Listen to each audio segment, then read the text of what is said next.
बहुत बहुत दिल से आभार, कोटि कोटि अभिनंदन और स्वागत करते हुए हम आज स्वयं को गौरवान्वित महसूस कर रहे हैं।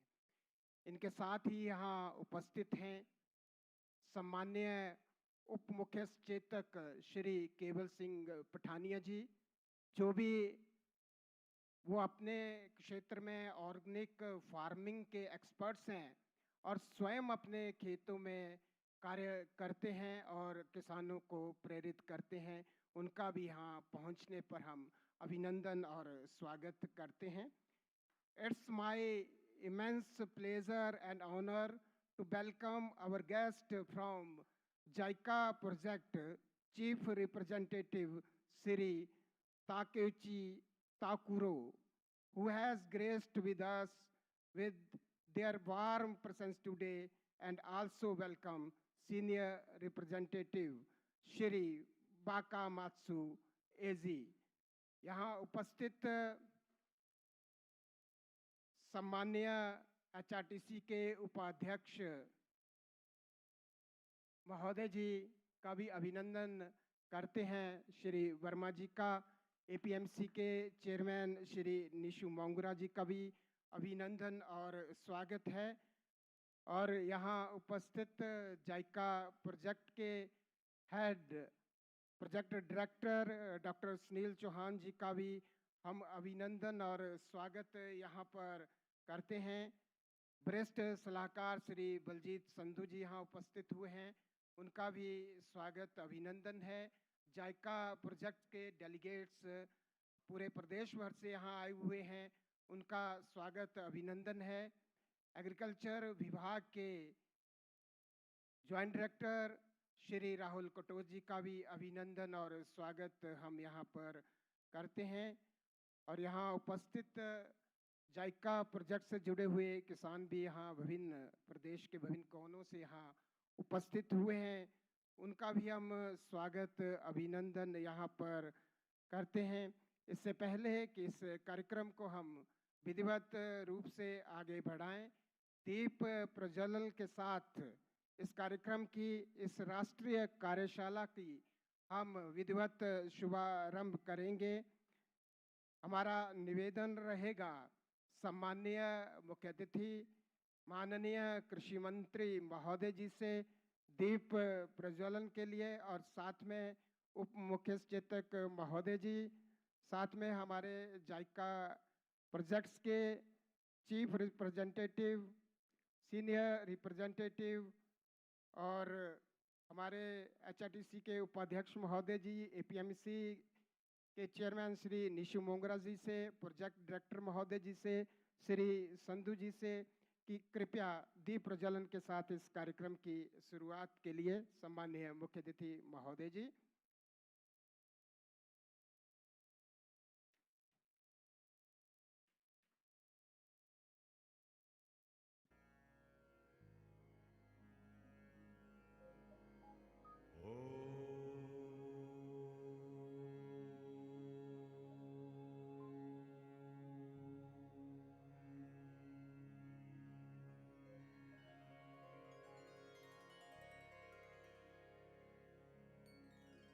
वक्रतुंड महाकाय सूर्यकोटि समप्रभ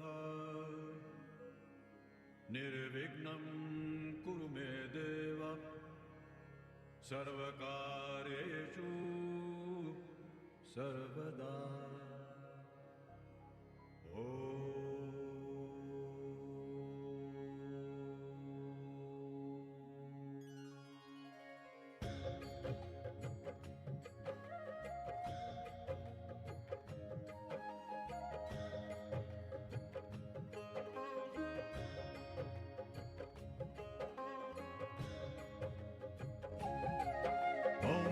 गणपते नमो नमः, श्री सिद्धि विनायक नमो नमः, अष्टविनायक नमो नमः।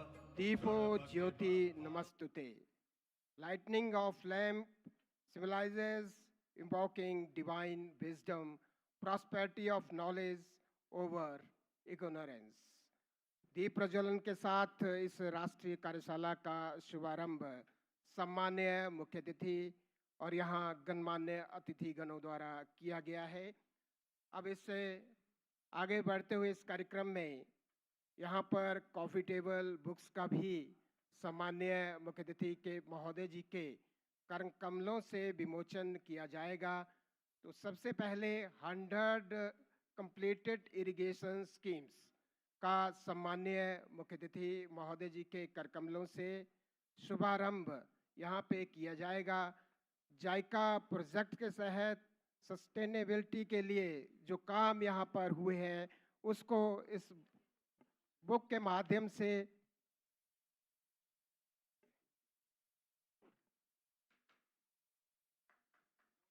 स्वागत है। जोरदार तालियों के साथ हम अभिनंदन स्वागत करें। इस कॉफ़ी टेबल बुक ये सफलता का एक मील पत्थर है। एग्रीकल्चर की दिशा में जायका प्रोजेक्ट के माध्यम से उसको संजोने का प्रयास इस कॉफ़ी टेबल बुक के माध्यम से किया गया है। एक छोटे पहाड़ी राज्य में जहां 85% से अधिक किसान छोटे एवं सीमांत हैं, उनकी आय बढ़ाने का प्रयास जायका प्रोजेक्ट के माध्यम से किया जा रहा है और उसी को संकलित इस कॉफ़ी टेबल बुक के माध्यम से किया गया है। धन्यवाद महोदय जी। इसके साथ ही एक और coffee table book vision visits, इसमें जो विजिट्स हुई हैं उनको संकलित किया गया है कॉफ़ी टेबल बुक के रूप में। उसका भी सम्माननीय मुख्य अतिथि महोदय जी आज विमोचन करेंगे।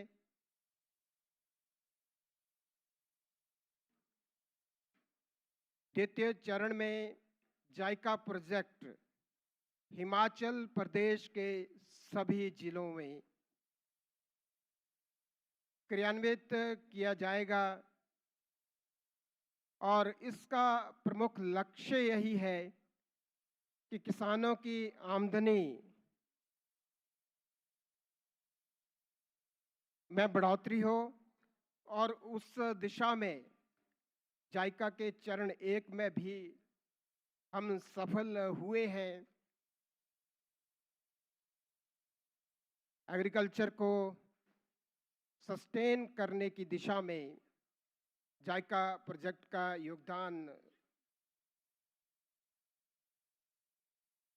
प्रमुख रहा है और आज सम्माननीय मुख्य अतिथि महोदय जी ने यहाँ कॉफ़ी टेबल बुक का विमोचन किया।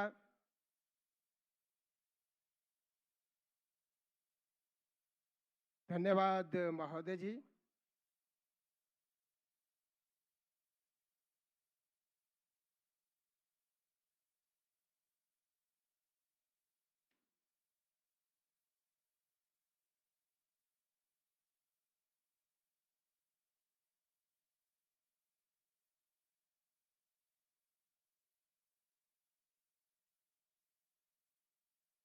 जायका प्रोजेक्ट के सेकेंड फेज में post harvest management, food processing और मजबूत विपणन व्यवस्था पर विशेष ध्यान दिया जाएगा। आज ये राष्ट्र स्तरीय कार्यशाला में मंथन किया जाएगा और किस दिशा में हम किसानों को खेती बाड़ी को आगे बढ़ा सकेंगे, इस पर भी गहनता से चिंतन आज 2 दिन तक ये चलने वाली कार्यशाला में होगा और उसके लिए हम सब लोग यहाँ पर उपस्थित हुए हैं। आप सभी का बहुत बहुत अभिवादन है, अभिनंदन है, स्वागत है।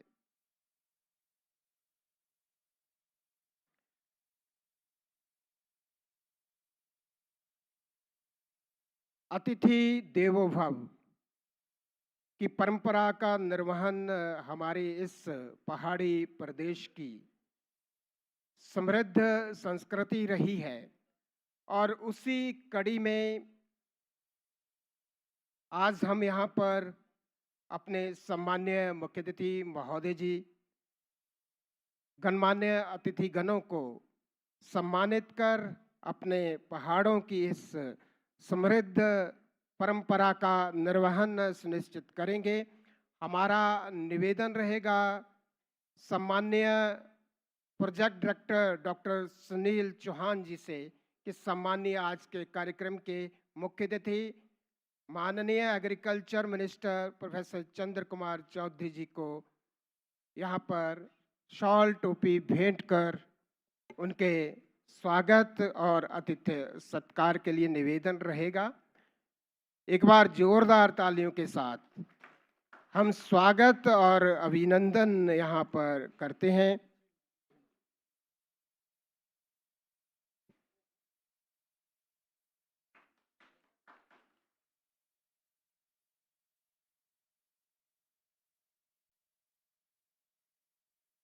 स्मृति चिन्ह भी यहाँ पर चंबा रुमाल, जो कि हिमाचल की एक समृद्ध माटी से जुड़ी हुई एक कला का बेजोड़ नमूना है। पुनः से निवेदन प्रोजेक्ट डायरेक्टर महोदय जी से सम्माननीय उप मुख्य सचेतक श्री केवल सिंह पठानिया जी को भी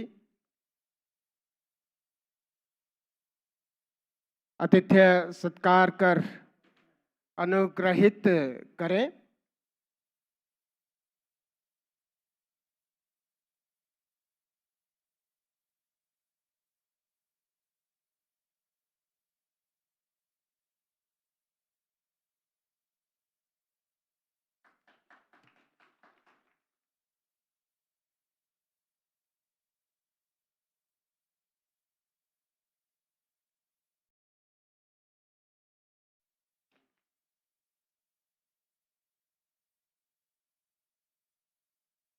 It's our privilege to welcome our distinguished guest from JICA project Chief Representative Taipchi Takure.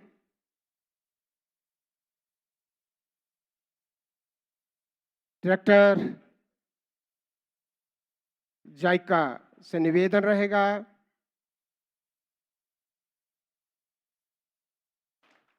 स्वागत अभिनंदन है।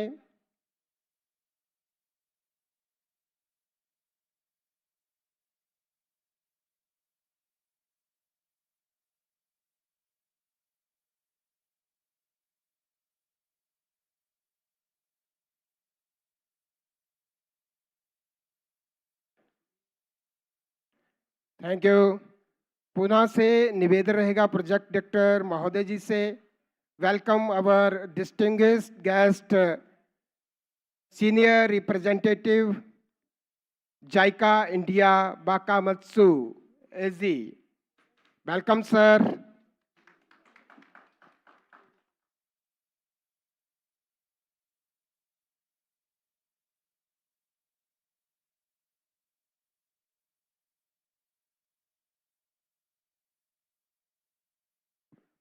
पुनः से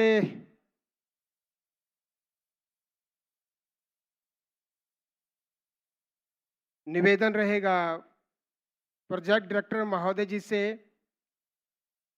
एचआरटीसी के उपाध्यक्ष श्री अजय वर्मा जी को शॉल टोपी भेंट कर उनके अभिनंदन और स्वागत के लिए।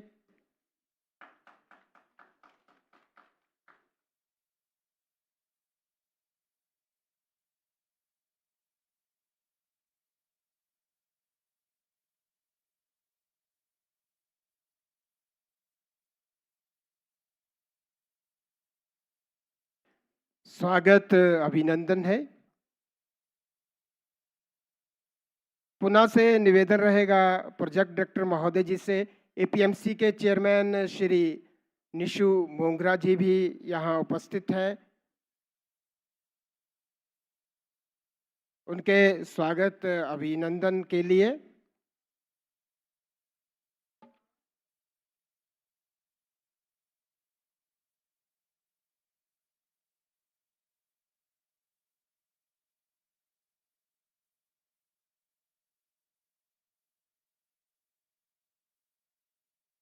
पुनः से निवेदन प्रोजेक्ट डायरेक्टर महोदय जी से, joint director agriculture Shri Rahul Katoch ji भी हमारे मध्य उपस्थित हैं।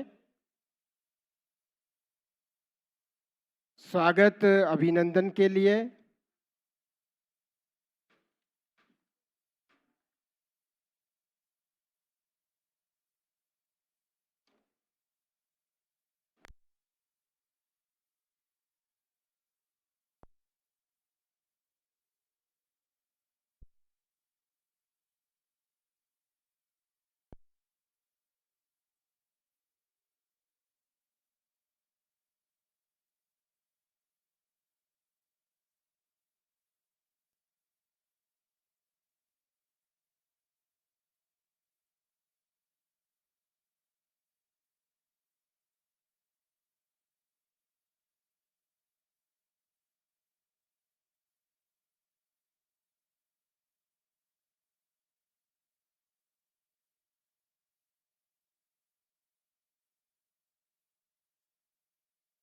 प्रोजेक्ट डायरेक्टर महोदय जी।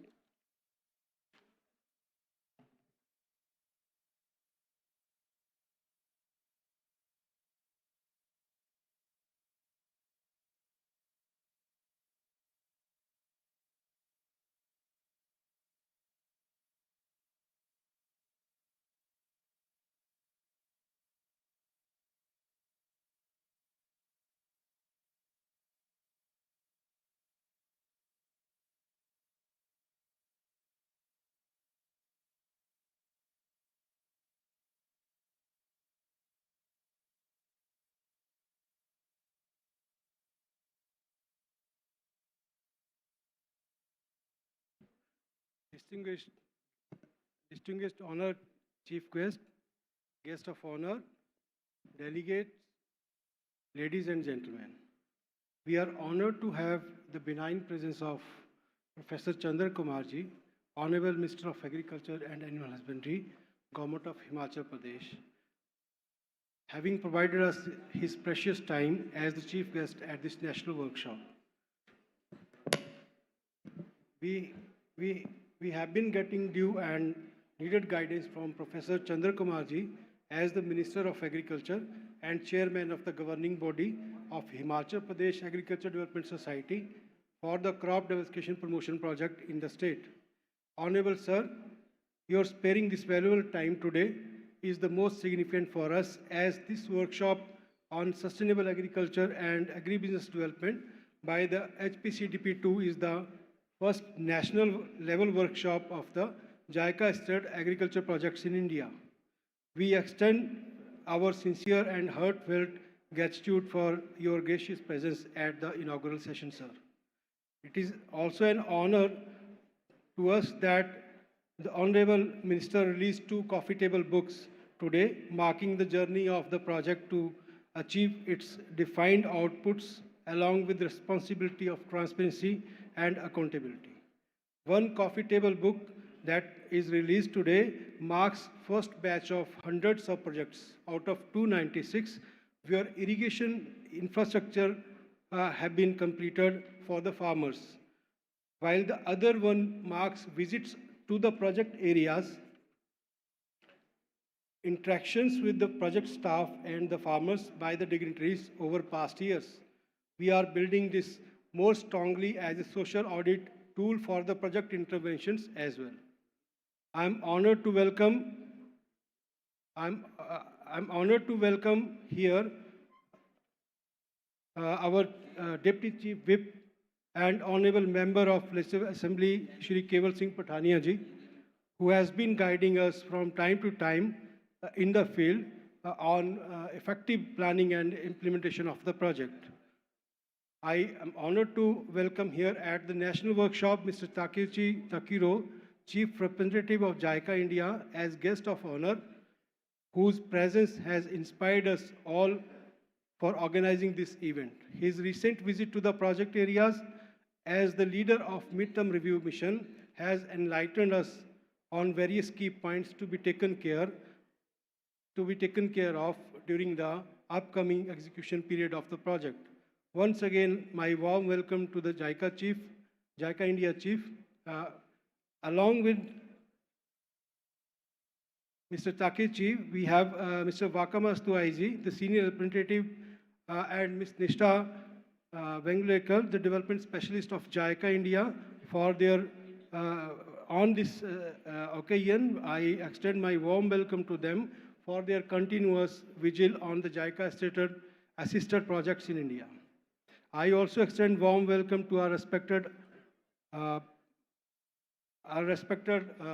Verma ji, Vice Chairman of HRTC. Though we studied together in the college, but we met after a long time, and we are pleased to have his presence here on a short notice. So I extend my welcome and thanks to Mr. Ajay Verma ji. I also extend my heartiest welcome to Mr. Nishu Mongra ji, who made his way to this workshop. And we have keynote speakers, panelists from different JICA assisted projects and the department of this Department of Extension, Directorate of Extension, and then UHF Vice Chancellor. He's also going to join us very shortly, but mainly the the keynote speakers coming all across the country from the JICA state projects to share their valuable valuable experience and knowledge with the project here. In addition to that, we do have a representative from some private FPOs and organizations who have also come so far to share their experiences and their their capabilities with us to make us more sharp in reaching the project outputs for the welfare of the farmers. I do extend my warm welcome to the media, to the officers from the government of Himachal Pradesh, from the Agriculture University, from the State Marketing Board, from the HP Milk Federation, and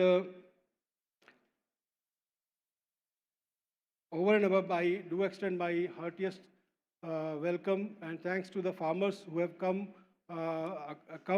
so far. Even from Solan and Nahan area, we have farmers, and from Hamirpur, Mandi, and Kangra, a bunch of farmers we have called for participating in this small workshop. I also extend my welcome and thanks to the exhibitor. Large number of exhibitors we could receive in this workshop, which has the exhibition has made this workshop an impressive one, sir. So once again, I'm obliged for the benign presence of our patron and guide, Professor Chandra Kumar ji, for having inaugurated the national workshop and released 2 coffee table books dedicated to the welfare of the farmers. My sincere thanks to you, sir. Jai Hind, Jai Himachal.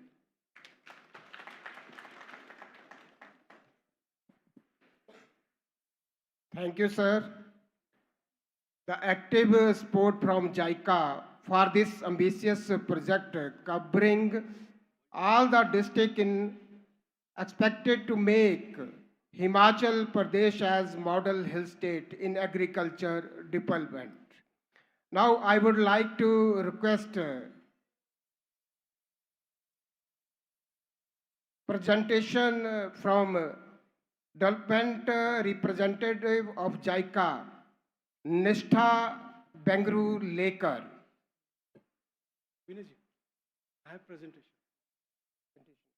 I'll continue with my presentation.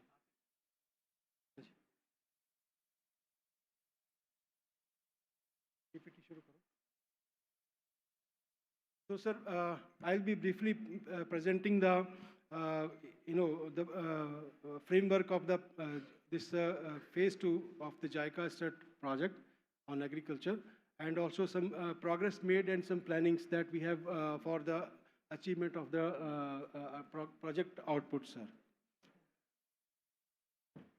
So I'll take you through these contents, sir, during my presentation. Next one. So first of all, it is about the state of Himachal Pradesh, its land use, agroclimatic uniqueness, and the drivers of economic growth.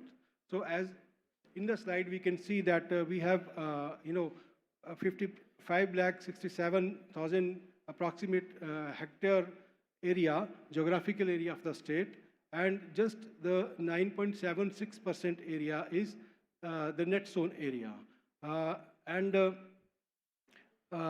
If you see the irrigation, that potential that we have harnessed so far, the net irrigated area is merely 20.23%. And if you see the average land holding, it stands around 1 hectare per family. So 938,625 hectare of area, which is the total cropped area, is, if it is divided then with 9,61,000 farming families, then it arrives somewhere at 1 hectare per family. Next. Our state is bestowed with the diverse agroclimatic conditions. We have 4 zones, and most of the geographical area that falls under the zone 4, which is the 56.6%, and very small chunk of land is under cultivation in this zone. So majority of the potential area that we are having, and with the distinct agroclimatic conditions, falls in the zone 2 and zone 3. However, the zone 1, which is 18.43%, it is having agroclimate equivalent to the adjoining states of Punjab, Uttarakhand, and Haryana. So we see the major drivers of economic growth in Himachal Pradesh. The first one is the hydroelectric power. We are doing the green energy in the state. We are not only using for self-consumption, but we are also exporting it to the other states. And we have harnessed around 50% of the total, valued potential of the hydropower in the state. And it is contributing to the economic growth of the state. The second one is the horticulture and apple state identity. We are known as the apple state of India, and 54 to 60% of the population there, our workforce is engaged in farming or allied activities like horticulture and vegetable cultivation. We are producing right now around 2 million tons of the vegetables every year. The third one is the flourishing tourism and hospitality. We are receiving around 1.8 million tourists per annum in the state, which is a very big number, and we are also developing very good infrastructure for the tourism development. We are going to have international airport here. We are going to have heliports over the state. We are having some these national highways linked to the tourist destination. So this is again the important driver of the economic growth. Robust industrial and pharmaceutical hub. We are known as the pharmacy of the world. And it is contributing 43.3% of the gross state value added product. Then we have a very good level of literacy, high social development and skilled workforce. Presently, a report told that it is 99.3% now, and high per capita income in country, it is 40% higher than the national average even. It is 2,57,212 rupees per annum per person. This is some facts that I want to share with you. It is about the policy impact that we are having because of the emphasis of the state government for improving the farmers' livelihood. The present state government is moving towards a price-assured rural economy model, combining state-level minimum support price mechanisms, then expanded milk-fed procurements, natural farming adoptions, and tourism-linked value chains to stabilize mountain livelihoods. A very peculiar change that have occurred over the past 2-3 years is that the procurement of the milk by the HP Milk Federation has almost doubled to 2 lakh liter per day, and the payouts to the milk producers that have tripled 8.7 crores to about 25 to 26 crores per month, which is remarkable. For this, government has extended, the minimum support price. They have extended the this MSP on the cow's milk to 51 per liter, and in case of buffalo, it is 61 per liter. And this incentive is directly going to the farmers in their pocket. Another emphasis is on natural farming. Around 2.23 lakh farmers have adopted by this or that way natural farming in the state, and now we are cushioned to gear it up to the best level of it. Around 1,148 milk-fed societies are there which are working with the milk-fed, and they are extending, they are further strengthening their capacities to reach the target of 500 lakh liters per year procurement, compared to the around 4 lakh per year, 4 lakh liter per year at the present. Next. Sir, this is about the Jica-ODA for the agriculture development in Himachal Pradesh. Sir, Jica-ODA is a key externally aided project for the government of Himachal Pradesh on the farm development. We have received so far 1,331.6 crores of official development assistance from the Jica in the agriculture sector, primarily in phase 1 and phase 2. Sir, ODA received till date is in phase 1, it was the period was from 2011 to 2021, where just 5 districts were covered, and 210 villages inhabited by the 15,000 farming families were covered, sir. In phase 2, it is from 2021 to 2029, and we are spread all over the 12 districts in the state, sir. We are covering around 296 villages with more than 8,400 hectares of area and more than 30,000 farming families.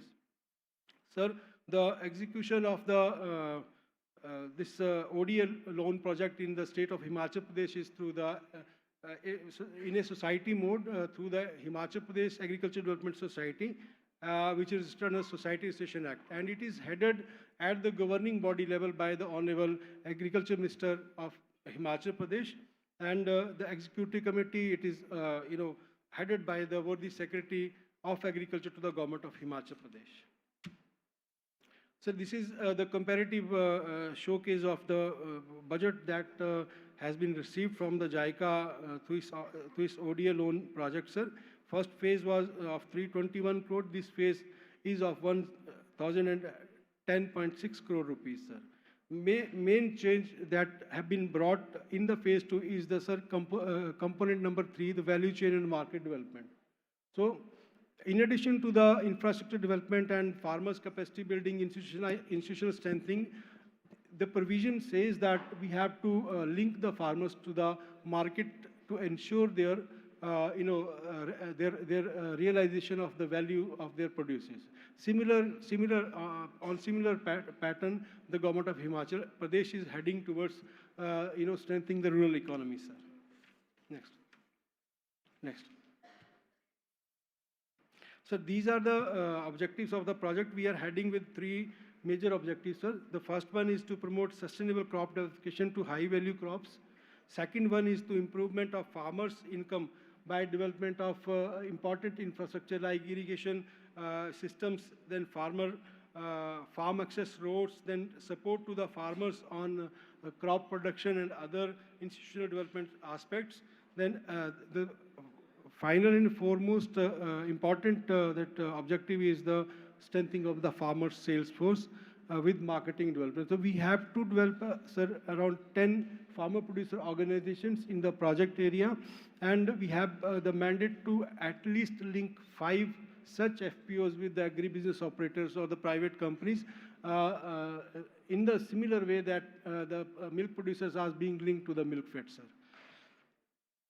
Next. Sir, this is the institutional setup of the project after the HPADS. We have three tiers, one state headquarter at Hamirpur, sir. Then we have 4 regional offices named as district project management units, Hamirpur, Palampur, Mandi, and Solan. Then we have 15 block project management units, which are located in the middle of 20 to 25 villages to whom these units are executing units for the project, sir.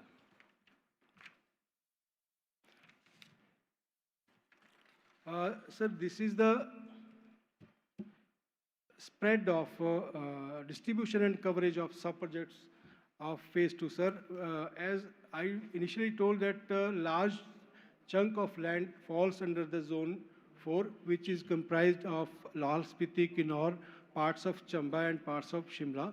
So less number of projects we are doing in these areas, but majority concentration, if you can see, is in the low and mid hill of the state. We are doing 296 projects in the state, sir, with more than 33,000 families and more than 8,400 hectares of area. Majority of the area and number of villages are being covered in district Kangra, followed by the district Mandi, sir. We are also reaching out to the tribal districts of Lahaul Spiti, where 5 projects we are doing, sir, and in Kinnaur we are doing on 9 villages, sir. Next. So this is the collective map of the phase 1 and phase 2. If you see the impact, the low hill and mid hill area is, it appears to be highly dealt by the ODA loan project of phase 1 and phase 2.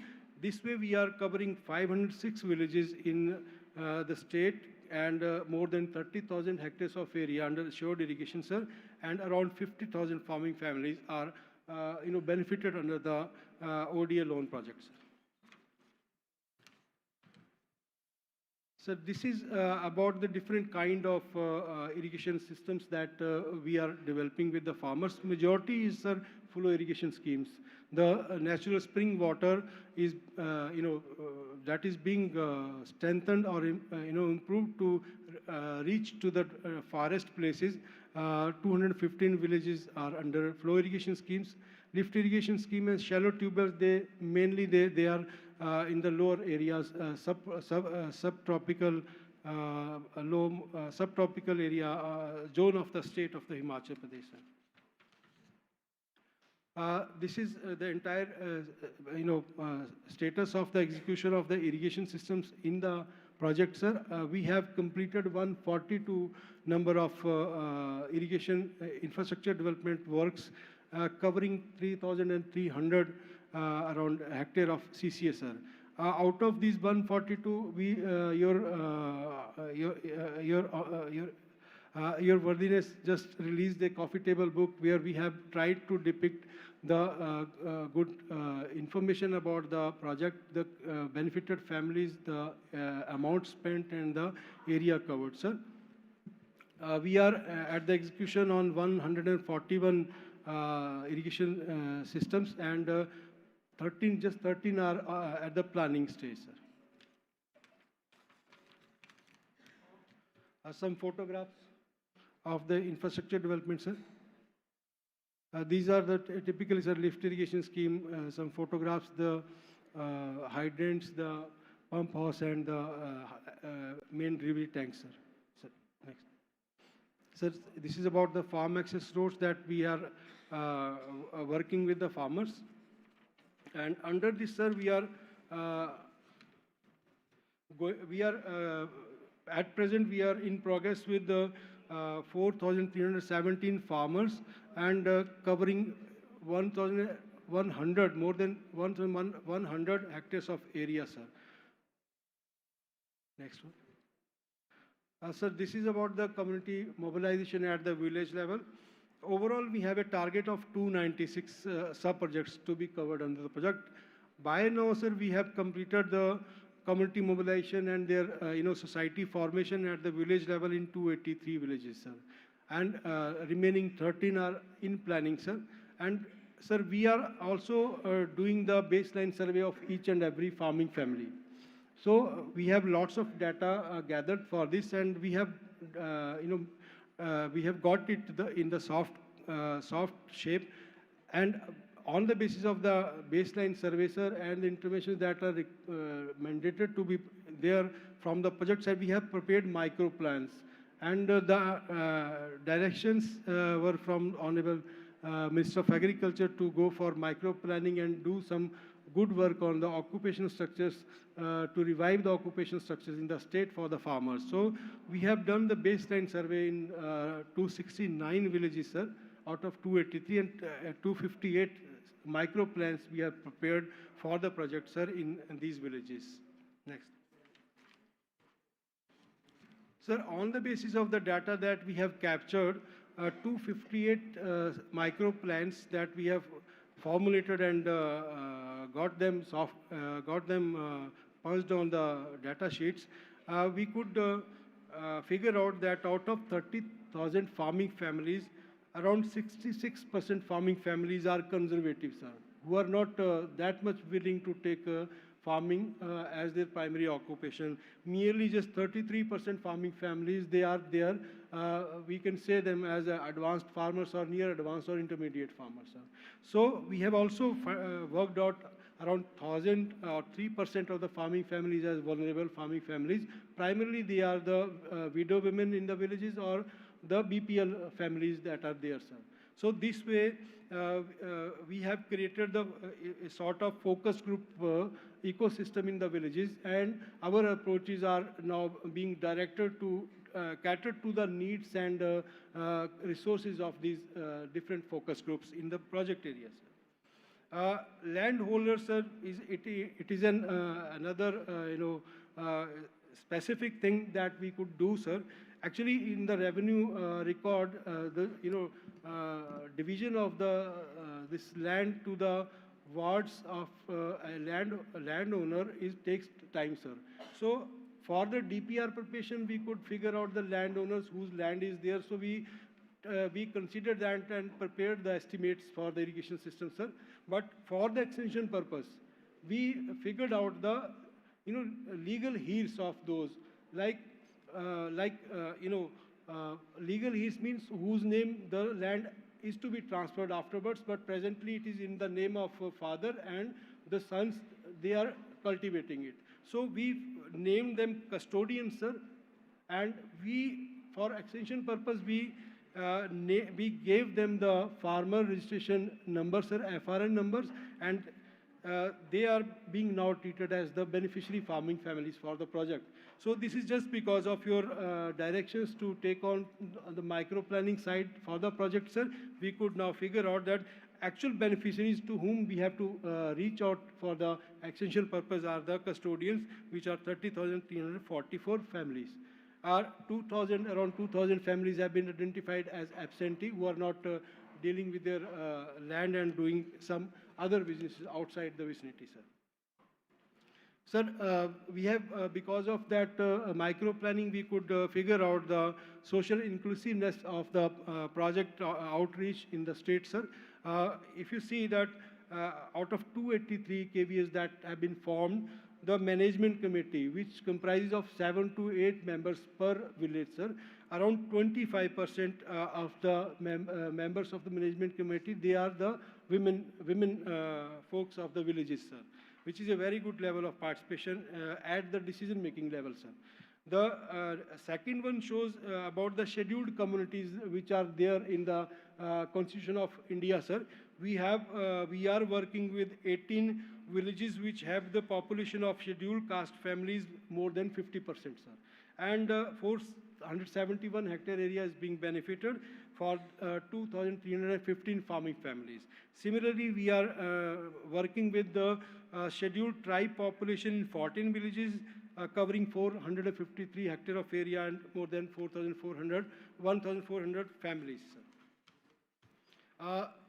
Moving ahead, sir, we are doing community mobilization and capacity building programs for the farmers in the villages. For community mobilization and capacity building, it is both at the village level and the cluster level, and at crop production capacity building level, we are doing it primarily we are doing it in the villages with the farming families.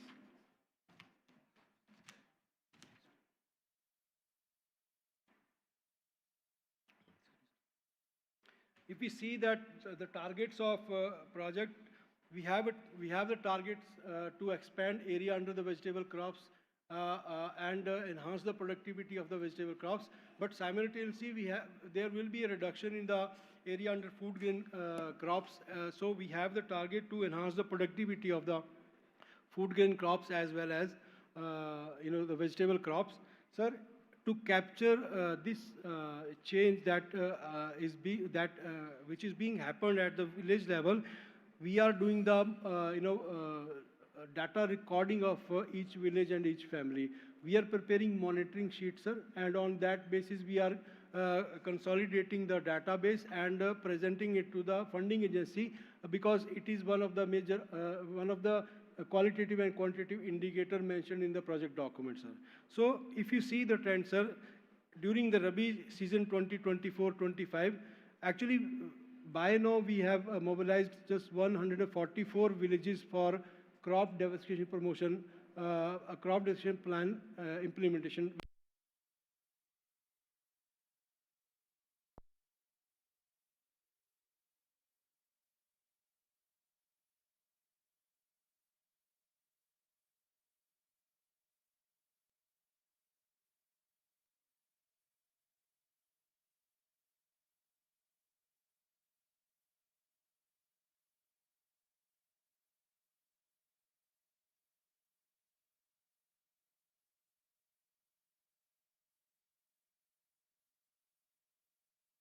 Crops, the area it increased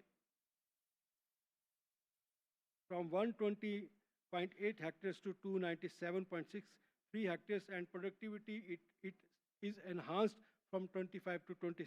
Sir, there is a fall in the fallow land that was lying in the CCA. It came down from 150 hectares to just 56.29 hectares, sir. Similarly, during Kharif season that concluded recently, sir, the cereal crops, the productivity it increased while the area it showed the declining trend. Whereas in case of vegetable crops, the area increased while the productivity decreased, and it is being captured from every village and compiled like this. So normally we do the 4 crop CDP implementation season in each village, and by now we have only 71 villages where the first CDP implementation season is going on, and 73 where the second CDP season is going on. So this data will further improve with the passage of seasons in the upcoming years, sir. These are some photographs on food grain productivity demonstrations. Millets, as the directions of the government of Himachal Pradesh, we worked upon the promotion of the finger millet in the state, besides the paddy and wheat, sir. Sir, this is about the support to the farmers on farm mechanization. By now, sir, we could mobilize an amount of 10.97 crore, where 5.49 crore rupees are contributed by the farmers, and 5.49 crore rupees have been contributed by the project for farm mechanization, sir. And around 9,012 farm machineries have been extended to the farming families over the past period, sir. So we are also working on upgrading the DOA farms under the project mandate. We have taken 3 farms, one at Bhattu, sir, another Karsog, and the third one is at Berti. We are spending amount on irrigation infrastructure development, micro irrigation, on farm fencing, on farm access roads, and other amenities to make it a more presentable to the communities. And also we are putting demonstration on these farms on new technologies, new seed varieties, and new farm machineries to showcase the new technology to the farmers. Next.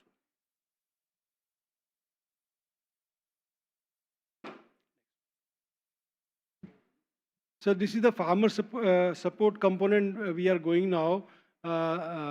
It's Center of Excellence for Soil-less Nursery Raising. It is operational at the campus of Krishi Vigyan Kendra Badasar, and it was inaugurated by Thakur Sukhvinder Singh Sukhoji, the Honorable Chief Minister of Himachal Pradesh, in August 2024, sir.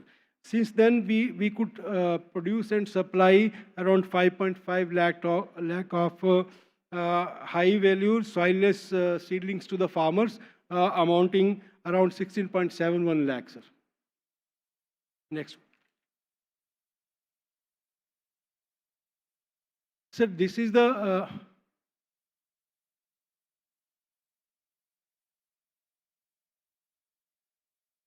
Sir, this is the joint venture demonstration unit by the joint venture of M2 Labo Bharat Private Limited, High Media and Siva, and the funding from the JICA India. It is outside the ODA loan, sir. They are giving us the proof of concepts for bringing best technology to the state. So they are working, this M2 Labo Bharat Private Limited is working on climate smart polyhouse demonstration unit at the Solan Berti farm, sir. Along with, they are also working on the Suzuki vegetable cultivation technique, which is about the reinforcement of the natural farming or organic farming or permaculture sort of frameworks for the safe and healthy production of the food crops.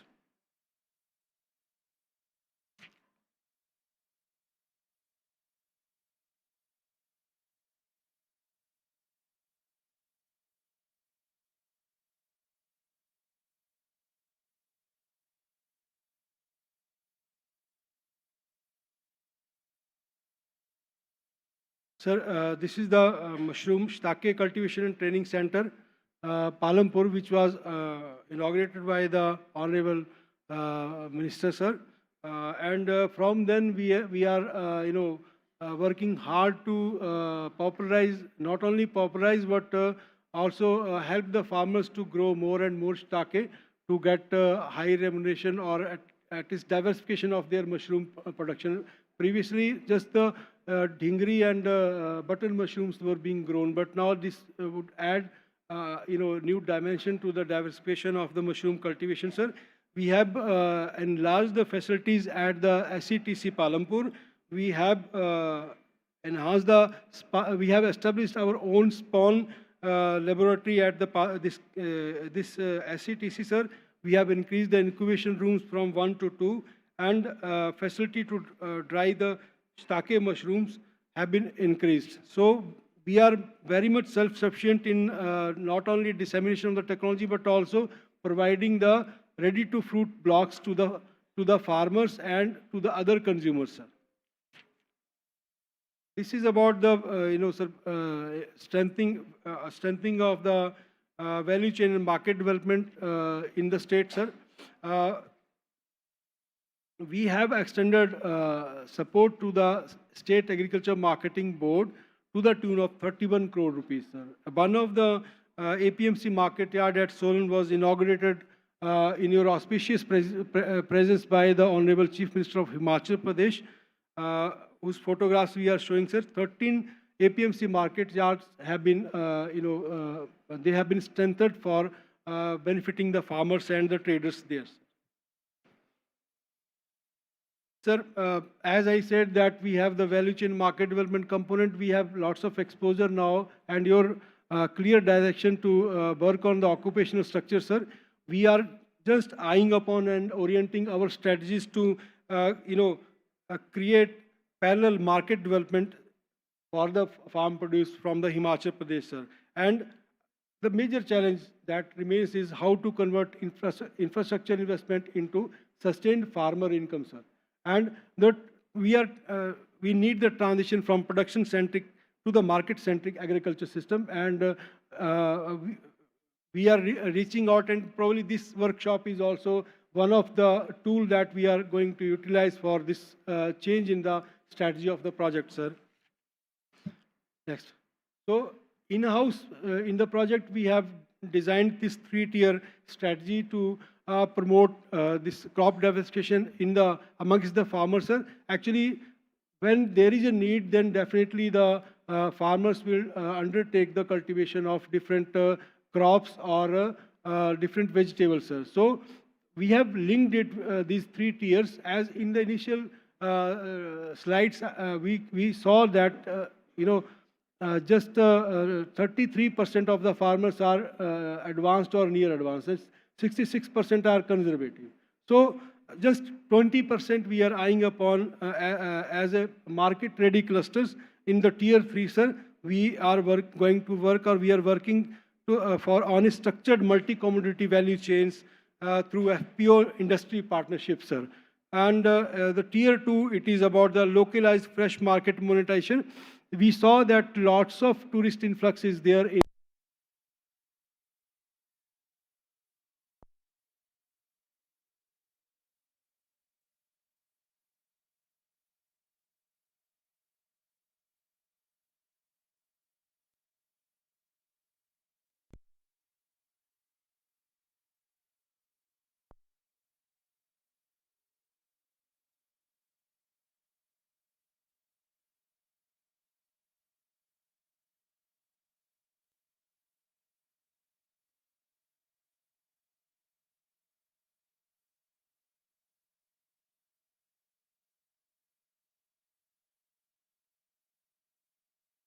total farming families we are eyeing upon to motivate them to go for the kitchen gardening, sir, which was a very old practice in every household to grow spices, condiments, and vegetables, and even the fruits, which they use not only for the not only as the fruit purpose, but also as the vegetable purpose, like papaya. It was used as a vegetable, but on the ripening, it was used as a fruit, sir. So we have worked out on the promotion of the household nutritional resilience. It will probably help to save.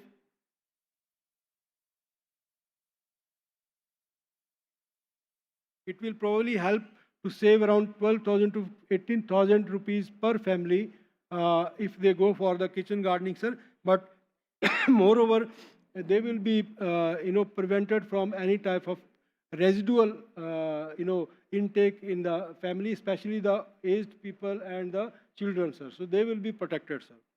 So this three-tier strategy, the project is going.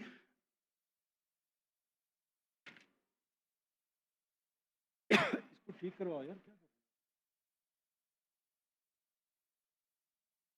क्या नहीं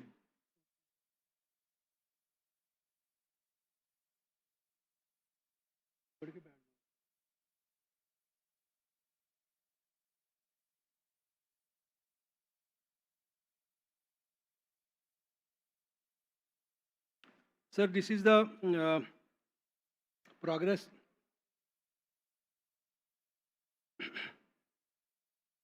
Sir, over the period of years from 2023, 24 to 2025, 26, we have exaggerated the kitchen gardening inclination amongst the farming families. If you see the slide, sir, in the 2023-24, we could provide just 1,600 nutritional kitchen gardening kits covering area of 26 hectares. But after the 2 years, this year we could provide around 27,000 kitchen gardening kits to the farming families covering around 622 hectares of area. So by the end of the project, we are very sure that around 60% of the farming families, they will be a sort of habitual of growing their own vegetables and condiments, sir. I have some photographs to show about on the vegetable kitchen gardening. Moving to the value chain development, sir.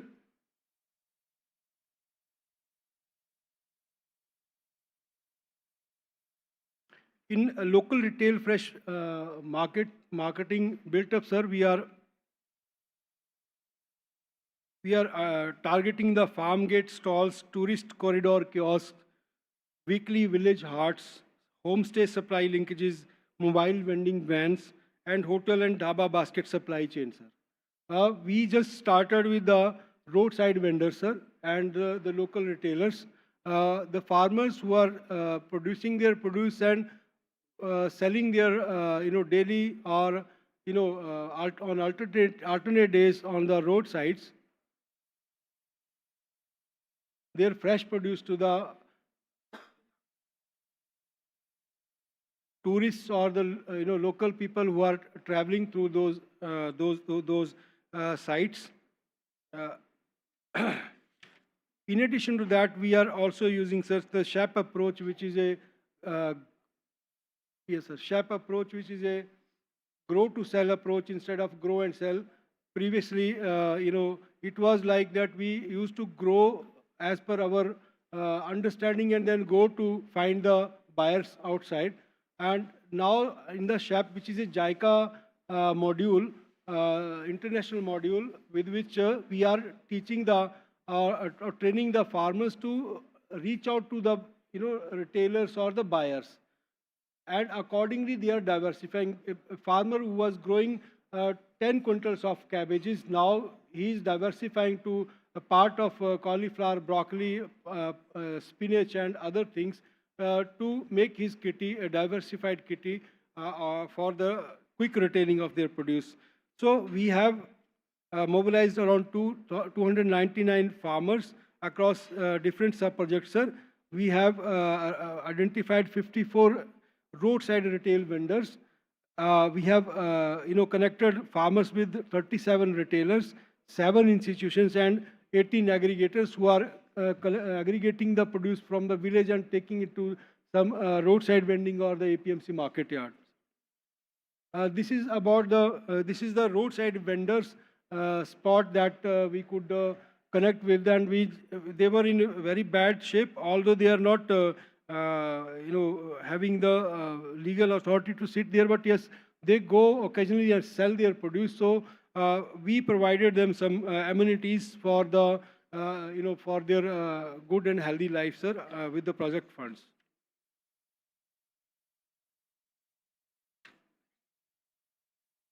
These are the photographs of such JICA vegetable gardens, means diversified cultivation of vegetables, more than a kitchen garden and less than a flagship crop or commercial crop, so that to fetch the local marketing or retailing potential for maximum returns by the farmers. Next.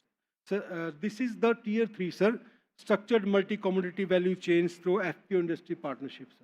We are looking upon the suitable agribusiness operators to build these FPO network who can facilitate us with structured that framework, then business model development and also pilot trade execution, sir.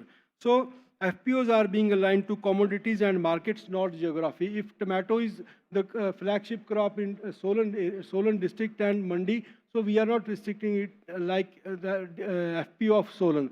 We are working with it, the FPO of tomato. So we can have 2 FPOs on tomato, and that way the economy of scale can be harnessed in the period in the upcoming years, sir. This is about the value chain streams being developed, sir. We are working upon the off-season vegetables, which is a cash flow engine for the farmers. The mid-hill area and high-hill area crops, they are clearly the off-season vegetables, off-season crops for the plains, and they get good value for the produce. So we are eyeing upon making FPOs on this. Then spices, turmeric, ginger, garlic we have dealt with. Then potato processing is also being done, sir. Then seasonal high hill crops.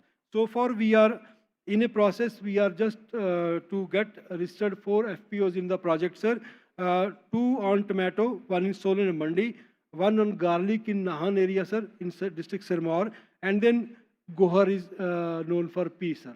So with this we can we will be going beyond the Gohar, sir. The Karsog area and Kullu area, they are also good in pea and broccoli. Next, sir, this is the major flagship crops and sequencing, sir, that we could showcase to our delegates and guests from outside, sir.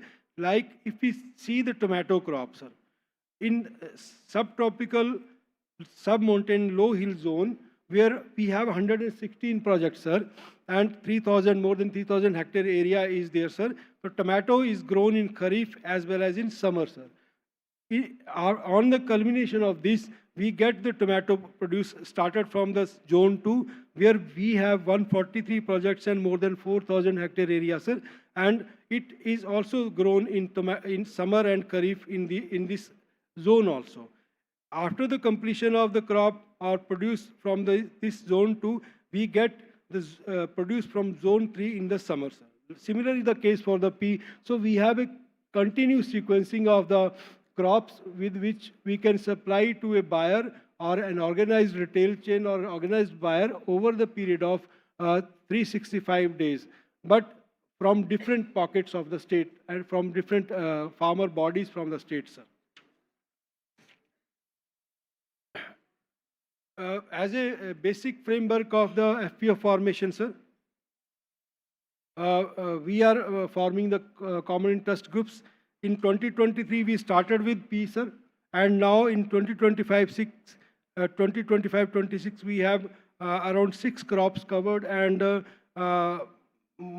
14 in pea, 12 in garlic, 12 in tomato, 3 in potato, 18 in turmeric, and 2 in cauliflower. The common interest groups formed to take them towards the FPO formation and agribusiness development. Some photographs, sir, for you. This is the value chain development for the spices, sir. As we said that we are working to develop FPOs with the industry linkages or industry participations. So we concluded at the instance of government, we concluded the public-private partnership engagement with the private this IAPG Foods Division Private Limited company. They are investing 15 crore on the spice park development, and the project is giving the VGF 5 crore rupees, sir. And this is the main unit is being placed at the Nadon, sir, and satellite unit or primary processing unit is being placed at near Dhaulakun district, Sirmaur. So it is scheduled to be completed by October 2027. The Department of Agriculture, Marketing Board, and the project, they are the key stakeholders in taking this ahead, sir. These are some photographs of turmeric promotion, sir, by the government and Honorable Chief Minister.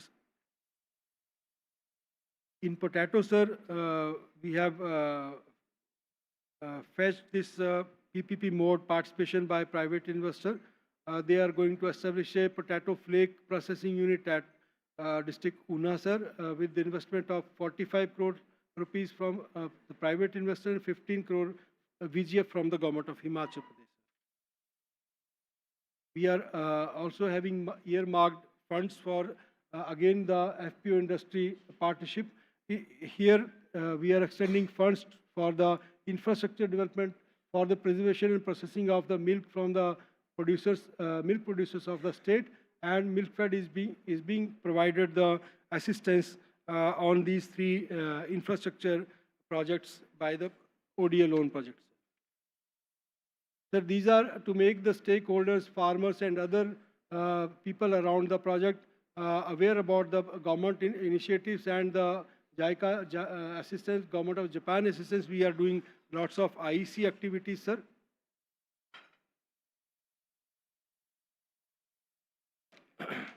Last. Okay, sir, these are few things that I wanted to bring your kind notice that the project is taking ample steps to ensure transparency and accountability in its working, sir. We have undertaken the digitization of project working. We have e-office in place, sir. We have ERP tally for the accounting purpose, sir. We have 100% online procurement and 100% online payments following RTGS and NEFT and UPI, these portals, sir.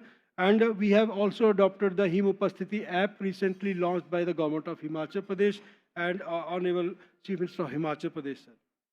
In social auditing, we are doing lots of IECs so that we could fetch more stakeholders' attention for the effective implementation of the project.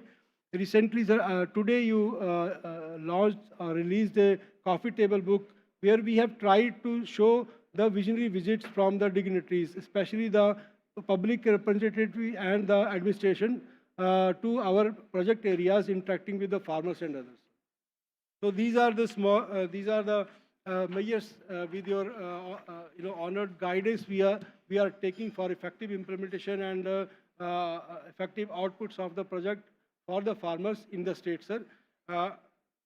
With this, I thank all the audience and Honorable Minister, sir, for listening patiently on these project interventions and approaches. Thank you so much, sir.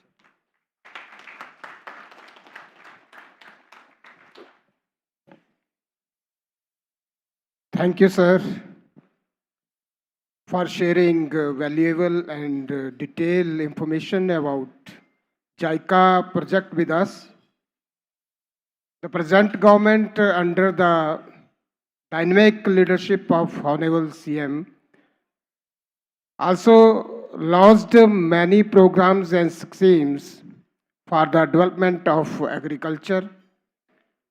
और हम आशा करेंगे कि JICA project इसी दिशा में हिमाचल को आत्मनिर्भर, किसानों को आत्मनिर्भरता की ओर बढ़ाएगा. Now I would request to call on stage JICA development representative, Madam Nishtha Vengru Lekar.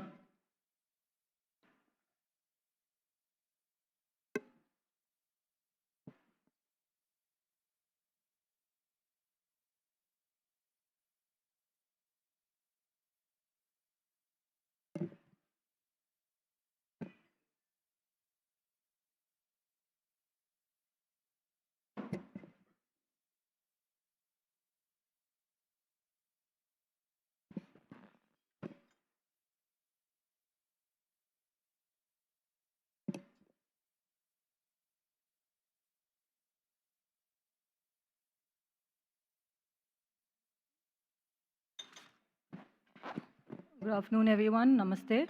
Honorable Agriculture Minister Shri Chandra Kumar Ji, Honorable Member of the Legislative Assembly Shri Keval Singh Patania Ji, distinguished guests on the dais, and the participants present here. I welcome everyone to the first national workshop of JICA-assisted projects in agriculture sector in this beautiful state of Himachal Pradesh. My name is Nishtha Vengur and I'm the Development Specialist at JICA India office. I'm also the officer in charge for HPCDP Phase 2.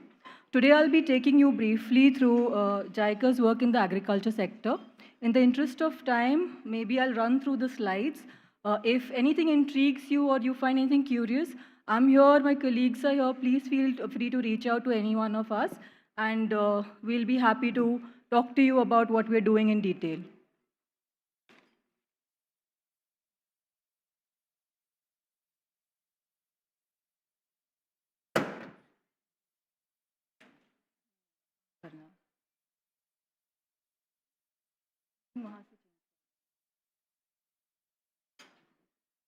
You can just change from there. Just change from there. Next, please.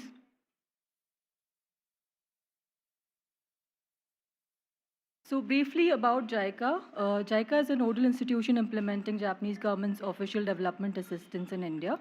JICA's support in India is a testimony to the long-standing Japan-India relationships. India is JICA's one of largest borrowers for nearly 2 decades, and our cumulative loan commitment to date is about INR 4.9 trillion. Last year's commitment itself was about INR 191 billion. Currently, JICA is implementing 120 projects in India through various means. These include public concessional loans, private loans and equity, technical cooperation and grant aid. Next, please. In case of JICA's contribution in the Indian agriculture sector itself, it began in 1988. And until now, the sector has been provided assistance of INR 15,434 crores. There are 2 areas of focus for JICA. These areas are enhancement of farmers' income and employment opportunities and promoting sustainable and climate resilient agriculture. Now, how have we done this is we have supported 53 projects so far. These are 22 ODA loans, 17 technical cooperation projects, and 14 grant aids.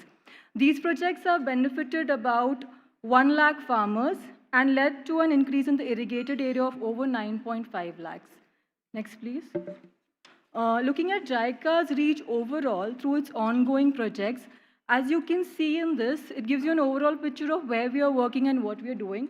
Maybe it's too small for some people at the back, but some of the areas that JICA works in, or it encompasses projects in promoting irrigation development, establishing dairy infrastructure, strengthening value chains, sustainable crop diversification, and development of sustainable fishery supply chain.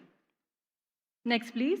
So how are we doing is it that there are three key initiatives that we look at. First of this would be improving productivity by bringing in Japanese technology and know-how. We do this through private sector, through academic partnerships and G2G partnerships. Second is infrastructure development and financing through public and private loans. And third is sustainability and digitization. Now for these three, next please, for these three initiatives, what do we do for in case of improving productivity? We're looking at introduction of Japanese precision farming technologies. This is through collaboration with the academia and private sector. In case of supporting infrastructure development and financing, we are focusing on improvement of irrigation systems, provision of machineries. We're building robust storage and processing infrastructure through our projects for reduction of post-harvest losses. We're empowering women through women-led institutions and farmer groups and supporting them with microfinancing. When you look at sustainability and adoption of technology, some of the things that we're doing is promoting high-value crops to mitigate water stress and climate risk. We're conducting scalable proof of concepts using digital solutions, and we're encouraging organic and natural farming. So what I'll do is in the next few slides, I will basically take you through some of the initiatives that we are doing. If anything interests you here, please reach out to us later. In terms of academic collaboration itself, we have an ongoing partnership between Maharana Pratap Horticulture University in Karnal and Kochi University. This is under the horticulture project of the government of Haryana. There's a pilot called as Internet of Plants. Internet of Plants is nothing but a wordplay on Internet of Things, where you utilize data on environment and crop image to come up with explainable information on crop physioecology and farming support. What the farmers will be able to do is they'll be able to visualize, predict, optimize, and diagnose their farming practices. A similar collaboration is also being planned with the government of Punjab for a horticulture project that's upcoming in the state. Next, please. In terms of knowledge co-creation, this is another thing that JICA does, is that we want people to understand what's happening in the Japanese context and to be able to adapt it to the Indian context. We organize a number of knowledge co-creation trainings in Japan. Last year itself, there were about 5 trainings that are listed here. In the next year, in the current next financial year, there are around 4 trainings that have been planned.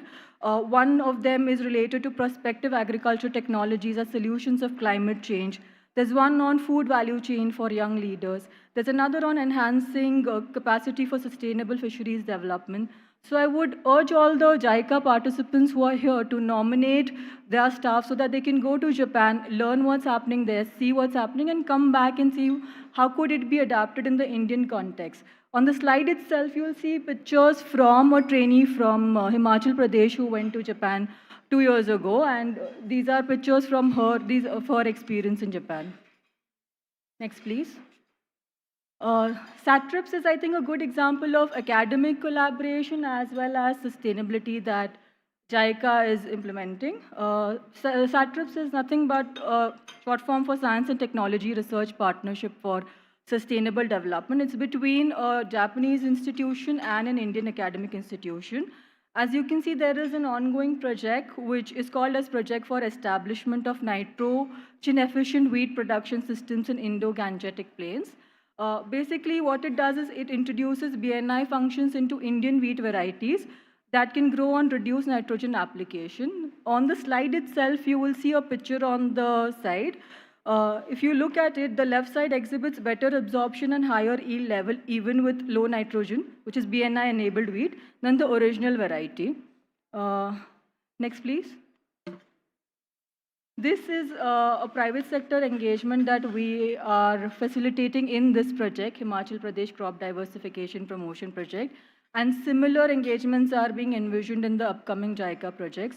What we're doing is we are setting up demonstration farms wherein the private sector, including Japanese as well as Indian private sector, can come in and provide solutions for the entire value chain. So starting from agriculture inputs to the pre-harvest as well as post-harvest solutions.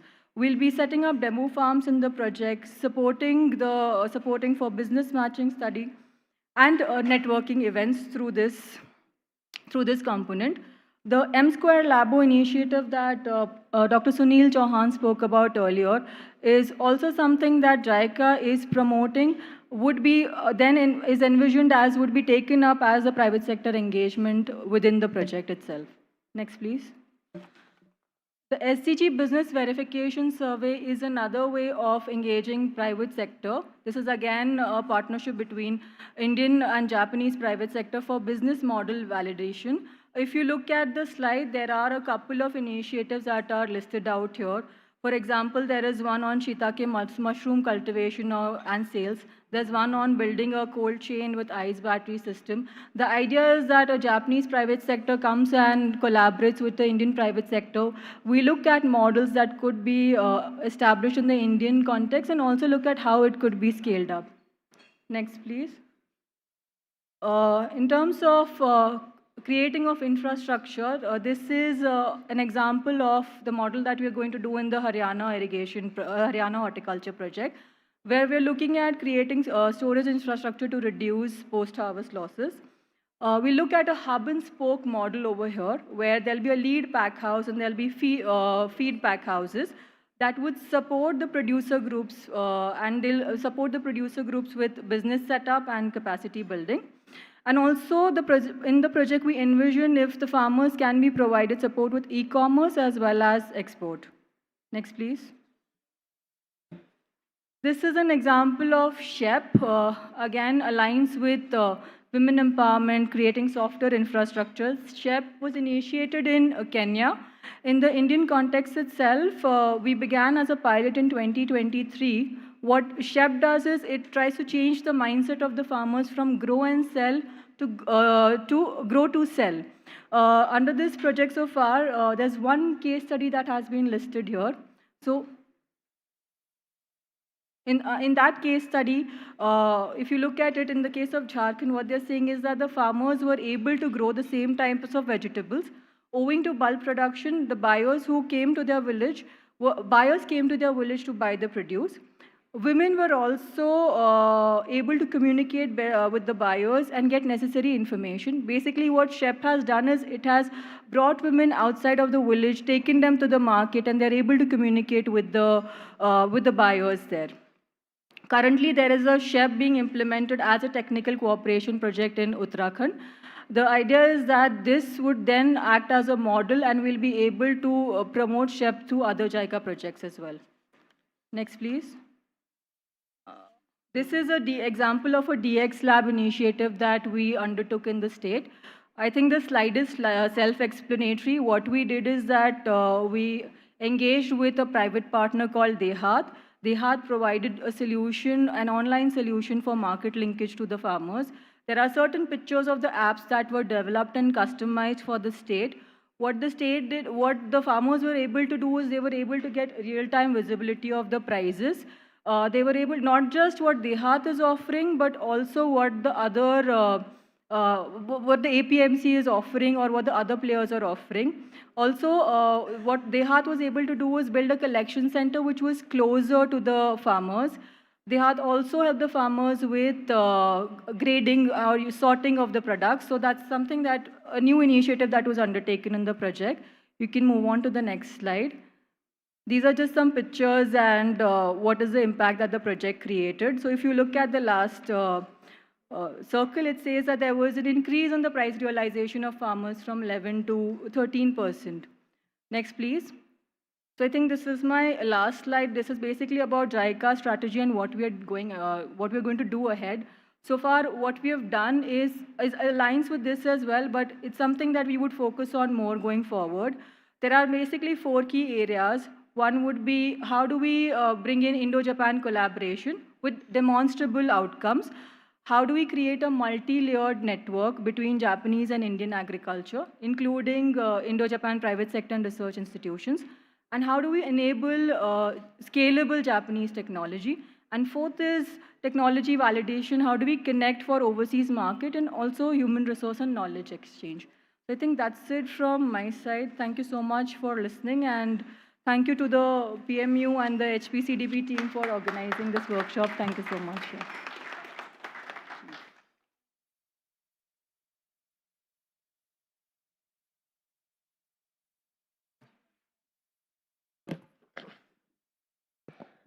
Thank you, ma'am, for your valuable presentation present with us. Now, we would like to invite guys, our distinguished guest from JICA Chief Representative, Shri Takuchi Takuro.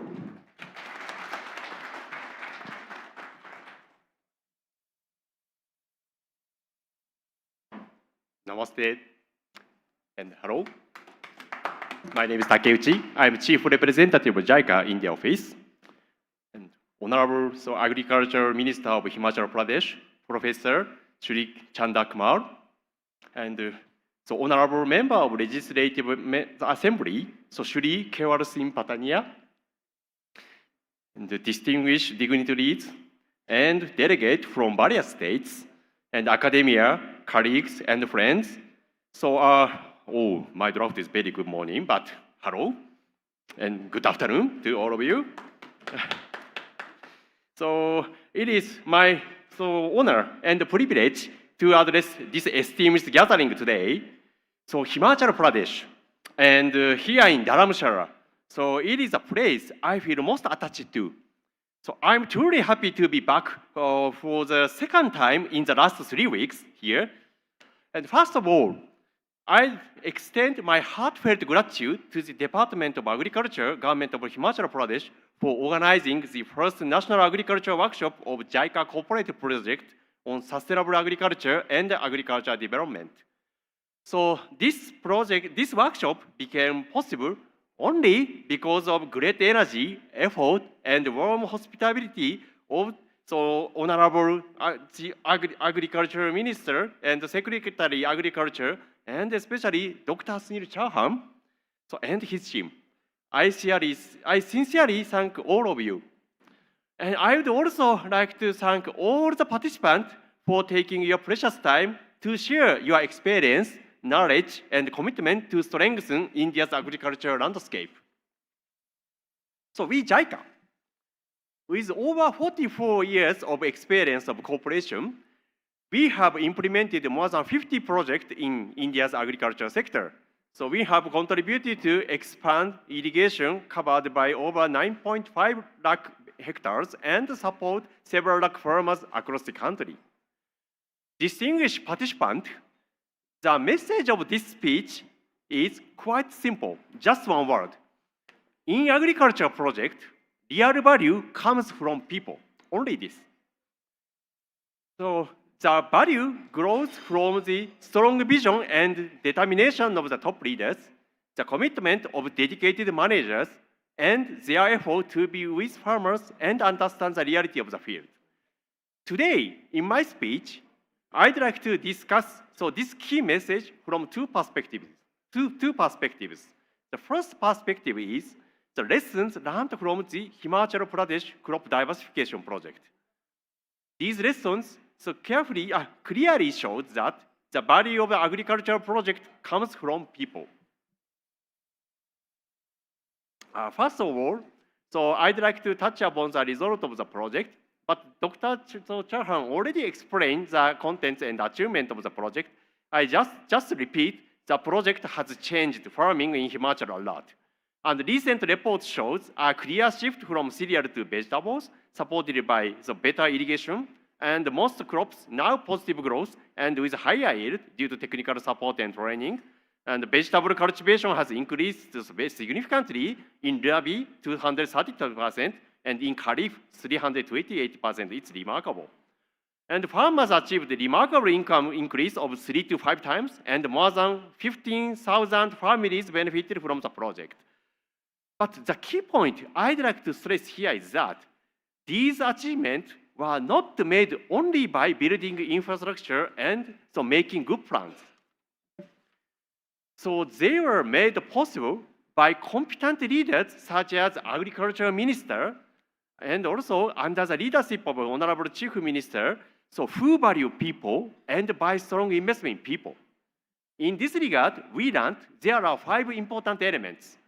First, experienced staff were placed in important positions, such as project director, for many years and were given real authority in the field. Second, under the project director's leadership, Department of Agriculture and PMU staff worked very hard to build the knowledge needed for crop diversification. And cultivation package for vegetables and fruits were developed through intensive pilot trials. Thirdly, we learned so extension officers were trained so that they could teach farmers well through practical training covering pests, nurseries, pruning, mulching, irrigation, and post-harvest. So they learned how to explain clearly and demonstrate effectively to farmers. Fourth, extension officers work together with farmers to adapt these practices to local conditions. They created easy manuals, built the methods into the district plans, and helped farmers decide what to produce, how much, and when to sell. And fifth, so 5 districts created 5-year crop diversification action plans to ensure the system continues even when staff changes.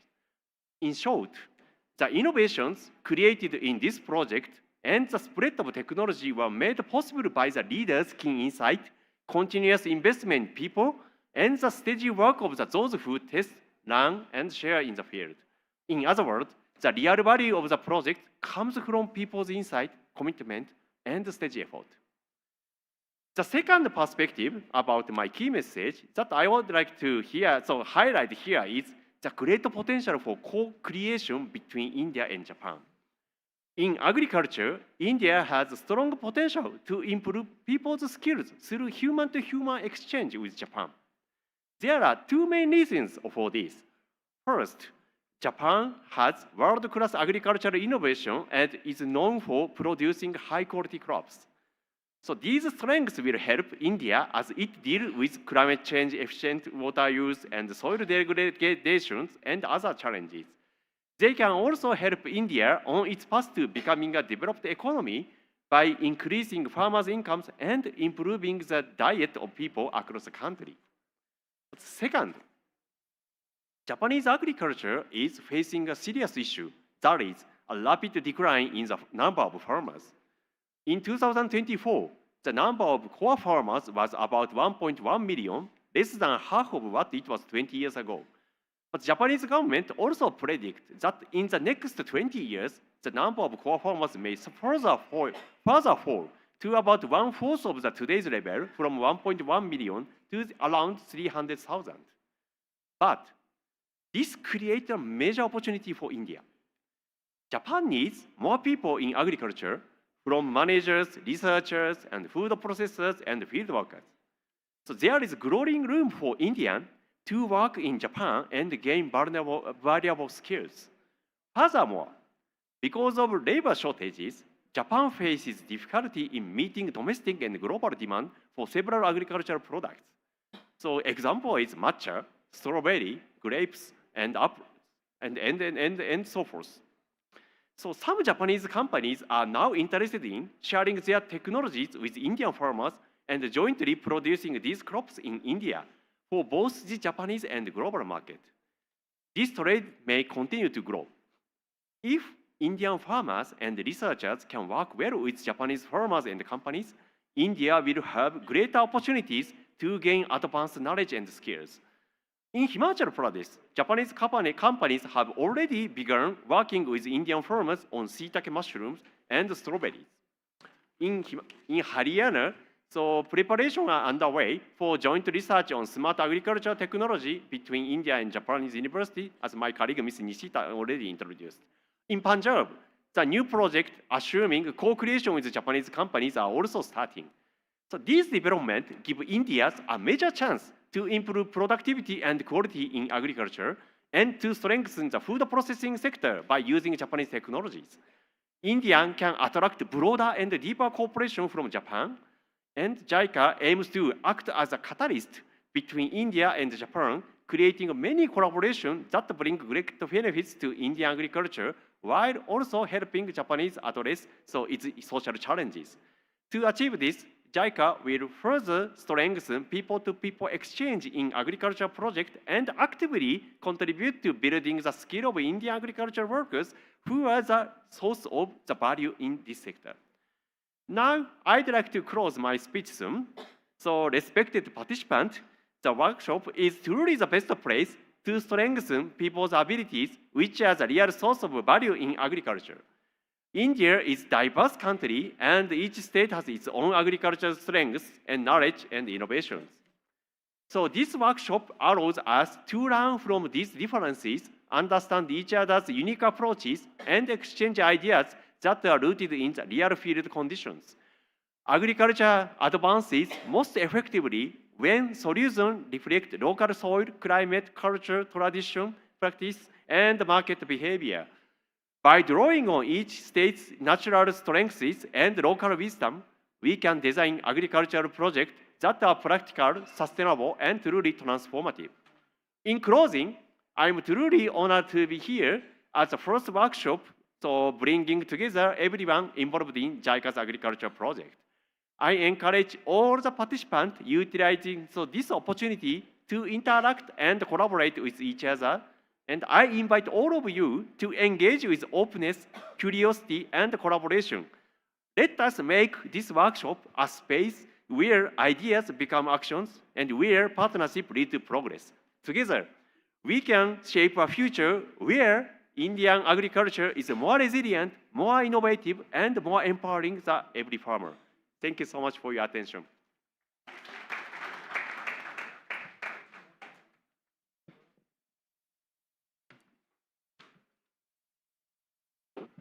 Thank you sir. स्वर्णिम हिमाचल, सशक्त हिमाचल, समृद्ध हिमाचल, खुशहाल हिमाचल, इन्हीं परिकल्पना को साकार करने की दिशा में हम आगे बढ़ रहे हैं। और इसी कड़ी में आज जाइका के तहत राष्ट्रीय कार्यशाला का आयोजन यहाँ पर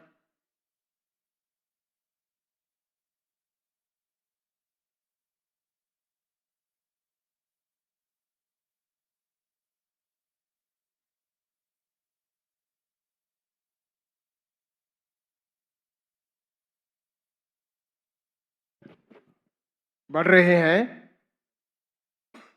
अब हमारा निवेदन रहेगा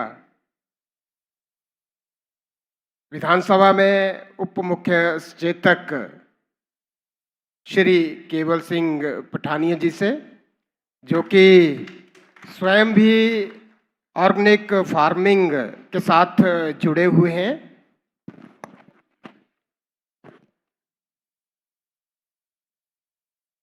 सबसे पहले तो मैं जाइका की इस अंतर्राष्ट्रीय स्तरीय कार्यशाला में स्वागत करना चाहूँगा हमारे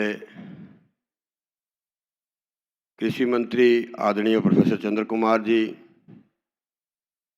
और हमारे जाइका के कंट्री हेड और इनके साथ जो हमारी पूरी जाइका की इंटरनेशनल टीम आई है, उनका भी मैं यहाँ हार्टली वेलकम करता हूँ।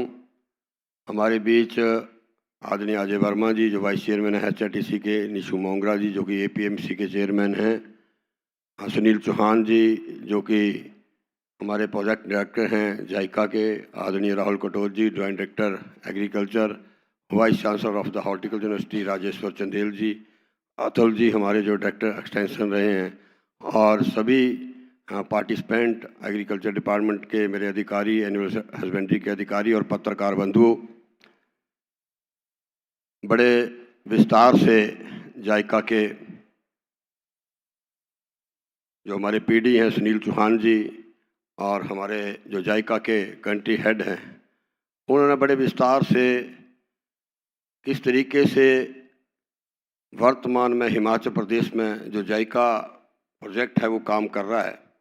मूल मंत्र इनका ये है कि जो मैंने सारी प्रेजेंटेशन देखी और मैं अभी बात भी कर रहा था, आपके जो सीनियर कंसल्टेंट है जायका लंबे समय से न केवल यहाँ देश के अंदर 120 प्रदेशों में जगह जगह पे काम कर रहा है, और हिमाचल प्रदेश जो है as per geography is concern, as per biodiversity is concern, as per agriculture land is concern, बड़ा डाइवर्सिफाई है ये कंट्री के अंदर। एज पर उत्तराखंड और Himachal is have a some same agriculture values is there, पर जिस तरीके से, क्योंकि यहाँ 68% फॉरेस्ट लैंड है और 68% फॉरेस्ट लैंड में भी चाहे वो किन्नौर को और अगर लाहौल को आप निकाल दो तो बहुत कम एरिया बचता है। लेकिन मैं धन्यवाद करना चाहूँगा यहाँ के खासकर कृषि विभाग के अधिकारियों का, मंत्री जी का और माननीय मुख्यमंत्री महोदय का,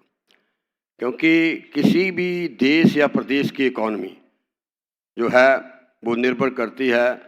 और मैं प्रोफेसर साहब, क्योंकि कंट्री हेड ने इवनिंग फ्लाइट लेनी है, अगर 15 अगस्त 1947 को हिंदुस्तान बना और 2025 तक जब भी हम यूएनओ के अंदर किसी भी आदरणीय सम्माननीय नेहरू से लेकर राजीव गांधी, इंदिरा गांधी से लेकर वर्तमान प्रधानमंत्री आदरणीय श्री नरेंद्र भाई मोदी से लेकर, जब भी हमारे कंट्री का प्राइम मिनिस्टर जाता है 140 लोगों को वो रिप्रेजेंट करता है।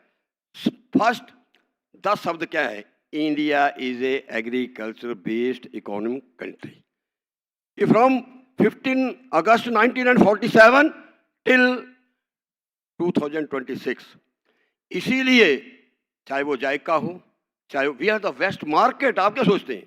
मैं पूछ रहा था, ये सॉफ्ट लोन है, ये आया क्यों? पैसा आया क्यों? Paris declaration is there, as per JICA Japan declaration is there. पूरे विश्व भर के प्रधानमंत्री और राष्ट्रपति इकट्ठे होते हैं। आई हैव बीन कोपेनहेगन में भी आपकी, I have been 2 time in Copenhagen.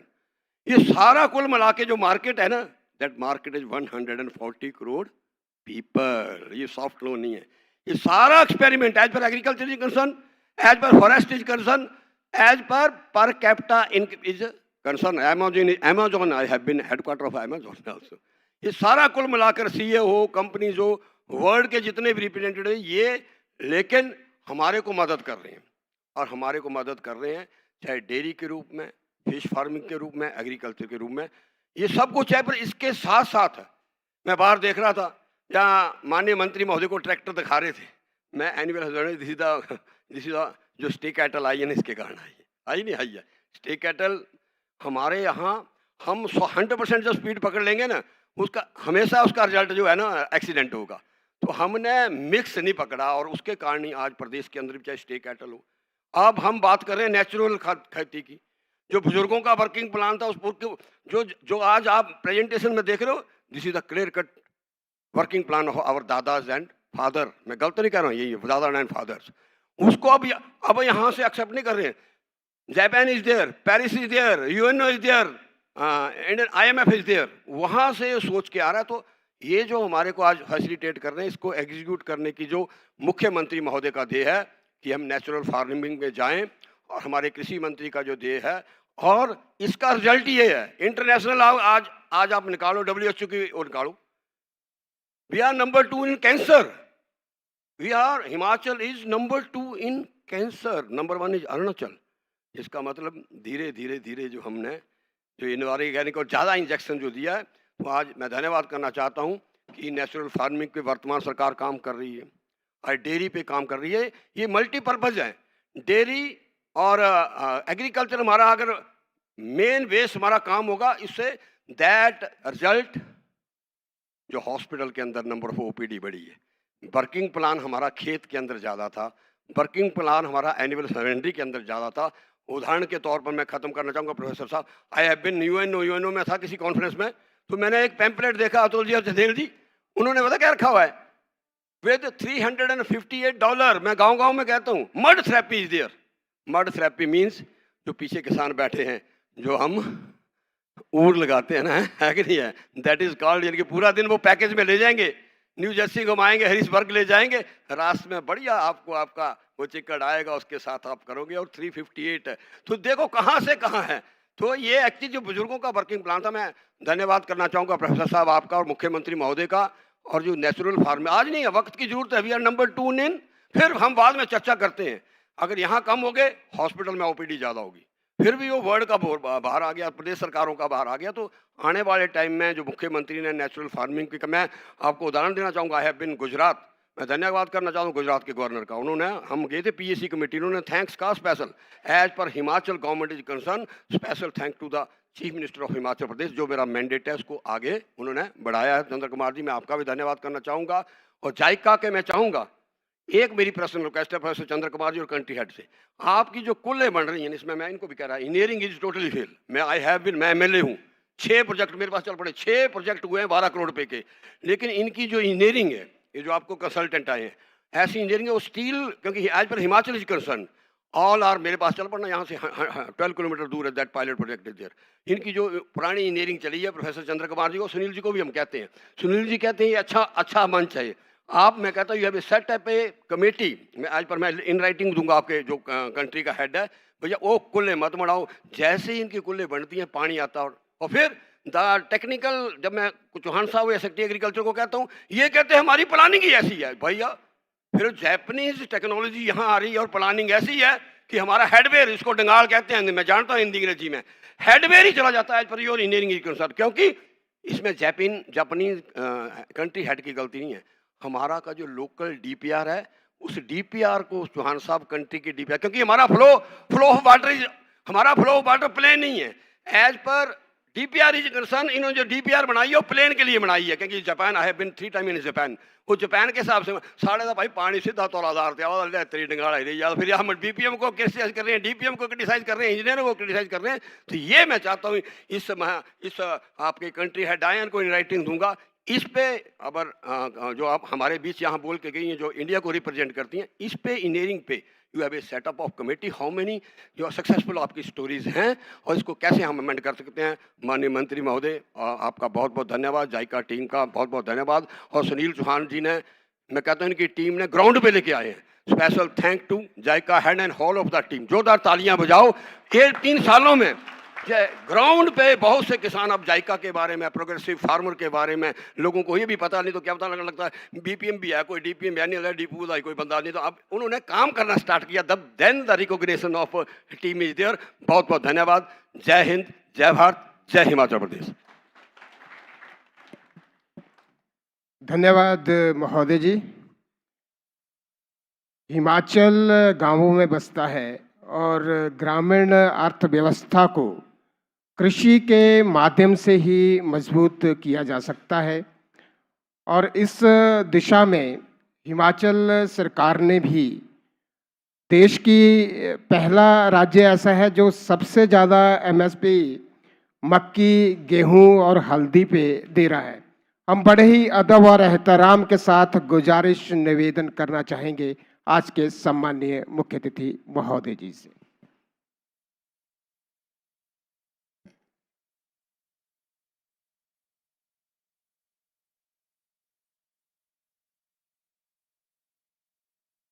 हमारे जायका इंडिया के मुख्य प्रतिनिधि श्री लौकुशी ताकुरो जी, वरिष्ठ अतिथि, और हमारे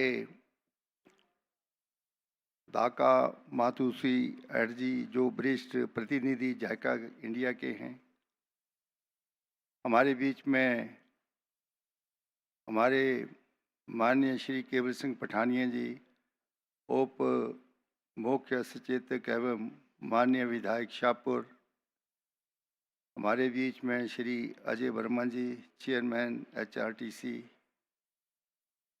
श्री निशु मोंगरा जी, हमारे एग्रीकल्चर मार्केटिंग कमेटी के चेयरपर्सन, हमारे बीच में हॉर्टिकल्चर यूनिवर्सिटीज़ के वाइस चांसलर डॉक्टर चंदेल जी, भारत सरकार के जाका के प्रतिनिधि या परियोजना से जुड़े वरिष्ठ अधिकारीगण, हमारे बीच में हमारे परियोजना निर्देशक डॉक्टर सुनील चौहान जी और उनके साथ वरिष्ठ सलाहकार श्री बलजीत संधू जी, हमारे बीच में हमारे joint director agriculture Shri Rahul Katoch ji, deputy director agriculture Shri Dhiman ji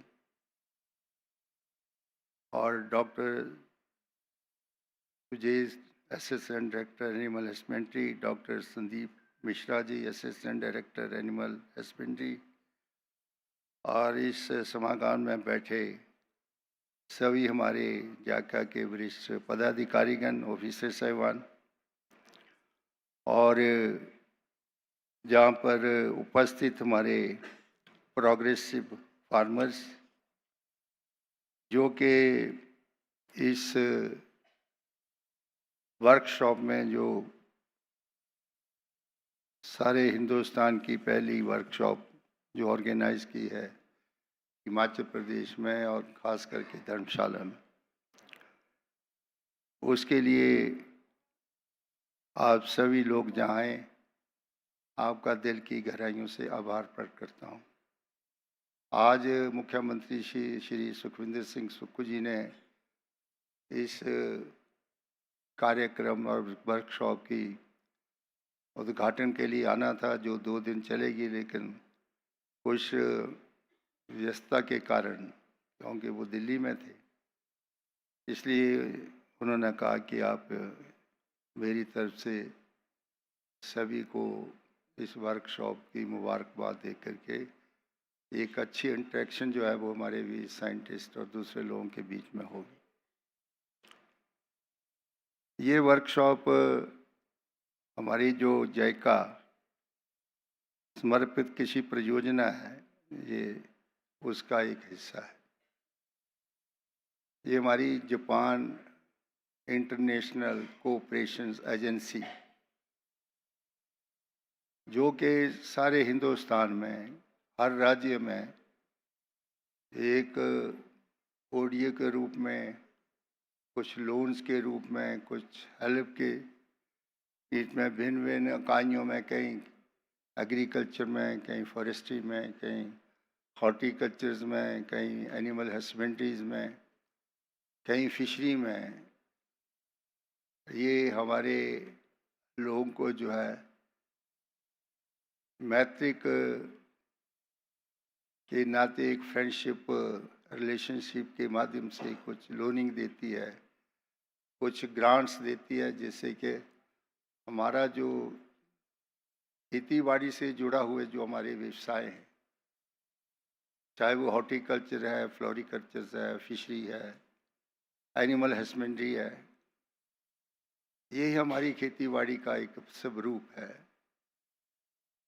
और हिंदुस्तान अपने में एक अनोखा कॉन्टिनेंट है जिसकी एग्रो क्लाइमेटिकल कंडीशन जो हैं वो अलग अलग हैं। हम ज़ीरो फाइटर से शुरू करते हैं, अल्पाइन पास्चर तक जाते हैं। यहाँ का एग्रीकल्चर पैटर्न भी बड़ा विशेष है और ये सबसे बड़ा एक ऑक्यूपेशनल स्ट्रक्चर है खेतीबाड़ी। खेतीबाड़ी जो है इंडस्ट्री के साथ लिंकेजेस हैं, खेतीबाड़ी की जो है सर्विस जो है वो उससे भी खेतीबाड़ी लिंकेजेस हैं, चाहे सर्विस सेक्टर है, चाहे वो इंडस्ट्री सेक्टर है, चाहे वो 140 करोड़ लोगों को 2 टाइम की जो है वो खाना उपलब्ध कराता है। और सबसे उपजाऊ जो ज़मीन है वो भी विश्व में सबसे ज़्यादा इंडो गैंजेटिक प्लेन है, जो सदियों से हमारे देश के टीमिंग मिलियंस पीपल जो हैं उनको खाद्य जो है वो सप्लाई करता है। और पहले काफ़ी इस देश में अकाल आता था, और 1943 का आपने देखा है, 34 का अकाल देखा है। उसके बाद कभी हिंदुस्तान में खाने पीने का काल नहीं आया है। ये सारी एक मैनेजमेंट जो है, हमारे अच्छे साइंटिस्ट हैं, यूनिवर्सिटीज़ हैं, अच्छे बीज हैं, और सबसे बड़ा हमारा जो फार्मर्स है बड़ा प्रोग्रेसिव है। उसकी देन है कि हम ग्रीन रेवोल्यूशन, हरित क्रांति लाए, आज हम वाइट क्रांति लेकर के आए। तो ये एक बहुत लंबी इस प्रदेश की और इस देश की जो है वो किसानों के साथ जुड़ी हुई उपलब्धियां जो हैं वो शानदार रही हैं। आज हम खुद सेल्फ सफिशिएंट तो हैं, लेकिन हम बाहर भी चीज़ें भेजने के लिए समर्थ हैं, चाहे अनाज है, चाहे हमारी जो है वो दूसरी इंडस्ट्रीज़ हैं जो खेती बाड़ी के साथ जुड़ी हैं, सर्विस सेक्टर है जो खेती बाड़ी के साथ जुड़ा हुआ है। तो एक बहुत बड़ा जो दायरा है इस देश की इस तरक्की के लिए और इस देश की इकोनॉमी को बढ़ाने के लिए किसान का बहुत योगदान रहा है, और साइंटिस्ट का भी बड़ा योगदान रहा है। अच्छे बीज पैदा हुए, अच्छी यूनिवर्सिटीज आई, और ख़ास करके हिमाचल प्रदेश भी एक बड़ा पहाड़ी प्रदेश है। 1966 के बाद हम एक छोटा सा पहाड़ी प्रदेश है जिसकी जो है वो डिफरेंट एग्रो क्लाइमेटिकल जोन्स हैं, जिनको डेवलप करने के लिए हमारे लोग जो हैं काफ़ी मेहनती हैं। इसकी जो टोपोग्राफी वैसे भी जापान के साथ ही मिलती है। हमारे बड़े हाई माउंटेन्स हैं, इनके थोड़े छोटे माउंटेन्स हैं, लेकिन एग्रो क्लाइमेटिकल कंडीशन लगभग एक जैसी ही हैं। और जापान को वैसे भी ग्रेट ब्रिटेन ऑफ ईस्ट कहते हैं। जापान ने बहुत तरक्की की, और जो एशियन कंट्रीज़ हैं उनको भी द कंट्रीज ऑफ डेवलिडेशन कहते हैं, कम हीनता के देश। और एशियन कंट्रीज़ में जापान जो है वो एक ऐसा देश है जिसको द कंट्री ऑफ एफर्ट्स, यानी कि आगे पूरी जो इकोनॉमी जो है और इसका औद्योगिकीकरण जो है उसके लिए ग्रेट ब्रिटेन के साथ जापान की जो है वो तुलना की जाती है। तो हम बहुत सी चीज़ें इनसे सीख सकते हैं, जिनके टेरेस कल्टीवेशंस है, अंडुलेटिंग टेरेन है, कैसे हमारा जो है वो इरिगेशन सिस्टम है। और जो हमारे जो सलाहकार हैं इनको मैं कहना चाहता हूँ कि जो हमारे हिल एरियाज़ का जो ड्रेनेज सिस्टम है और इरिगेशन सिस्टम, ये बहुत पुराना है, वैदिक काल का है। Very old traditions of irrigation production. और उस वक्त कोई टेक्नोलॉजी इतनी एडवांस नहीं थी, लेकिन जो हमारे किसान लोग थे, मैं जब देखता हूँ किस प्रकार से इरिगेशन सिस्टम को, कूलों को, कम्युनिटी कूल्स को किस प्रकार से उन्होंने उसका डिस्ट्रीब्यूशन किया, कैसे इरिगेशन पोटेंशियल बढ़ाया, और कई चीज़ें जो है वो पुराने हमारे ख़ास करके जो कांगड़ा गज़टियर है उसमें बहुत सी चीज़ों का एलेबोरेशंस किया है कि कैसे इरिगेशन पोटेंशियल जो है वो इन एरियाज़ का बढ़ाया गया। और दे कूल जो थी वो it is not maintained by the government, these kuhls are maintained only by the community, they are maintaining it properly. अब हमने क्या किया कि अपनी कूलें छोड़ दी और सरकार को दे दी। अब जब फसल का टाइम होता है तो कई बार एक्शन साहब छुट्टी पे होते हैं, कभी एसडीओ छुट्टी पे होता है, कभी जेई छुट्टी में होता है। एग्रीकल्चर तो सीजन होता है और उनकी जो अलाइनमेंट्स थी, उन कोलों के अलाइनमेंट्स इतनी परफेक्ट थी कि एक अच्छा जो इंजीनियर्स है वो भी उसको डिज़ाइन नहीं कर सकता। देश ऐसी उनकी अलाइनमेंट्स थी।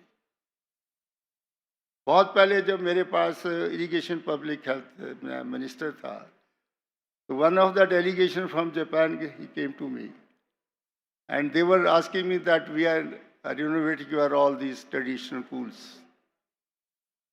तो मैंने उनको रिफ्यूज़ किया कि नहीं, इन कूलों के साथ आप छेड़छाड़ मत करो और ना ही हम करना चाहते हैं। Let the community to maintain it.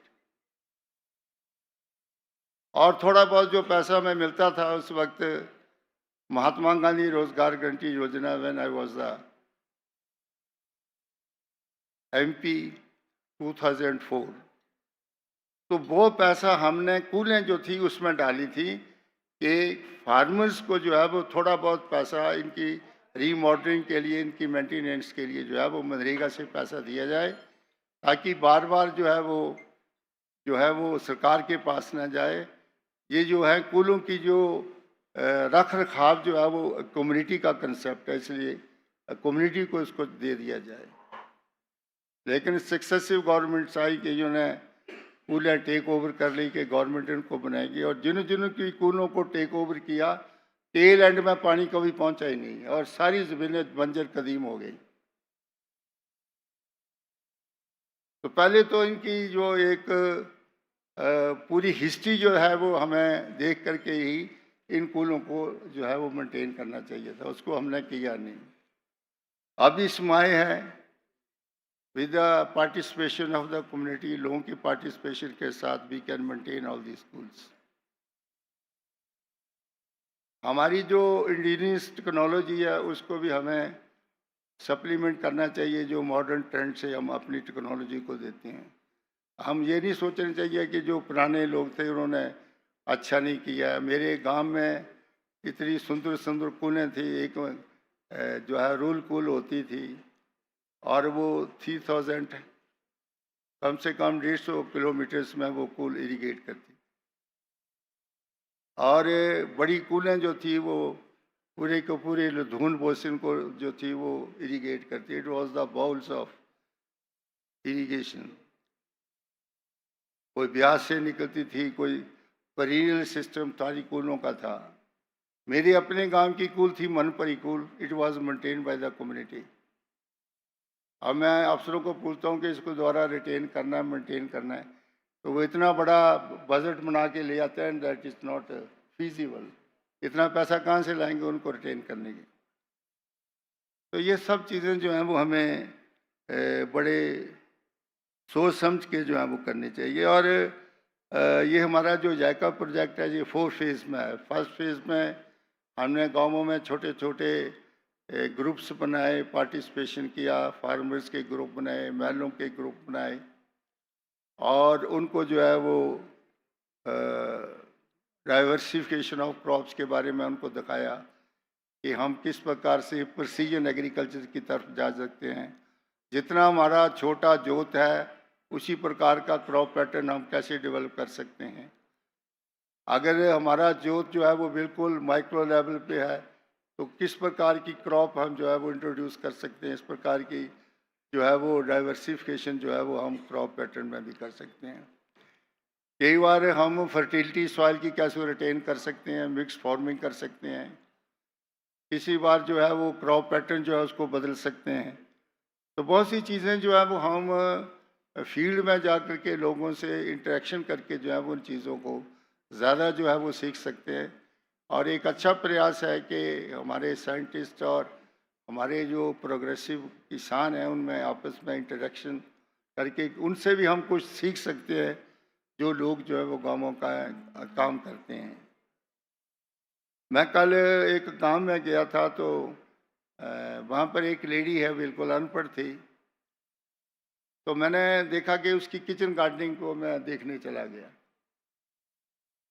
और उसके किचन गार्डन में हर एक किस्म की क्रॉप्स है। वेजिटेबल्स हर किस्म की वेजिटेबल है। अभी तक हमारा प्याज जो है वो मार्केट में नहीं आया है और उसका तैयार है, उसके टमाटर भी तैयार हैं, उसके मटर भी तैयार हैं, उसका लेट वैरायटी का कैबेज भी तैयार है, और यहाँ तक कि उसकी फ्लोरिकल्चर बहुत अच्छी है। उसने इतने किस्म के फूल लगाए हुए हैं। मैंने कहा ये आपने कहाँ से कलेक्शन की? कहती मैं जहाँ जाती हूँ वहाँ से मैं लेके आती हूँ। और पूरा घर उसका आगे पीछे से पूरा जो है वो फ्लावर से भरा हुआ है। तो फ्लोरिकल्चर में भी ऐसी बात नहीं है। कई बार हमारे लोग अनपढ़ तो है, इलिटरेट है, लेकिन प्रोग्रेसिव में हैं। उनसे भी हमें सीखना चाहिए कि आप, मैंने उसको पूछा कि आपने ये प्याज कब लगाया, क्योंकि अभी खाने के लिए तैयार हो गया, अभी तो पंजाब का आता है, लेकिन उसका भी तैयार है वहाँ। तो कहते हैं कि मैंने तो 2 महीने पहले लगाया हुआ है। तो कुछ चीज़ें हम उनसे भी सीख सकते हैं। और ये डाइवर्सिफिकेशन ऑफ क्रॉप्स में भी लोगों ने अच्छा काम जो है वो खेती बाड़ी का किया है। और हमारा जो ट्रेडिशनल जो सिस्टम था एग्रीकल्चर का, जिसमें ऑर्गेनिक एग्रीकल्चर कहते थे, आज तो उसका नाम जो है वो प्राकृतिक खेती कह दिया है। उस वक्त ऑर्गेनिक खेती से ही सब चीज़ें तैयार होती थी। मैंने अपने वक्त में भी देखा है कि हमारे खेत खलिहान में लोग ये जो फर्टिलाइज़र है उसका यूज़ नहीं करते थे। और फर्टिलाइज़र जो थी उसको तो जब वो इंट्रोड्यूस किया गया तो उसके कैंप लगाए गए किसानों में। छोटे छोटे 1-1, 2-2 किलो के वो फर्टिलाइज़र दी गई, जिसमें जो है वो ज़्यादा करके यूरिया वगैरह था, 12-32-16, इस तरह से नाइट्रोजन वगैरह, इस प्रकार के DLF वगैरह का कारखाना लगा। तो जस्ट टू इंट्रोड्यूस इट के जी आप इसको लगाओ, खेती बाड़ी उपजाऊ हो जाएगी। उसे ये ठीक था कि उस वक्त अन्न का अभाव था, प्रोडक्शन कम थी, तो लोगों की बड़ी क्रेज थी। लेकिन धीरे धीरे हम जो है वो उस ऑर्गेनिक खेती और प्राकृतिक खेती से हट करके हम जो है वो ज़्यादा जो है वो हमने फर्टिलाइज़र का, इंसेक्टिसाइड, विंडीसाइड स्प्रू करने से जो है वो अन्न की पैदावार तो ज़्यादा हुई, लेकिन उसके आफ्टर इफेक्ट्स जो है वो हमारी हेल्थ के ऊपर, जिसका के जिक्र अभी पठानिया जी कर रहे थे, उसके ऊपर भी हुआ। इसी के साथ साथ अब सोच में बदली जा रही है कि हम किस प्रकार जो है वो ऑर्गेनिक खेती, प्राकृतिक खेती की तरफ जाएं। और हमारे मुख्यमंत्री जी ने पहली बार एक अच्छा स्टेप लिया है कि हिंदुस्तान में मिनिमम सपोर्ट प्राइस जो सीरियल की है, जिसमें कि हम खास करके गंदम खरीदते हैं, मक्की खरीदते हैं, कोर्स ग्रेन खरीदते हैं, उसका हमने मिनिमम सपोर्ट प्राइस जो है 60 रुपये किलो जो है वो हमने गंदम की है, 40 रुपये किलो जो है वो हमने मक्की की है, 90 रुपये किलो जो है वो हमने रूट क्रॉप्स, जिसको हल्दी कहते हैं, टर्मिक कहते हैं, उसका किया है। किसी भी स्टेट में जो है वो इतनी सपोर्ट प्राइस नहीं है। जो केमिकल से या फर्टिलाइज़र से जो गंदम पैदा होती है, सरकार उसकी सपोर्ट प्राइस जो है वो 24 रुपये किलो से और 25 रुपये किलो के हिसाब से देती है। जबकि हमने ऑर्गेनिक खेती से जो फसल पैदा होती है उसकी हमने सपोर्ट प्राइस जो है वो 4 टाइम्स जो है वो बढ़ा दी, जिसका मैंने अभी आपको जिक्र किया। तो ये जायका के जो हमारे सेकंड फेज़ में जो हम काम कर रहे हैं, इसमें सारे हिमाचल प्रदेश के लगभग सभी डिस्ट्रिक्ट में हमने कुछ पंचायतों को आइडेंटिफाई किया है, और उसमें भी हम इस प्रकार की एक्टिविटीज़ जो है उनको ज़्यादा जो है वो आगे बढ़ा रहे हैं। और काफ़ी हमारी सिंचाई की योजनाएं भी चल रही हैं, जिसमें ट्यूबवेल्स हैं, डिस्ट्रीब्यूशन है, उसके साथ साथ हमारे जो मार्केटिंग लिंकेजेस हैं। चीज़ तो पैदा हो जाती है, लेकिन हम इसकी मार्केटिंग कहाँ करें? तो हमारा मेन स्ट्रेच जो है वो मार्केटिंग लिंकेजेस से भी है कि हम कुछ प्रकार के ऑर्गेनिक, अगर हम सीरियल्स पैदा करते हैं, पल्सेस पैदा करते हैं, या ट्रक फार्मिंग करते हैं, वेजिटेबल्स करते हैं, तो इसके लिए हमें मार्केटिंग लिंकेज जो है बहुत ज़रूरी है। इसके लिए भी हमारा एग्रीकल्चर विभाग, जायका का और दूसरे जो हमारे प्रोजेक्ट चल रहे हैं, उसमें मार्केटिंग जो है उसको भी सबसे आगे रख करके हम कार्यक्रम कर रहे हैं, ताकि हमारा किसान जो चीज़ पैदा करे उसकी डिस्ट्रेस सेल ना हो। कई बार हमने देखा टोमेटो ज़्यादा हो जाता है, डिस्ट्रेस सेल होती है, थ्रो अवे प्राइसेस के ऊपर उसको फेंकना पड़ता है, और इससे क्या होता है कि अगली बार किसान उस चीज़ को नहीं लगाता। कई बार जो है वो हमारा सीरियल को लोग उठाते नहीं हैं, उसकी डिस्ट्रेस सेल हो जाती है क्योंकि रखने को जगह नहीं है, अच्छे जो है वेयर हाउसेज नहीं है। तो ये सब चीज़ें बड़ी ज़रूरी हैं। प्रोडक्शन के साथ साथ मार्केट लिंकेज जो है वो एक बड़ा एसेंशियल डॉक्यूमेंट्स है, जिससे भी हम अपने किसानों की जो उपज है उसको बढ़ा करके आगे मार्केट को सपोर्ट कर सकें, ताकि जो चीज़ हम पैदा करें उसको हमें थ्रो अवे प्राइसेस के ऊपर जो है वो ना फेंकना पड़े। और इसके साथ साथ हमारे पड़ोस में बहुत सी स्टेट्स ऐसी हैं और ड्यूरिंग रेनी सीजन जो है वो वहाँ पर वेजिटेबल्स नहीं होती, और सबसे ज़्यादा हमारे ऊपर के एरियाज जो टेम्परेट जोन से जो है वो वेजिटेबल्स निकलती हैं, और सबसे ज़्यादा उस वक्त जो मार्केट जो है वो हमें वो यूपी में जा कर के पंजाब में हरियाणा में मिलती है, क्योंकि रेनी सीज़न होता है। तो हमारी मार्केट जो है वो सबसे अच्छी होती है इन स्टेट्स में, और हमारे लोगों को जो है वो डिस्ट्रेस सेल की तरफ ना जा करके अच्छे पैसे हमारे लोग कमा सकें।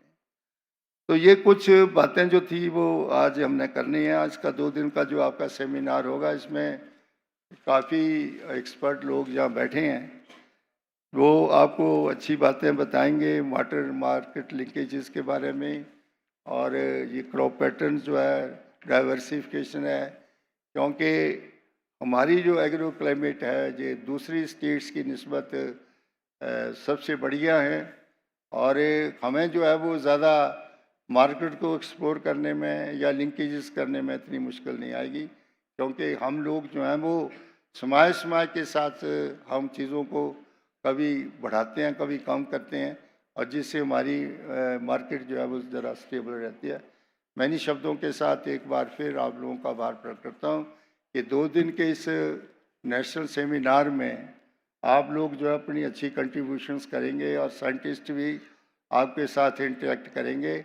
और मैं डॉक्टर सुनील जी को भी बधाई देता हूँ कि आपने एक अच्छा प्रयास किया है, लेकिन हमारे यहाँ जो 4 फेज़ का कार्यक्रम है, जो हमारे जैका प्रोजेक्ट का ये 2nd फेज़ है, उसके बाद 3rd और फिर 4th है, जो हम स्ट्रक्चर्स तैयार करेंगे, परमानेंट स्ट्रक्चर हैं, चाहे कूलें हैं, ट्यूबवेल्स हैं, हम उसको भी आप प्रोजेक्ट के साथ कई बार प्रोजेक्ट क्लोज हो जाता है और हमारी एक्टिविटीज़ भी क्लोज हो जाती है।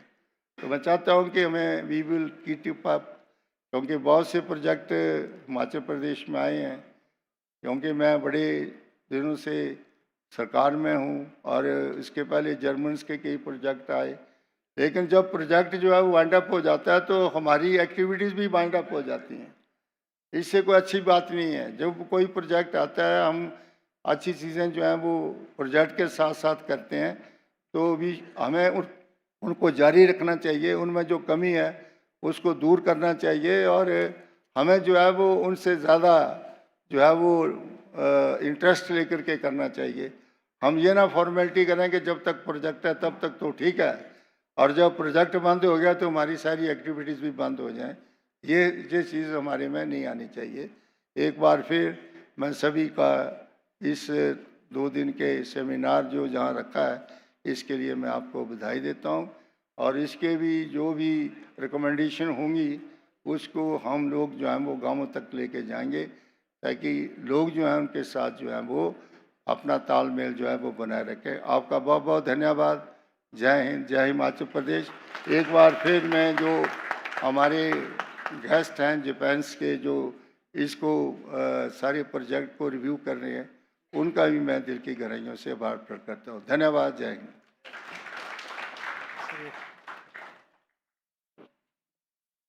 धन्यवाद महोदय जी, आपके मार्गदर्शन और संबोधन के लिए हम आपका आभार व्यक्त करते हैं। अपने अनुभवों के साथ साथ कृषि क्षेत्र में कैसे आगे बढ़ेंगे उसके बारे में विस्तार से हम सब लोगों का मार्गदर्शन यहाँ पर किया है।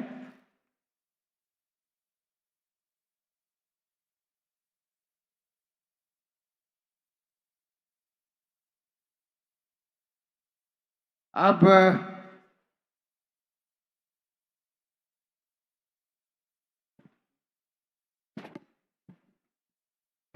हमारा निवेदन रहेगा वोट ऑफ थैंक्स के लिए डॉक्टर आशीष आनंद जी से, सब्जेक्ट मैटर स्पेशलिस्ट हमीरपुर में हैं।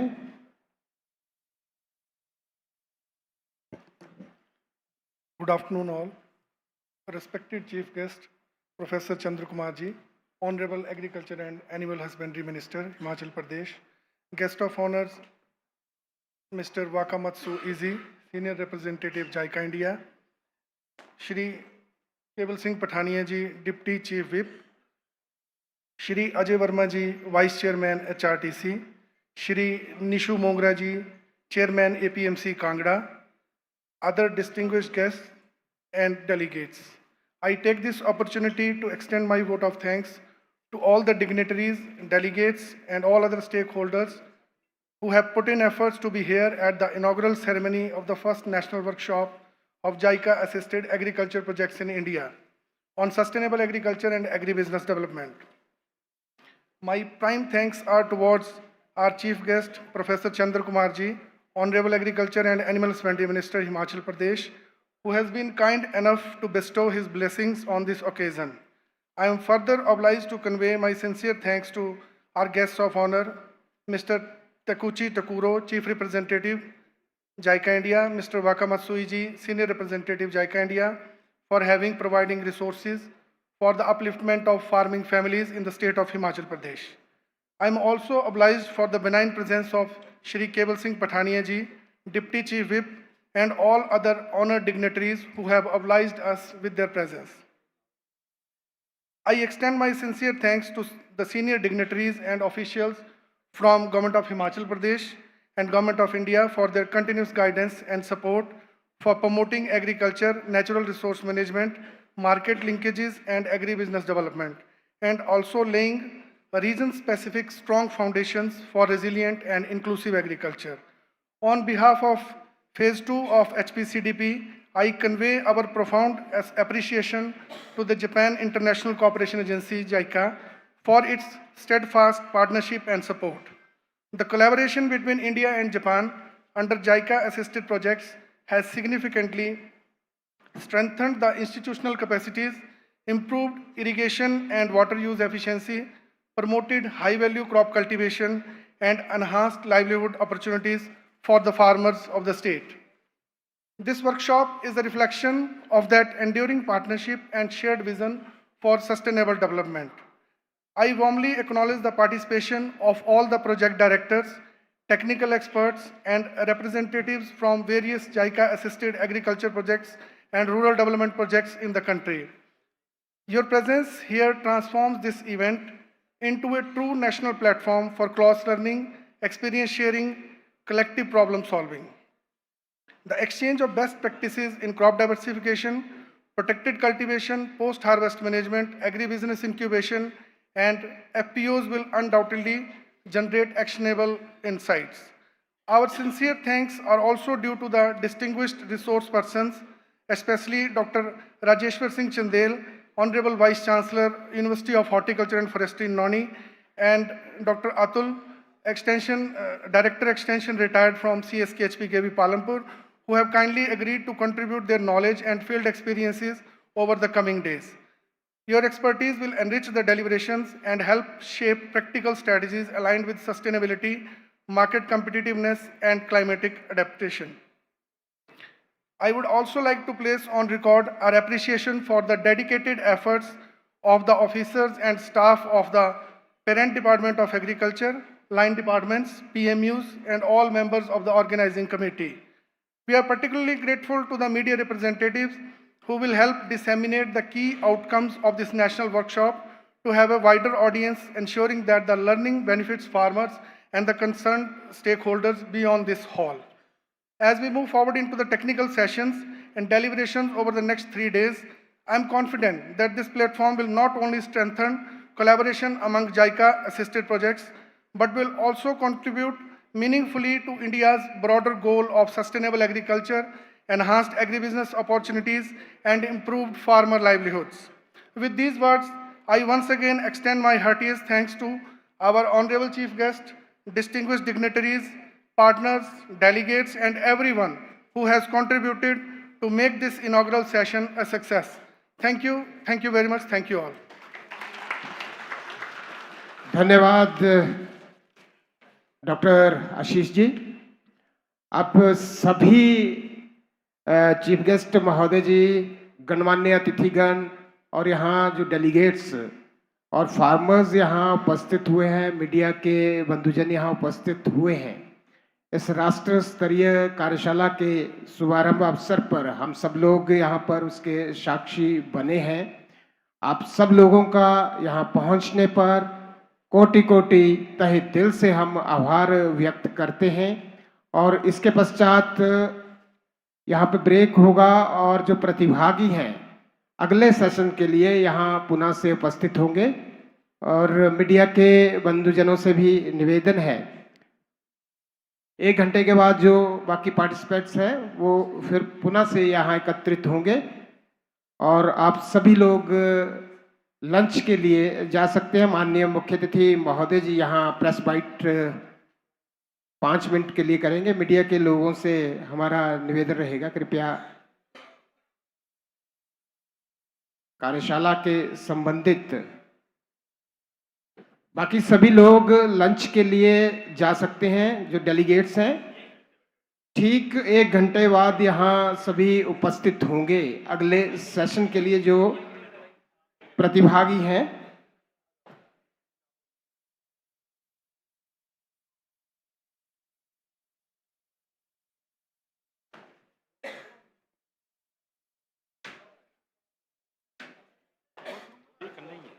करना ही बाहर निकल है। हाँ रास्ता भी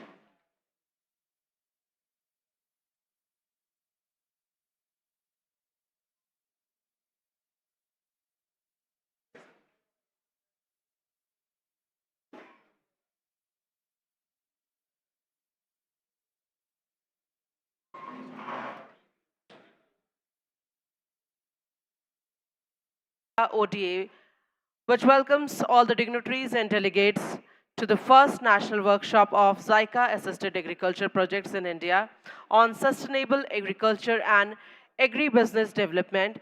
And can we have a big round of applause for everyone over here? We already had a great session in the morning, and I hope you had a great time and you had your lunch already and all energetic to restart our technical session. And now, let's start our theme 1, that is resource efficient agricultural practices and climate resilient farming. And for the same, I'm going to welcome chair for the session, Dr. Sunil Chauhan, Project Director, HPCDP Phase 2 Jica-ODA, and let's welcome him. And Dr. Sunil Chauhan holds Doctorate of Philosophy, PhD in Agriculture with specialization in Vegetable Sciences. Dr. Chauhan is presently heading Phase 2 of the Himachal Pradesh Crop Diversification Promotion Project and commenced his professional career in 1999 as an Agricultural Development Officer. With over 27 years of distinguished service in the state development of agriculture, Dr. Chauhan has extensive experience in planning, formulation and execution of farmer-centric interventions. Out of 27 years of professional experience, 19 years have been dedicated to externally aided projects where he has served in diverse capacities ranging from field-level functionary to senior leadership roles. Dr. Chauhan worked for 9 years on World Bank-funded projects executed by HP Forestry Development Society under the Development of Forestry. Subsequently, Dr. Chauhan has also served for 10 years under Jica-funded projects, namely Himachal Pradesh Crop Diversification Promotion Project, that is HPCDP Phase 1 and Phase 2. Dr. Chauhan also holds a postgraduate diploma in Agricultural Management, PGDAM, from Manage Hyderabad and has participated in overseas training program focused on agriculture marketing. With more than 27 years of extensive experience, Dr. Chauhan has significantly contributed to the crop diversification, promotion of sustainable agriculture practices, capacity building of farmers, and effective implementation of development initiatives aimed at enhancing farmers' income and livelihood. Can we have a big round of applause for this gentleman, everyone? Now, I would like to welcome our co-chair for the session, Ms. Vengulekar, Nishtha Vengulekar, Development Specialist, Jica India. Ms. Nishtha Vengulekar has over a decade-long experience as a development professional, rural development, livelihood enhancement, skill development, and capacity building sector at Jica India. She handles a multi-sectoral portfolio encompassing agriculture, forestry, metro, and human resources development. Can we have a big round of applause for her as well? And now, let us welcome our rapporteur for the session, Dr. R.K. Sharma, vegetable expert PMC. Dr. R.K. Sharma is working as agronomist vegetable for HPCDP2 and has done doctorate in vegetable sciences from Dr. Y.S. Parmar University, Nauni Solan. Dr. Sharma retired as Deputy Director Agriculture from State Department of Agriculture, Himachal Pradesh, and worked for Phase 1 of HPCDP and TCP projects. He has also worked in World Bank assisted HP Mid-Himalaya Watershed Development Project, USAID project, and Training and Extension Project, TNE, implemented by Development of Agriculture, HP. And let's welcome him with a big, big round of applause. And now, it's time to welcome our panelists. And the first panelist I would like to welcome over here is Professional Colonel Rajeshwar Singh Chandel, is the Vice Chancellor of Dr. Y.S. Parmar University of Horticulture and Forestry at Nauni Solan, Himachal Pradesh. Before joining this assignment, Professor Chandel held the position of Executive Director of Natural Farming Mission in the Government of Himachal Pradesh, which helps spreading mission of natural farming all over the country, and now the Government of India has launched the National Mission on Natural Farming, NMF, with total budget of 2481 crore. As a senior researcher and academician with over 30 years of experience, he has keen interest in the fields of natural farming, agroecology, sustainable food system. He is the chairman and member of various committees under different ministries of Government of India, NITI, Ayog, and many state government. He has visited over 20 countries across continents. He has been the part of few missions of the Government of India to different countries and also a regular member of the Global Consortium on Agroecology led by France. He had been a visiting professor to France National Research Institute for Agriculture, Food and Environment, INRAE, France, University of Sydney, Australia, and Invent, Germany. He has been recognized as international trainer on agroecology. So ladies and gentlemen, please put your hands together for Dr. Rajeshwar Singh Chandel. I would like to welcome our second panelist, Professor Dr. Atul, retired as a Director, Extension Education, CSK HP Agriculture, University, Palampur in 2018.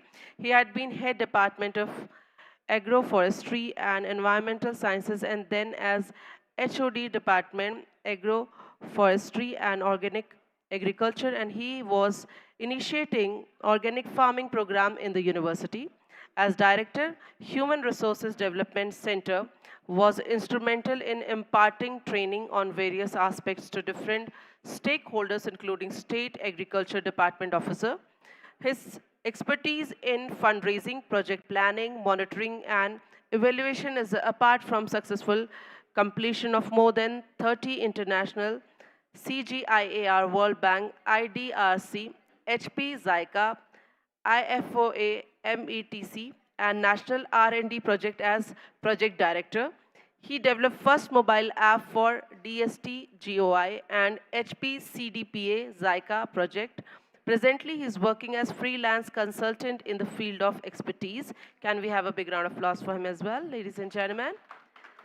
And now, let's welcome our third panelist, and that is Mr. Bigyan Prasad Sahu, currently working as Chief Engineer, Jica project, Brahmani Left Basin, Sukhinda, Odisha, under the Department of Water Resources, Government of Odisha. Mr. Sahu is postgraduate with specialization in irrigation water management from Anna University, Chennai, management and soft component activities for major irrigation commands. Can we have a big round of applause for all the panelists over here? And now, I request our very first panelist to please start the session. Dr. R. Singh Chandel, Honorable Vice Chancellor, University of Horticulture and Forestry, Nauni Solan. Let us begin the session, first session. Thank you. Over to you, sir.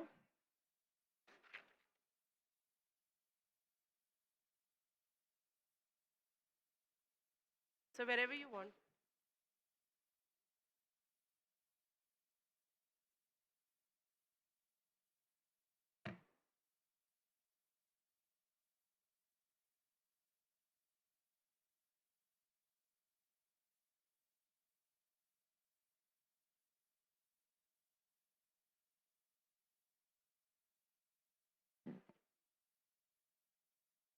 Namaste.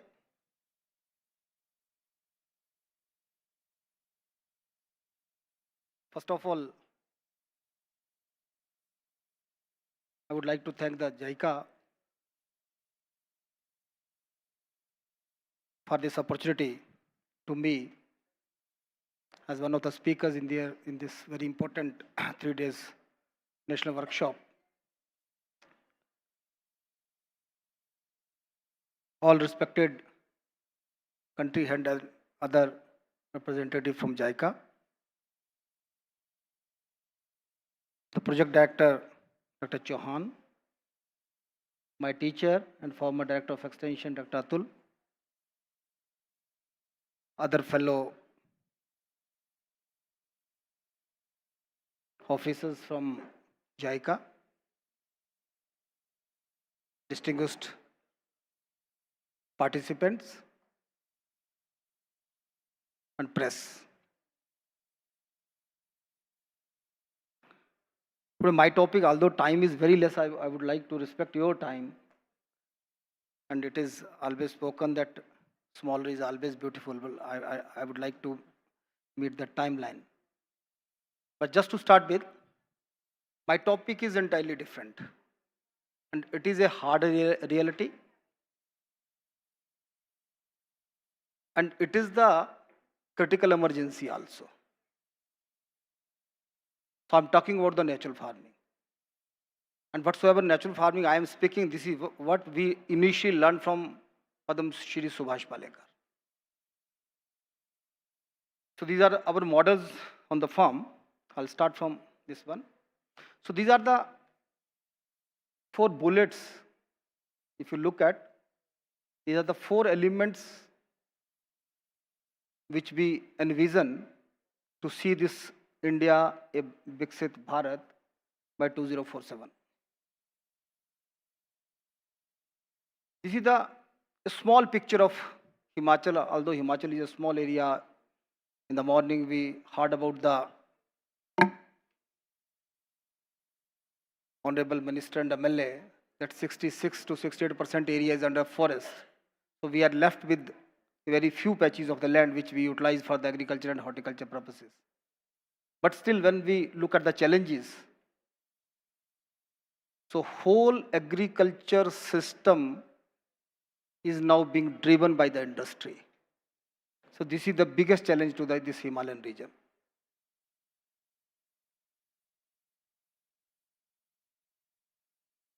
We always talk of the famines in India. We talk about the later developments after the post-green revolution, which happened, which helped the country bringing out of the situations of the hunger. But now, when each component of agriculture is being driven by the industry, the challenges are, I think, now more critical before us. So I think this is the right platform to say whether we should look for the diversification or crop intensification. United Nations talks about the crop intensification for most of the smallholders having less than 2 to 3 hectares of the land. So you can see the scenario of the Himachal Pradesh, where we shifted from our scientifically derived, socially validated, community-based accepted crops to monoculture. So just look at these crops where we have lost almost all our Himalayan resource, which are the rich source of the all kind of the human nutrition which we aspire for. And at the same time, when we talk about the cash crops, so last 3 crops, whether it is fruit, and amongst fruit it is apple and vegetables. So this shift, if you look at one hand, it added to the annual incremental, significant incremental in family income. But when I'll take you to the next slide, these are the another challenges from the food. Himachal is considered as one of the richer state in the country. And I don't think you will find any landless farmer here.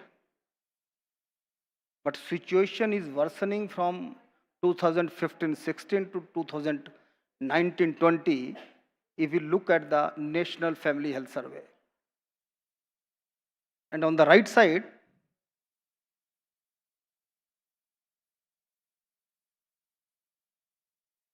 this is a news item which each one of us, they are confronting with. More than 70% of the markets are flooded with the unrecognized, unapproved, non-approved pesticides. This is another challenge, not in terms of the food contamination, but adding to the cost of the farmers. Yes, today morning, I read one article by Mr. P.A. Siddharth. He wrote, perception may be different, and this is the beauty of this country that anybody can speak anything. उसने लिखा है कि India is being throttled by the cow dung and cow urine. ये मैंने आज ही सुबह पढ़ा. भारत के किसानों का गला गाय के गोबर और गाय के गोमूत्र से काटा जा रहा है. And I must understand, with appreciation to the speaker,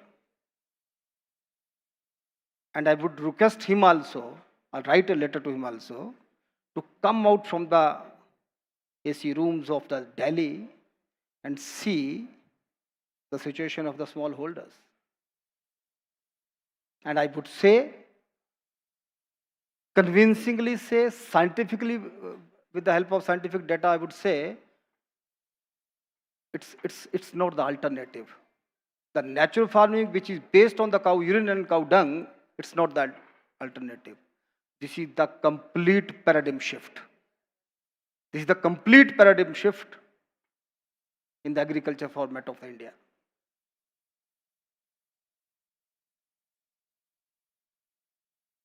So, how natural farming is being taken globally? So there are the 2 kind of the principles and elements. First are the 13 principles given by the United Nations Committee on High-Level Panel of Experts on World Food Security. So what is there in these 13 principles? Soil health. Each one of us know that average soil organic carbon is between 0.3 to 0.6 in India. 1/3 of the Indian agricultural land has been declared as the degraded land. Animal health. Today in the morning, Honorable MLA spoke about the animal health also. Or Honorable Prime Minister of India, Mr. Narendra Modi, speaks about one health, whether it is soil or human or animal or environment. Then biodiversity. Highly threatened, we are falling in the under highly threatened countries in case of biodiversity, agriculture biodiversity. Recycling, economic diversification, input reduction, fairness, connectivity, participation. So with this natural farming is aligning with all 13 principles of the United Nations HLP CFS. And then thereafter, in 2018, FAO provided that with the 10 elements of agroecology. Again same, resilience, synergy, culture and tradition, efficiency, recycling. Again we are mapping all 10 elements of FAO through natural farming. So it means this is not a traditional methodology. I would say this is a modern science. We talk about the cultivation of the microbiology. We talk about the deep science lying in the microbiology, in the soil. So thank you. I would thank the consecutive governments of Himachal Pradesh for initiating this Prakriti Kheti Kushal Kisan Yojana. And as a result of this Yojana, and Honorable Present Chief Minister of Himachal Pradesh, he is promoting this natural farming through all his efforts as a flagship program. So this is the current situation of Himachal Pradesh. I would thank the Department of Agriculture and specifically the Atma. Now come to the science. People say a traditional methodology. Who say this is traditional methodology? When it comes to the global discussions, European Commission says that India is in the process to develop the latest scientific technology based on the minimum cost. So since I am from the Horticulture University, so we used to provide this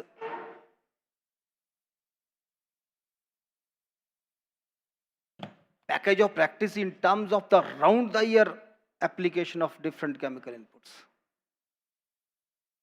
And around 1.26 lakh farmer families, they are used to follow that package of practice. So based on the 4 years of study, now this round the year package of practices we developed for the first time. This is the first global model of a regional horticulture research station. It came to the all nations. So these are the different crop combinations. So this model, it talks about crop intensification. It saves the water. This crop is on the dry land. This enhances the crop the diversity in the rhizosphere, whether in terms of fungi, bacteria, actinomycetes, or enzymatic activities.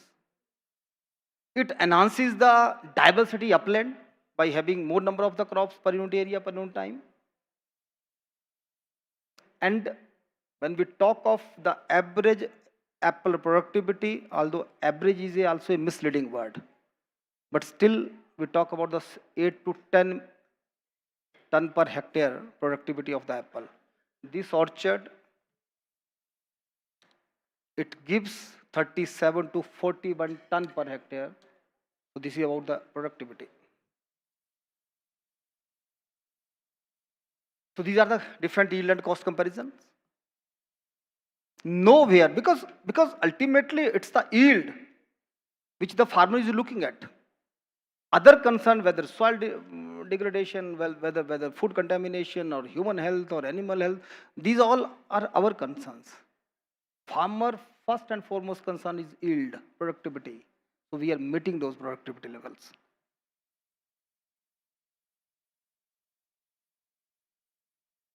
This is the comparison of returns between natural farming and chemical farming systems. No way we are lacking behind.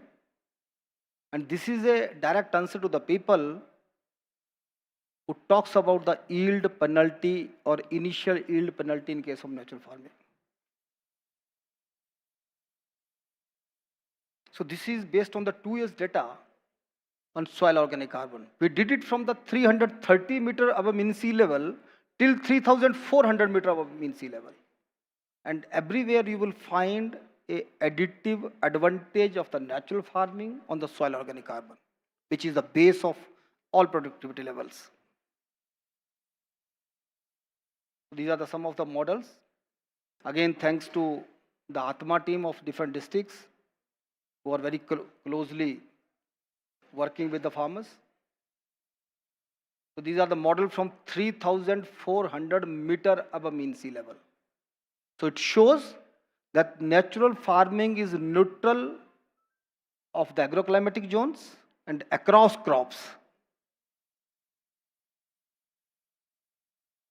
Again, this is the perception how the farmer who have transformed into the natural farming practices, how did they respond? So interestingly, you will see 93% said that they minimize the cost of cultivation. This is the only cost which is adding to the profit of the farmers. This is unfair to say here. I am also not in favor of MSP. Because if you are talking about the food, if you are talking about the nutritional and safe food, so we have to meet 2 conditions. One is availability of such food, and second one is affordability of the food. The nutritional food, safe food should not only be the priority of the city elites. And last, number 6, better productivity of the crops. 90% responded with the better productivity. And when you look at the point number 7, 35% talked about the better market brutality. Yes, we are not prioritizing for the higher price. Because when you reduce the cost of cultivation up to the level of 80%, so that is the only that adds to the productivity, that adds to the benefit, profit of the farmers.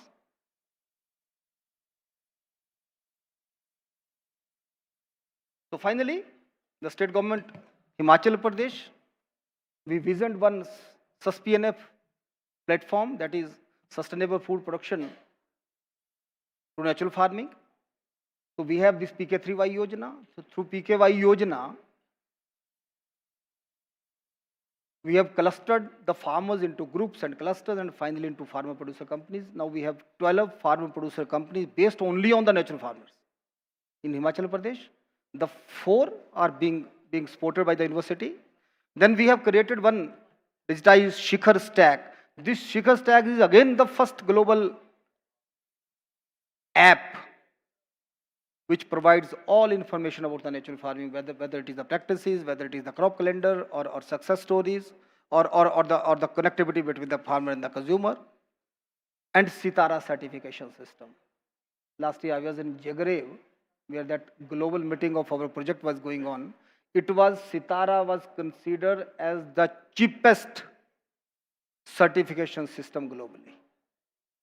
So now INRAE France is working with the university to modify this, to improve this Sitara certification system. Yes, my university is now working as a POPI. So as such, with the NABARD and SF small farmer consortium, we are supporting different farmer producer companies. So this is the outlet we have opened in our university. So this is following 3 principles. This is not simple as shop. So the purpose of opening of this outlet in the university is whatsoever comes from the, we have certified all university farms into Sitara 3, Sitara 2, Sitara 1. That all produce come to this outlet. And we also allow the farmer producer company to put their material products in our outlet within the university campus, and we are following the 3 principles. First is transparency. What is the last cost at the outlet level, and how much we are giving back to the farmer. जो national data है, national data talks about 19 to 31 rupees. 100 रुपये अगर finally बिकता है तो national average says कि 3100 रुपये तक किसान को वापस जाता है. We are trying to touch 65 to 68%. And another one is traceability. If somebody buys the product from this outlet, so through a QR code, they can straightway go back to the producer of that product. कौन से किसान का है, उसका certification level क्या है, उसका area क्या है, उसकी जगह कौन सी है. So these are the basic UNFO principles to enhance the farmer income. So this is the data. External evaluation by Manage. Manage did it in 2022 और 23 में किया था, शायद 2023. And they talked about the decline in chemical fertilizer, 5 to 6 kg per बीघा कम हुआ है हिमाचल में fertilizer consumption. Then 45% farmers, they expanded the natural farming to all their farms. Some of the farmers, Atma is doing very aggressively to add this app to the mobile of almost all farmers. So these all informations are available. So that would reduce the burden on the departmental official functioning also. Yes, now we talk about the business model. So we are also working on true cost accounting, which is also expectation of the United Nations FAO. How to measure the true cost accounting? किसान को मिलना कितना चाहिए? So based on our 2 years experience, we could say that 30% increased price over the market price. ये हमने farmer को दिलाया. This is based on the 2-year study, following all formats of the transparency, traceability, and true cost accounting.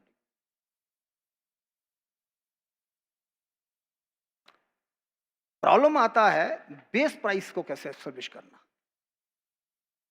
Where we can say that yes, we could raise it to 36% or 26%, but what is the base price? So मूल्य शिखर करके हमने एक app develop किया है through different formulae of the economics. Then we derive the base price. 10 पेटी किसान की किसी भी मार्केट में भेज देंगे, उसका जो प्राइस मिला वो that is the base price. Then how much better he can be benefited through this.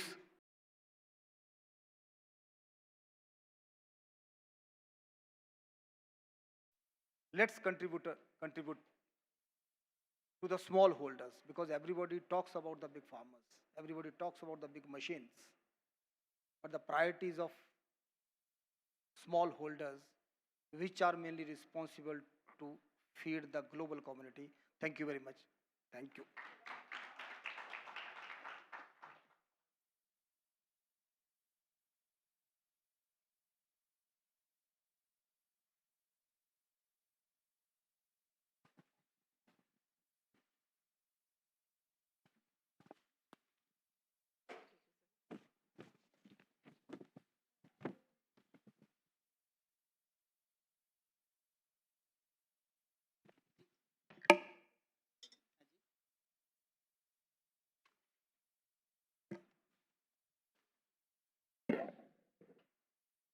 So, sir, it has been really nice to listen to you, and it was a great having you on stage.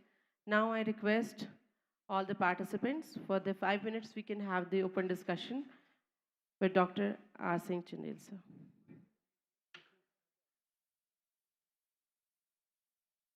sir. To get simultaneously, you will be taking questions at the end for all the speakers, all the panelists.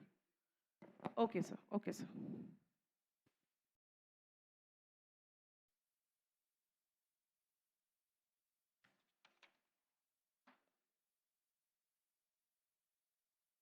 And now, Ladies and gentlemen, it is such an honor to welcome on stage our second panelist over here. That is Professor Dr. Atul, retired as a Director, Extension, Education, CSK HP Agriculture University, Palampur in 2018. So, sir, over to you. I hope you are ready, sir. I think they are not ready. I'm ready. Okay, sir. He is always ready. Please put your hands together for this very gentleman, a dynamic personality.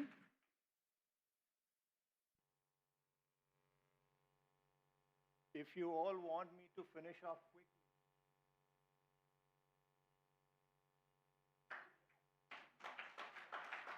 How eager they are to stop me. Biggest is he. He is already eager to go. घर जाके भी डांट ही पड़नी है madam. Well, friends,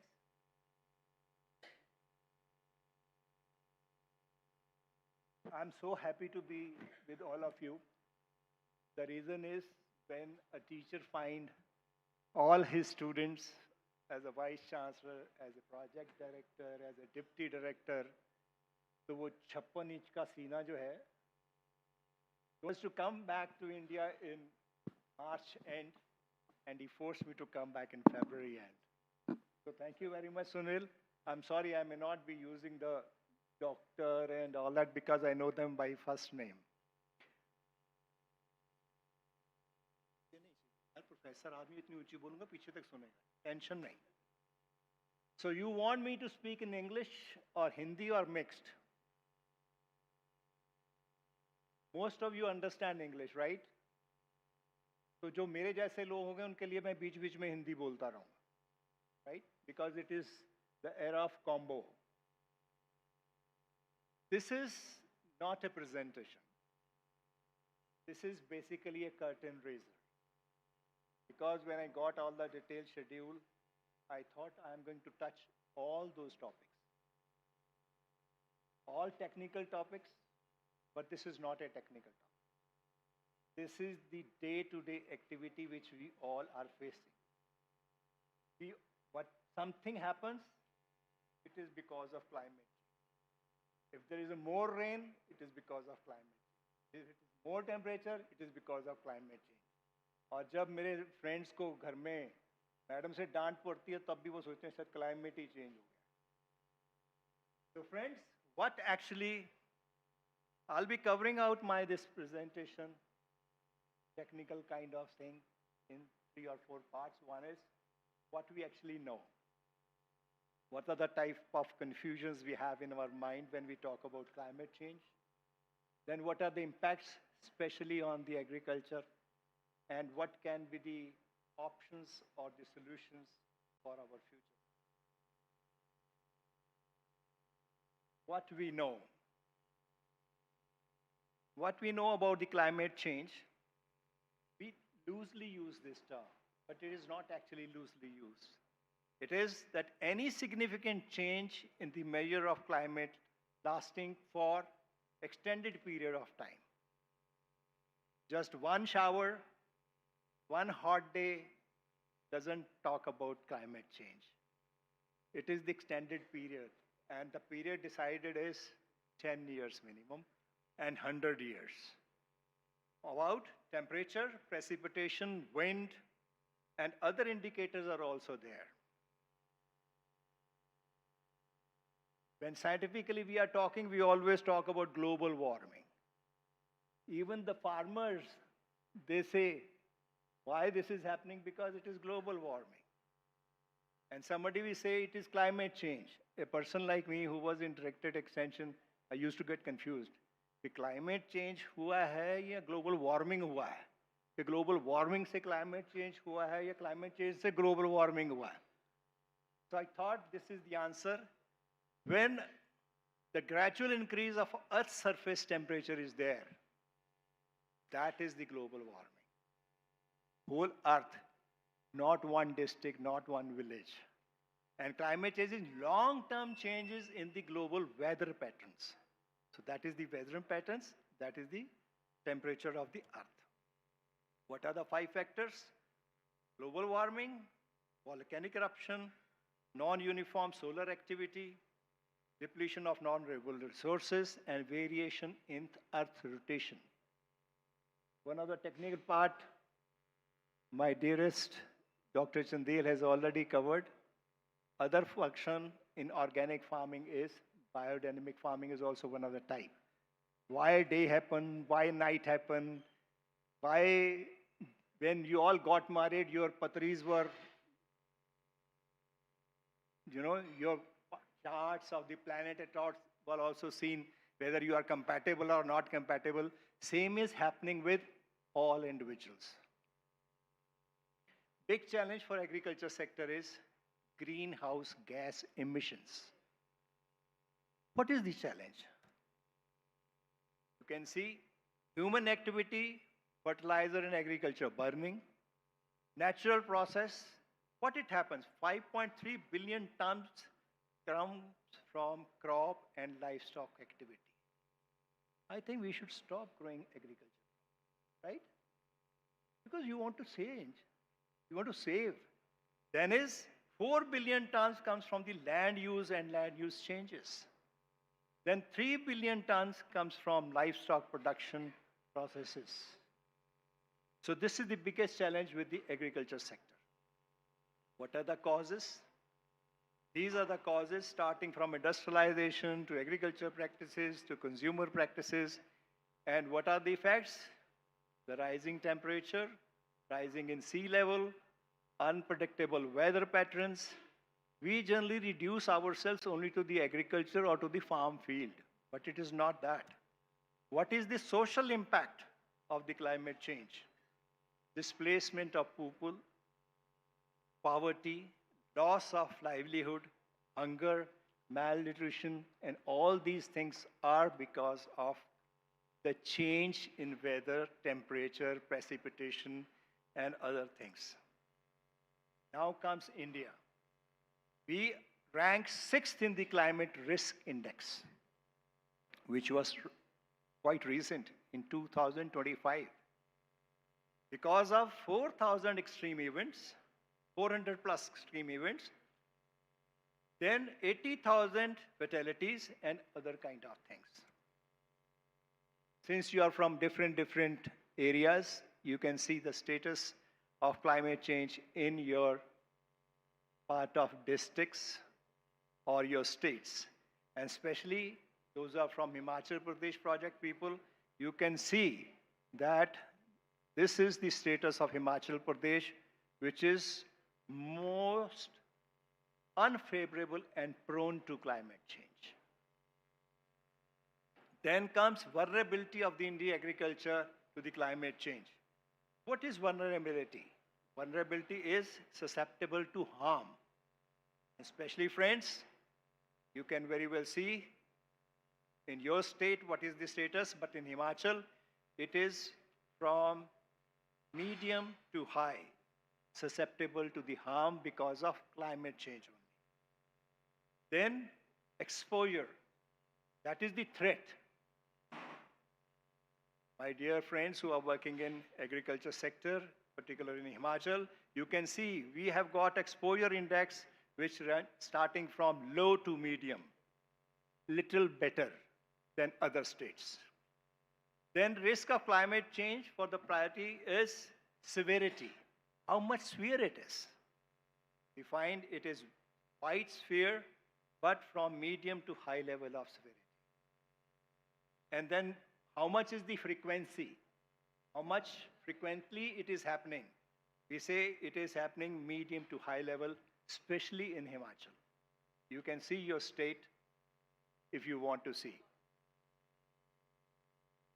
The data taken from January to September in 2024, that out of 274 days, 255 days, we were having a threat of all these kind of events. That is lightning, heavy rain, floods, heat wave, cold wave, cloudburst, cyclone. That's why even every farmer is talking about global farming or climate change. Means we have felt it now. How does the climate change impact? excessive precipitation, which drought, loss of natural resources, and which leads to a bowl for insects and pests and diseases. Water stress. Right from the morning we were talking about irrigation and water. A lot many chief engineers are here who are going to talk in detail about the water stress and things. One of my friends is also here, he may be talking about that. Then you find, especially in Himachal, you find what? It is having low risk to medium risk, but extremely high water stress. When you need water, it is not available. Otherwise, enough of water is around. As we talked earlier, how it affects, increasing temperature leads to crop damage, extreme rainfall, erosion, decreases soil fertility, and then geographical changes also. Scientifically, you want, these are the factors which is affecting. Like when heat reduces the surface water, reception of flowering and pollination. Even small events which is happening to our cropping plants are affected by that. Let's see, is this climate change happening only in India? My dear friends, you can very well see. Impact of climate change on agriculture yield. This is our Bharat Mahan. North part, negative 25 degrees or more. Lower than that are still little better. What is going to be the impact in 2050? Global crop yields are projected to decline by 10 to 25% only due to climate change. Then 70% of the global agriculture production is already at the risk. So whatever we are working on, it is on the risk of the farming.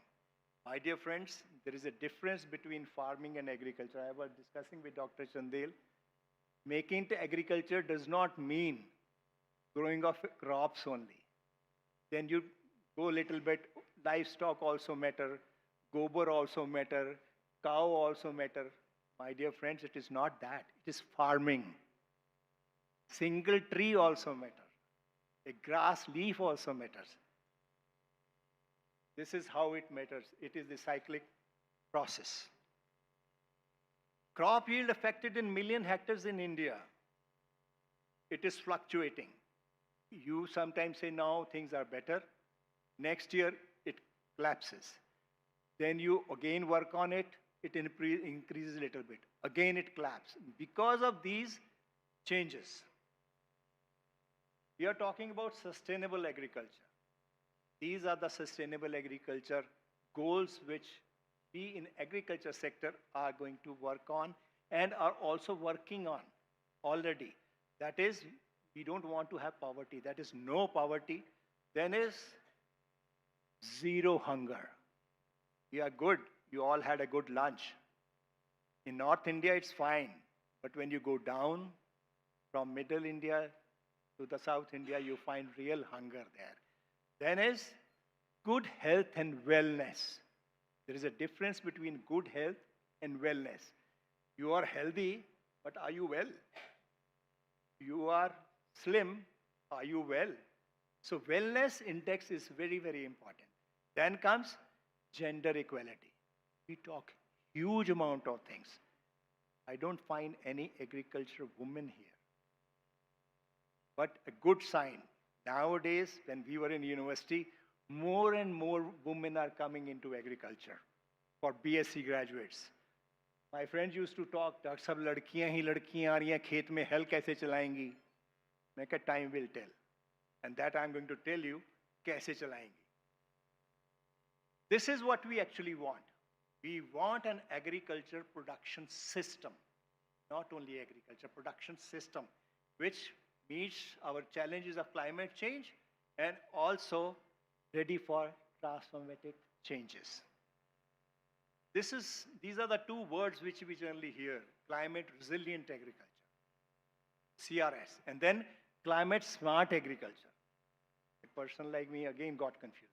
I'm a confused mass of protoblast, basically. I try to get confused and then try to find out the answers. What is CRA and what is CSA? Basically, what resilience is. Climate resilient what? Resilient is the capacity to successfully adapt, not adopt.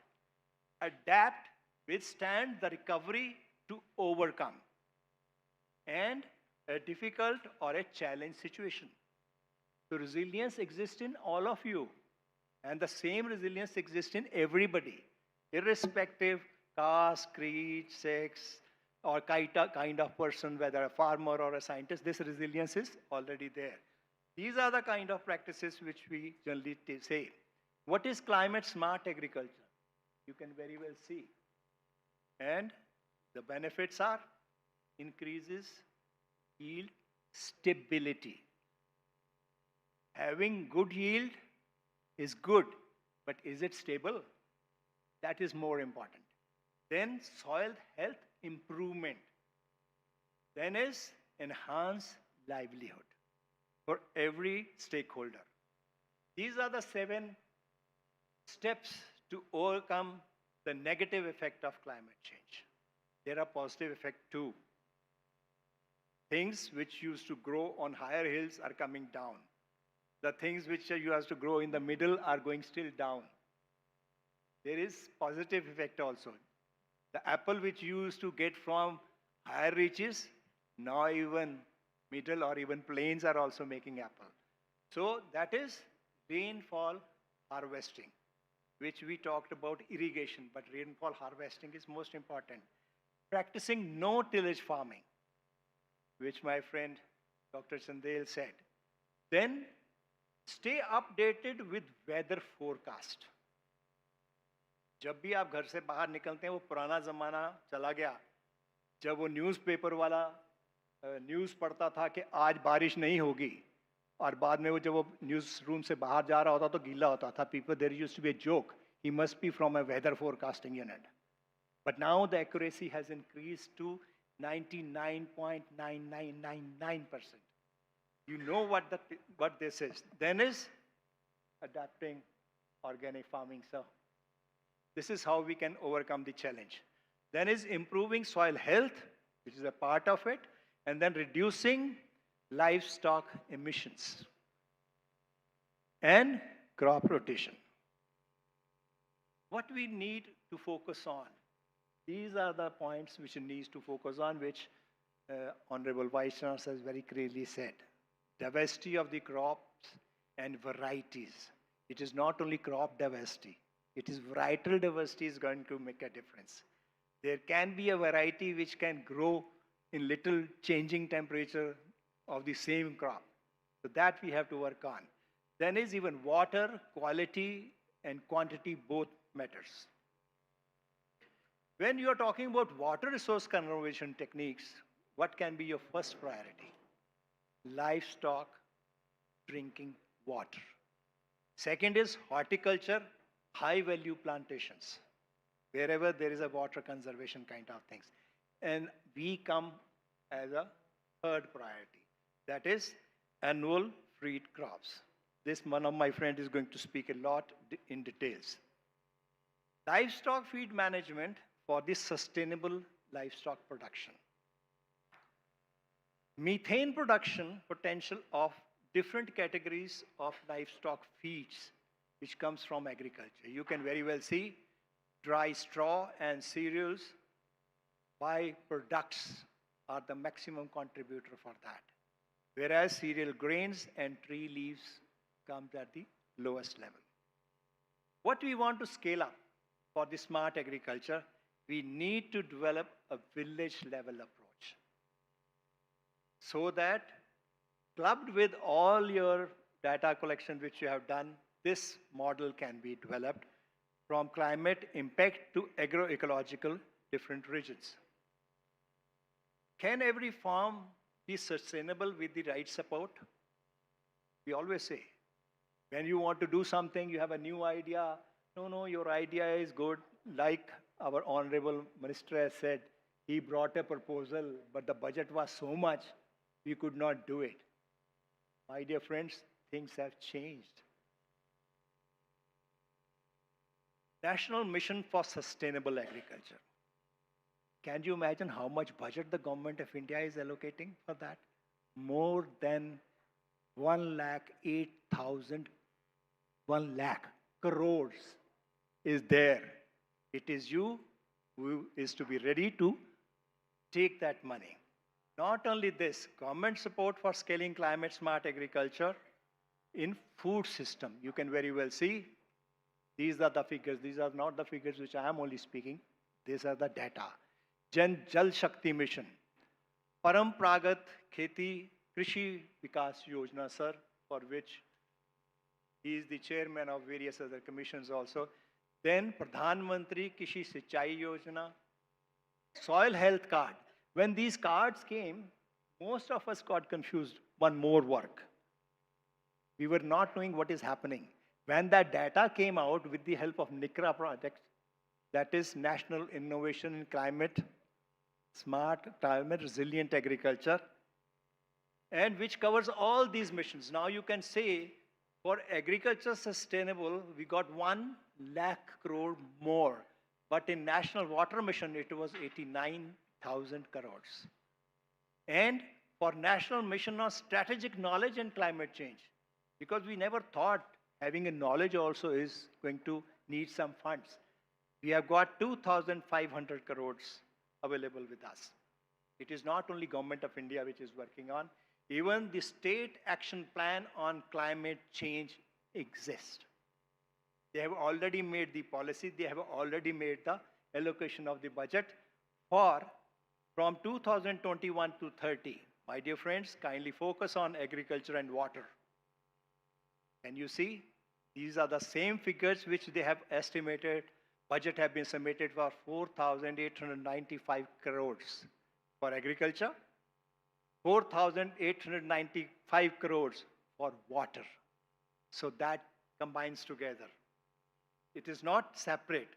And various government having separate schemes, even JICA is one of that scheme from International Funding Agency. We started from agriculture 1.0, in which we used to do agriculture like that. Nowadays, you all talk about drones and all that.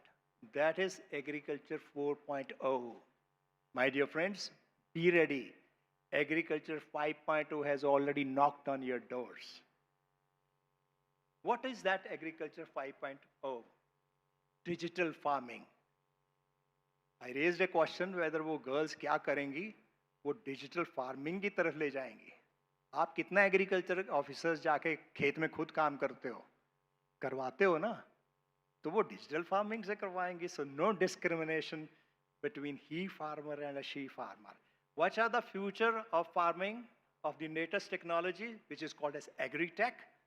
There was an actual demand that engineering is coming out. Now agri-tech is also coming out. And what are these?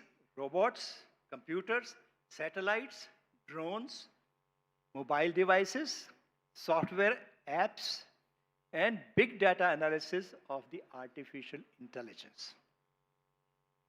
Various farming tools clubbed with artificial intelligence. How artificial intelligence can solve climate change? With this crop management, with the help of AI, each farm, even 3 meter by 3 meter, is the biggest. Now they have come back to 3 feet by 3 feet. Even each meter can be evaluated with these technologies. Smart irrigation and water management. And AI in pest and disease management. AI in soil health and land management. Then technologies for environmental stability. They all are now part of agriculture. Whenever you go abroad, you find that ministry, that ministry, that ministry, they are all clubbed together. I was talking to one of my friends, agriculture, health, horticulture, fisheries, environmental sciences fall under one umbrella. They need to, and overall, industrial ministry. आप कुछ भी कर लें, जाना तो बेचने के लिए आपको इंडस्ट्री मिनिस्ट्री के पास है ना. A mindset of industrialist is different than a mindset of an agriculture scientist. or a soil scientist or an agronomist. So we need to join hands together. Then is agriculture supply chain and inventory management. We talk about supply chain. Do you have an inventory? What in supply chain you need? One of my friend in the panel is going to talk about this, details about this also. Then is power of precision agriculture and decision making. Decision making is most important. Supported with the data, which NICRA, when they started collecting all these data from each district level or in various village level, in my time, in 2008 onwards, it started. We used to feel, being in extension education, data लाओ उस form पे क्या होता है, कब होता है, कितने टेम्परेचर पे हुआ, कितने, we used to feel jittery, but now we realized what it has come out to. Then is, be ready, my dear friends, robotics technology. It is agriculture, research and innovation. Robotics, immediately one you see, okay, अब farmer की बजाय robot काम करेगा? No. Farmer का काम तो farmer नहीं करना है, but helping tools उसके पास even robotics के भी होंगे. Then empowering farmer. We always talk about women, and we also say that 60% to 80% work in the farm is being done by women. And we become the custodian or the speaker on behalf of women to talk about what they want. But what is happening? Giving women farmer access to technologies. Do you mean that they want drones, computers, or programming? No. Government of India in 2026, right, few days back, budget is given on 1st February. What is given is multilingual AI agriculture web spot, which was developed with the help of the NICRA data, which they got in the last 15 to 20 years. I'll be showing you the video. That's more, sir. Because he told, sir, आप बोलते रहिएगा कोई बात नहीं. But they will not clap after. So, how this app works? You would like to know? Let me.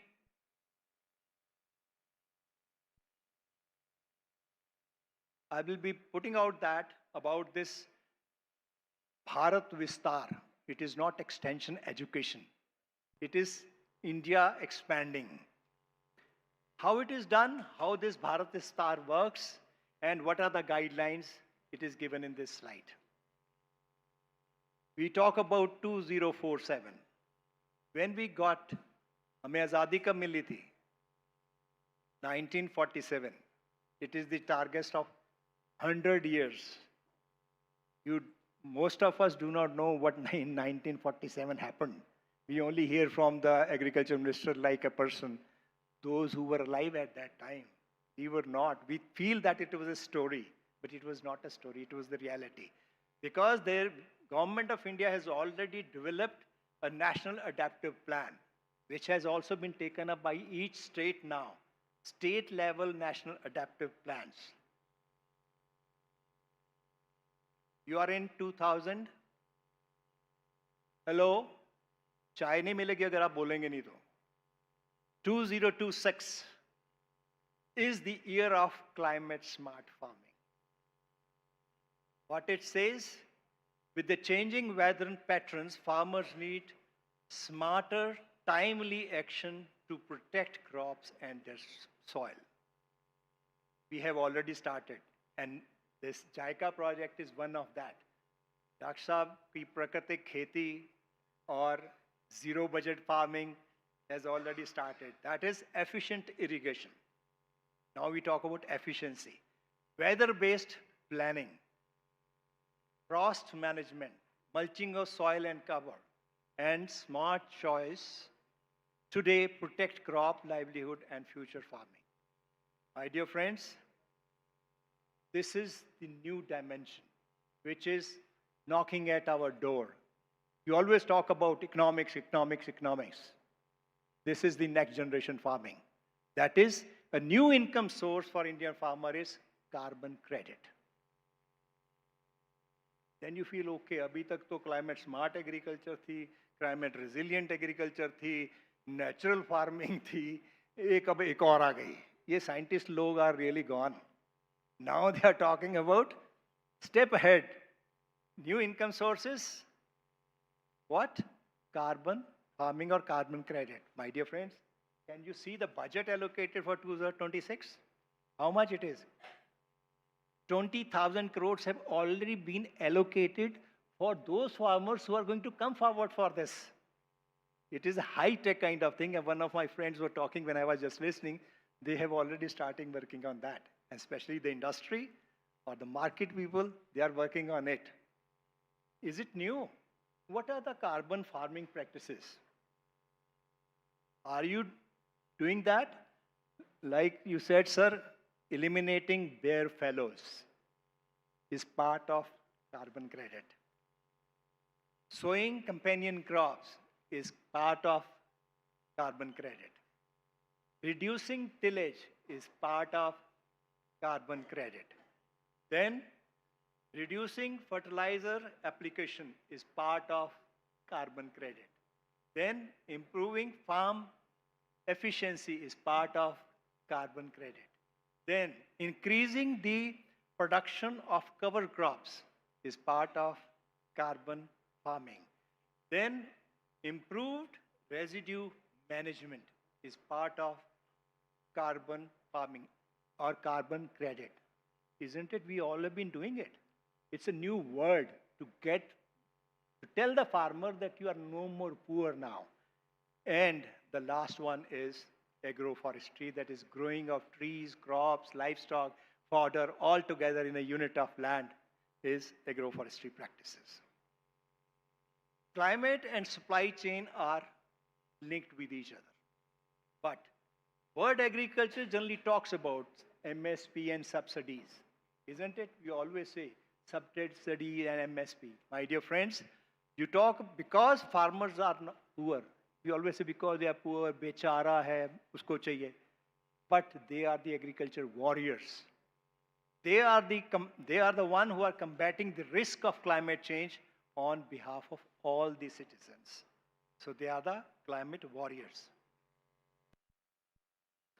Don't worry, be ready for the clapping. Farmers are willing to upgrade their skill and knowledge through digital agriculture AI tools for climate resilient, climate smart agriculture.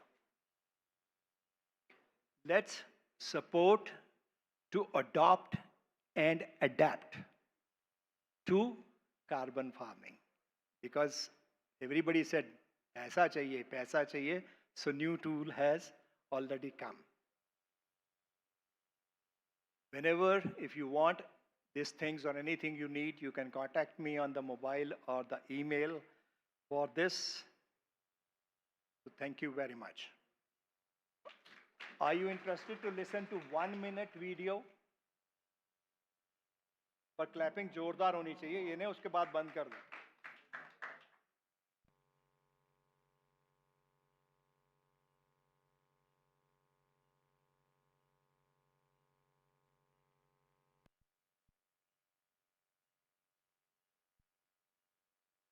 Because this comes in your mind कि doctor साहब आपने बोल तो दिया, क्या चलेगा? Union budget 2026 ने farming को एक नया डिजिटल डायरेक्शन दे दिया है, लेकिन सवाल सिंपल है, एआई से फार्मर की इनकम कैसे बढ़ेगी? गवर्नमेंट ने लॉन्च अनाउंस किया है भारत विस्तार, यानी virtually integrated system to access agricultural resources. So how does this change geography on the ground?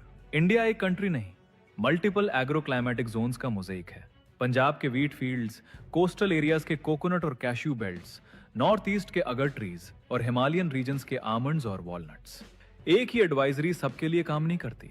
यहीं भारत विस्तार enters. This AI based platform agri stack data plus ICAR scientific research को integrate करेगा और farmer को local language में local condition के हिसाब से एडवाइस देगा. मतलब soil health, rainfall pattern, temperature, crop stage, सब डेटा एनालाइज करके एआई बोलेगा कब बीज बोया जाए, कितना फर्टिलाइजर लगे, वेदर रिस्क का रिस्पॉन्स क्या हो. Why is this crucial now? Because climate change ने एग्रीकल्चर को हाई रिस्क जियोग्राफी बना दिया है. Unpredictable monsoon, heat stress, floods, droughts. Bharat विस्तार aims to push precision agriculture, जहां decision intuition से नहीं, data से लिया जाता है. Multilingual AI ensures कि small और marginal farmers भी benefit ले सकें, not just big farmers. Bharat Vistar links physical geography, climate variability, and digital governance in agriculture. Future farming integrates geography, artificial intelligence, and climate resilience. Thank you very much.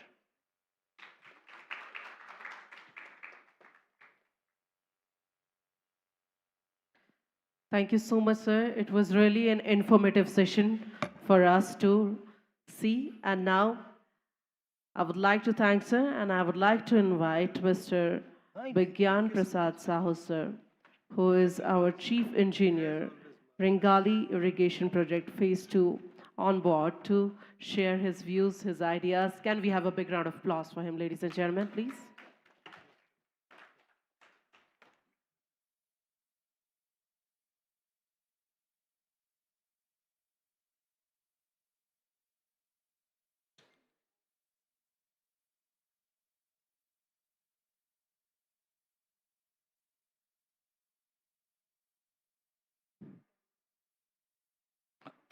Hello. Good afternoon, everyone. On the dais and off the dais. And I would express my sincere thank you and gratitude for giving me a scope, this type of scope, to attend the national workshop. I must thank Government of Himachal Pradesh, Department of Agriculture, our project director HPCDP, and other well-wishers, and most specifically the development specialists from JICA India. Before I start, actually I belong to a field-oriented background. So I am not equally important like our Chandal sir and Atul sir, academic background. But I was studying my engineering in Odisha University of Agriculture and Technology in Bhubaneswar during 82 to 84, and graduated my master's degree from Chennai and University in irrigation and water management. And I have also experience in Water and Land Management Institute, Valmi, Cuttack, Odisha, for 8 years. And more particularly in JICA assisted project, I have just joined 6 to 7 months back. And as it is a major irrigation project, a gigantic canal system, and it is a multi-purpose project from which 2 main canals have been originated from a barrage 38 kilometers downstream from that Rengali multi-purpose project, which is also, it is irrigation, it is providing irrigation to around 2 lakh hectares of land. So it is having 2 canals, left canal and right canals. Left canal is, we are concerned with left canals, and it is around 1.14 lakh hectares. So in total, that system is giving 5 lakh acre of irrigation to entire area of Odisha. So before going in detail to the system or to the topic, I'll take some 2 to 3 minutes, and I'm having 2 small videos. So I want to show it. So please show number 1 video first, general. In the heart of Odisha, the mighty Brahmani River flows gracefully, the second largest river of the state and a lifeline for countless communities. At Ringali, this river has been harnessed through a monumental symbol of progress, the Ringali Dam. Conceived as a multi-purpose project, the Ringali Dam was built with a clear vision to control devastating floods, irrigate farmlands, and generate hydroelectric power for Odisha's growth. Today, Alongside irrigation, the project generates 250 megawatts of hydropower, bringing light and life to villages, towns, and industries, powering dreams and possibilities across the state. Since its commencement, the Ringali irrigation project has stood as a beacon of transformation, driving both agricultural development and rural prosperity. Its vast canal system is being built in carefully planned phases. Phase 1 successfully completed the canal stretch from RD00 to 71.313 km, laying the foundation for reliable irrigation. Phase 2, with a total estimated investment of 2,809 crore, including 1,787 crore of assistance from JICA, is now expanding the network to irrigate 39,416 hectares of farmland, ensuring water security and improved livelihoods for thousands of farmers. Under the dynamic leadership of the Honorable Chief Minister, Shri Mohan Charan Majhi, the vision for this project goes beyond infrastructure. It is about efficient water management, enhancing agricultural productivity, and building sustainable, resilient communities.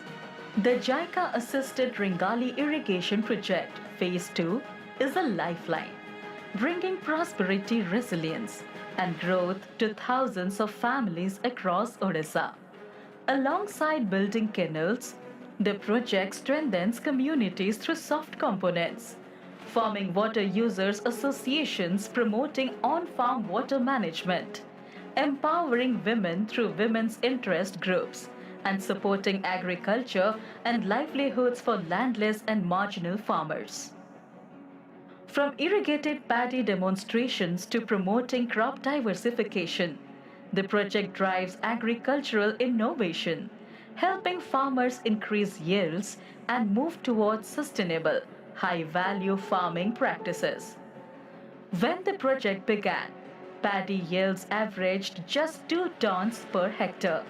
Today, yields have risen to 3.1 tons, moving steadily towards the target of 3.5 tons per hectare. For families who do not directly benefit from irrigation, livelihood support programs bring new opportunities, helping women entrepreneurs and vulnerable groups build secure futures. Flowing water, green fields, smiling farmers. The Ringali irrigation project is the heartbeat of Odisha's growth story. Water is life. Water is hope. And water, when guided with vision, can transform lives. Second video, please, just 2 minutes. That is in community development and sub-component activity. The main objectives of the project are equitable water distribution, sustainable agriculture, and efficient canal management. For this purpose, Pani Panchayats, water user associations, are being formed. Valmi, Cuttack is supporting the formation and capacity building of these Pani Panchayats. Presently, out of 48 numbers of Pani Panchayats, 45 numbers are already formed through election procedure. Currently, participatory irrigation management (PIM) is being implemented in 118 villages. Farmers and departmental staff jointly manage canal gates. Before each cropping season, participatory walkthroughs are organized. The project also emphasizes agricultural development. A total of 4,296 soil samples have been tested. As a result of successful demonstrations of irrigated paddy cultivation, rice productivity has increased from 2 tons to 3.3 tons per hectare. Agricultural machineries have been provided to 45 Pani Panchayats. Farmers are hiring these machineries at subsidized rates and using for their agricultural activities. Cultivation of oilseeds, pulses, vegetables, and other crops is also being promoted. Under the Livelihood Support Program, assistance has been provided to 110 women entrepreneurs for the social and economic upliftment of landless poor families. Income is being enhanced for landless farmers through mushroom cultivation, poultry farming, and goat rearing. For women's empowerment, linkages have been established with 1,721 women self-help groups. Women interest groups have been formed in 118 villages. Through 363 home nutrition gardens, nutrition and food security have been improved. The Rengali irrigation project is not just an irrigation system. It is a new chapter of prosperous agriculture, empowered women, and sustainable rural development.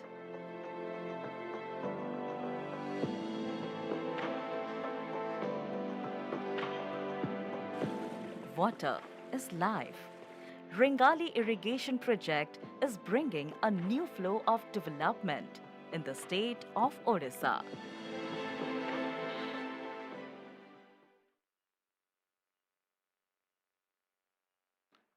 Thank you very much.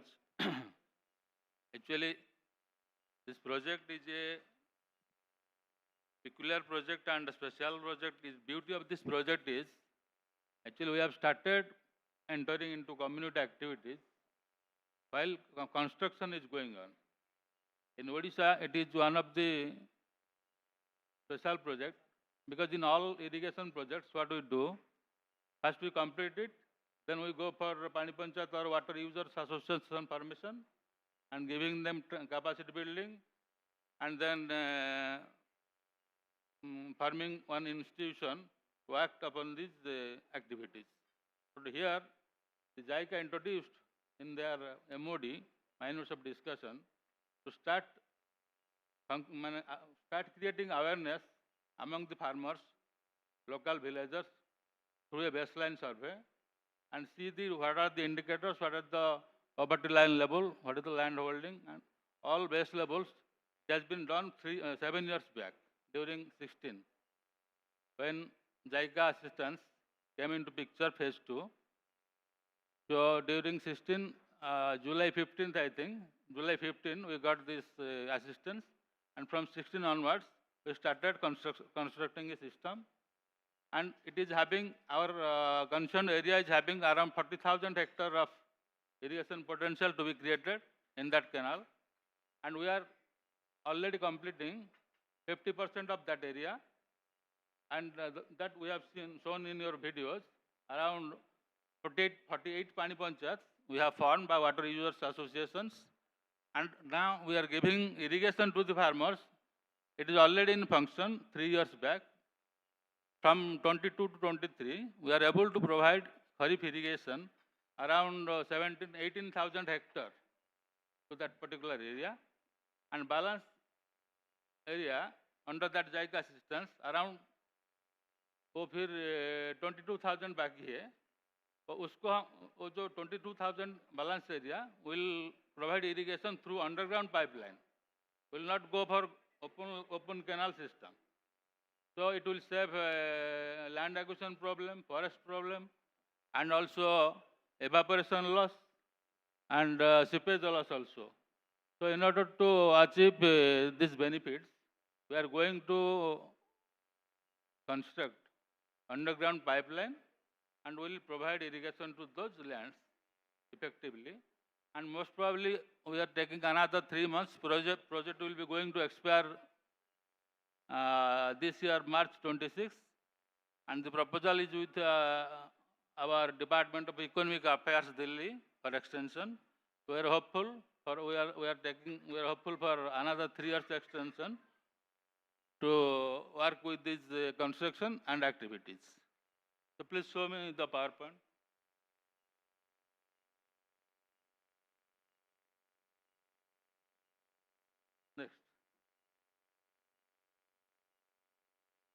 Next. Next.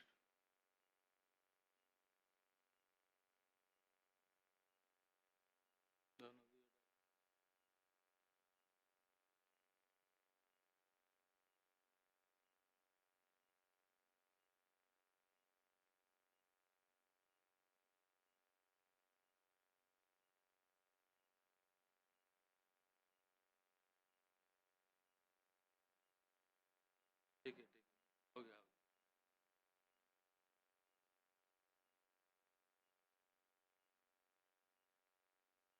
this is our schematic diagram of the left main canal. As I have told you, sir, it is total 141 kilometer of length.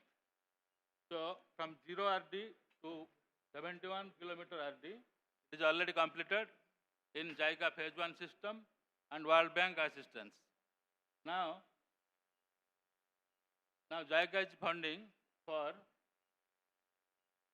the stretch of canal from 71 kilometer to 123 kilometer, and the distribution system from 71 to 123.5 kilometers is entirely borne by JICA, and the distribution system of 71 and that pink portion, that is also included in this proposal.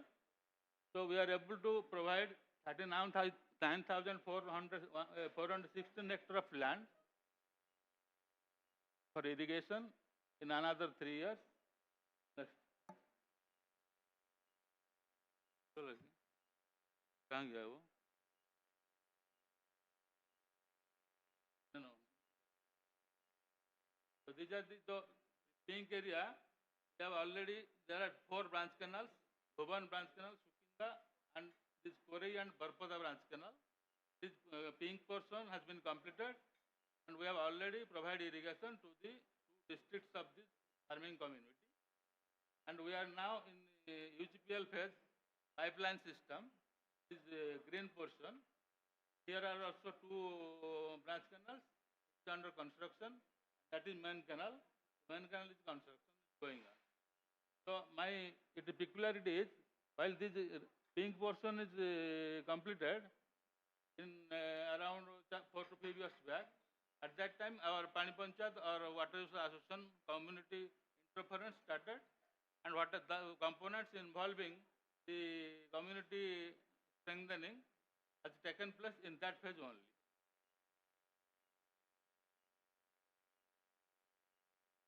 Our high-cut area for which JICA has given our assistance, and this red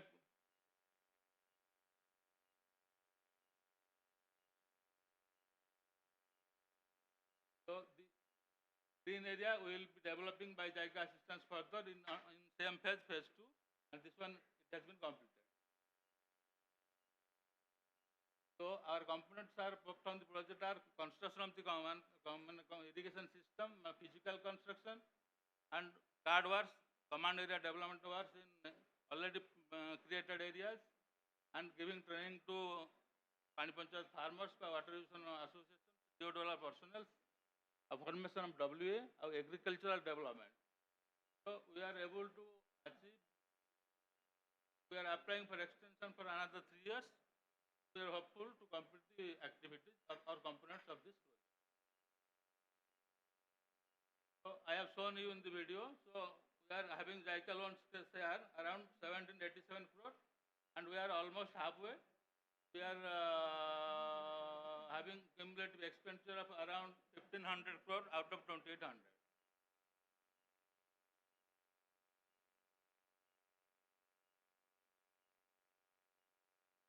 So our community-based water resource management involves 3 components, mainly promoting livelihood support, or constructing our physical network of the canal system, establishing the farming community or WAs. So our target indicators was fixed. At the baseline survey, it was yield of paddy was 2 tons per hectare, but it is is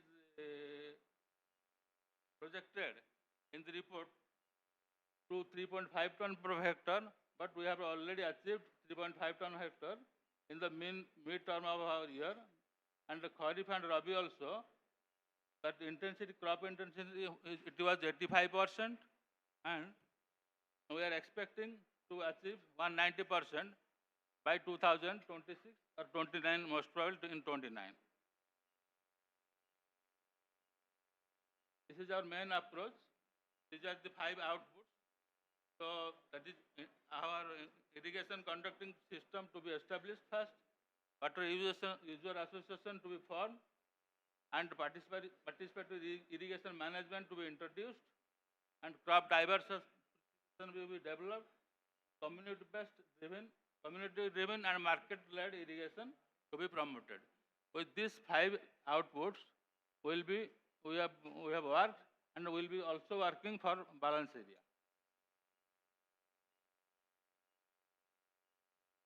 During baseline survey, our 72% households have holding less than 1 hectare area, and 13% households are landless.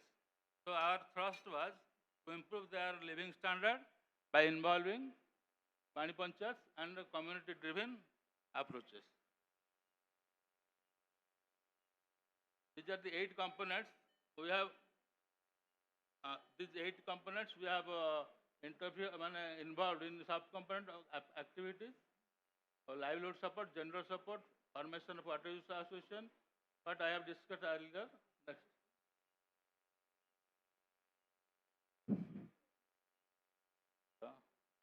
So in formation of Pani Panchayat, actually we have done village awareness meetings, conducted street and video shows, and also interacted with the PRA functionaries.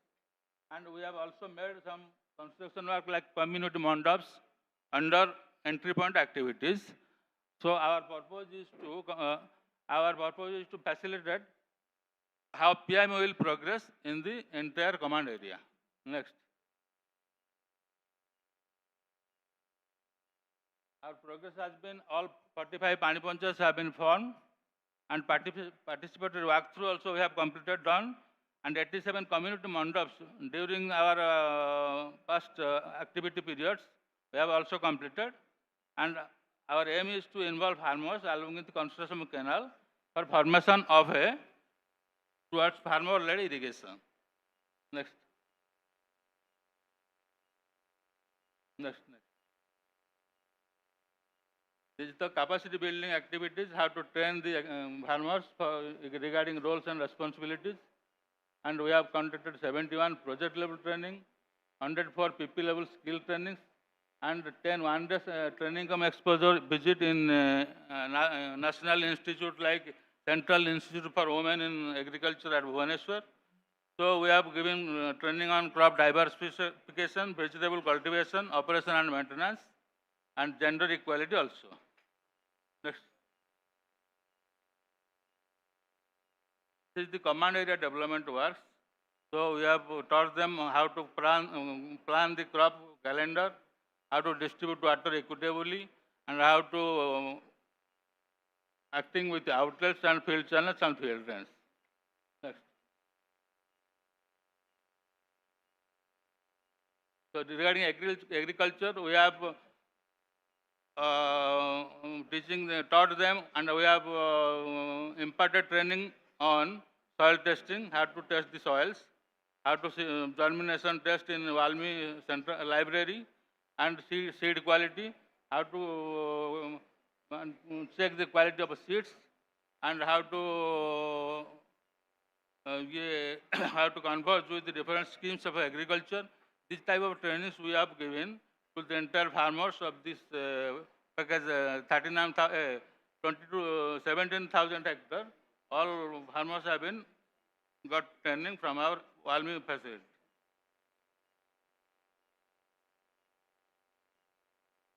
The cultivation of sweet corn and rare gram like pulses and cereals, maize in small patches, because we are avoiding for paddy and paddy-based crop diversification. So soil testing and soil test-based nutrient application also we have tested, and promotion, how to promote, we have promoted also crop diversification in the entire command area of 17,000 hectares. The paddy yield assessment in demo plots, we have conducted demo plots in around the command area. So during 1920, we have got 5.46 average. So baseline was 2.19 ton per hectare yield. So in 21-22, we have got achieved the target 3.99 per hectare.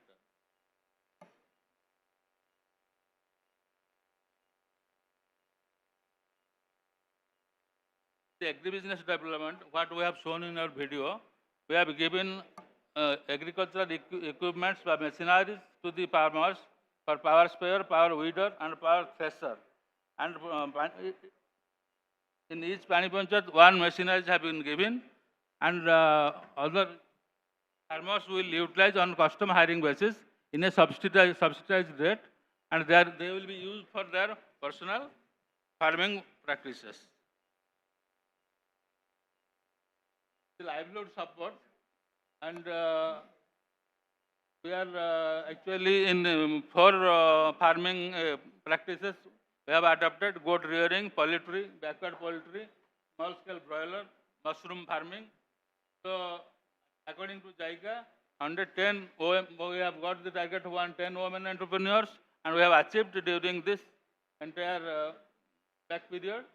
So the gender support, whatever it is actually it is a move towards gender inequality.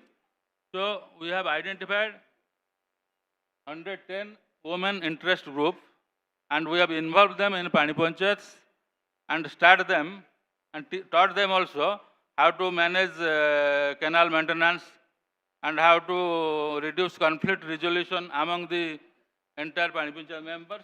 This is the gender equality. They have cultivating and managing crops. This is managing water distribution disputes and controlling canal maintenance also. Thank you, sir. Thank you so much. And I hope you all just loved all the panelists. And it is such a nice thing to hear each and every one over here. And now I request all the 3 panelists to please let's have the open house discussion. So I request all the volunteers to please be ready with the mic. And I request all the participants, you can have any questions from the panelists you want for last 5 minutes.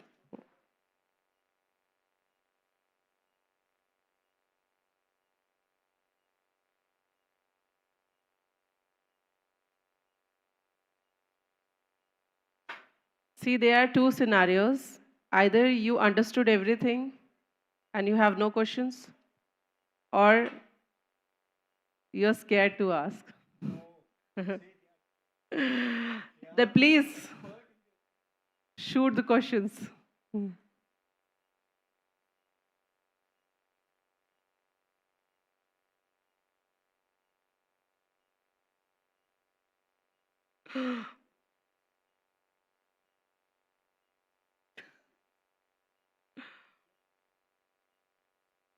Take this beautiful risk of asking questions as soon as possible.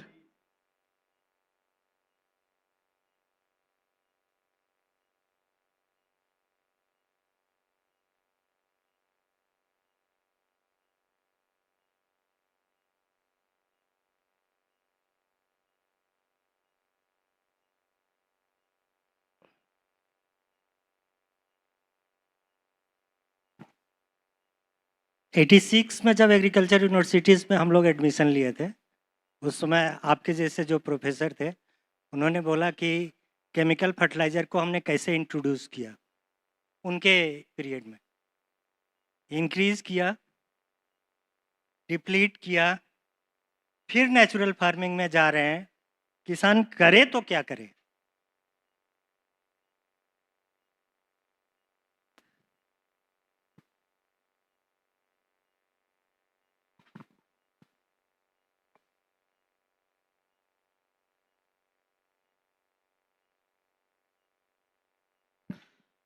Systems should always remain knowledge intensive. What is the demand of the time? let's try to gain more and more knowledge to address the current challenges.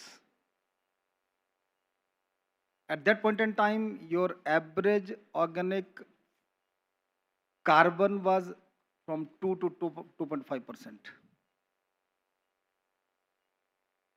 I also take sometimes these questions from the slides that yes, we talk that all we are providing the irrigation to, and when they presented the model of the Odisha, I think Odisha is a water-rich state.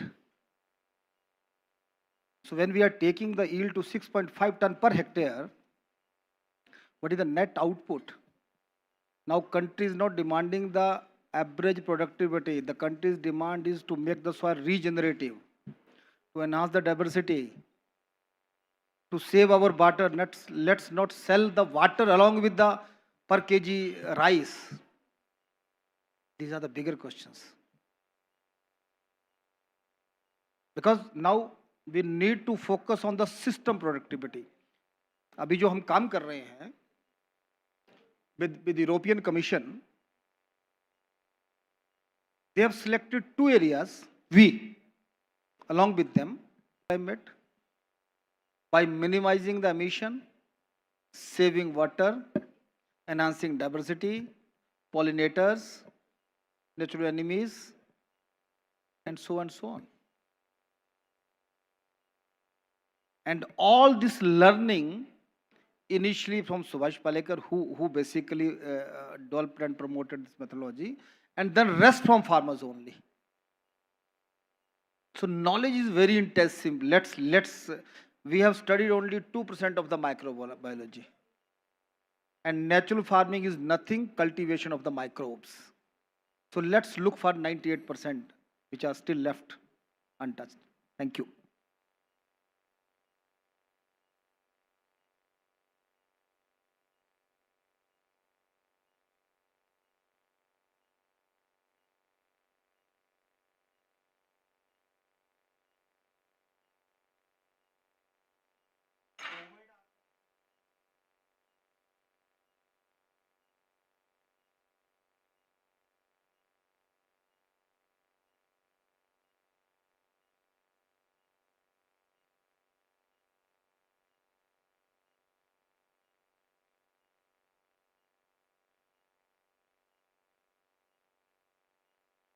यार बिना mic के बोलना सुन रहा हूं।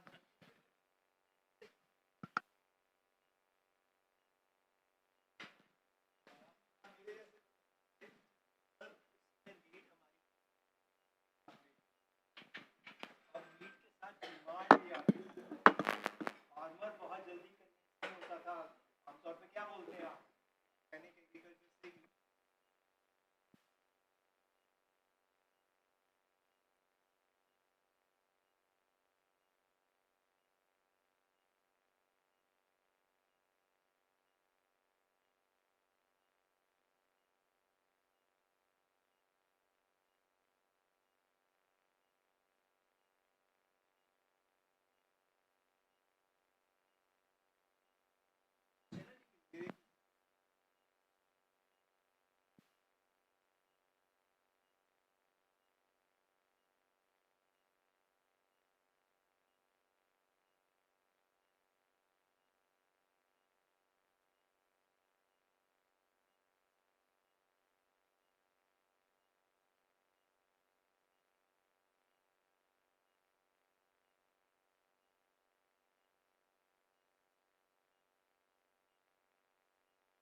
is actually going to happen. आप movies देखो, biological war we talk about. छोटा सा वायरस ही डालता है ना, आपको घर में कोई भी बच्चा बीमार होता है, आप हॉस्पिटल जाते हो, डॉक्टर क्या बोलता है? जी वायरस है. What is virus? You don't understand what it is. पेट में दर्द हो, गैस हुई है, they can define, but virus we can't define. So this is how to become more strong. जैसा अन्न, वैसा तन, वैसा मन. Thank you so much. आप लोग दोनों ने एक ही आंसर दिया सर कि उस समय उसकी जो कार्बन वो उतनी थी. दोनों क्या ऑप्टिमम यूटिलाइजेशन ऑफ फर्टिलाइजर किया जा सकता जो रिक्वायरमेंट है.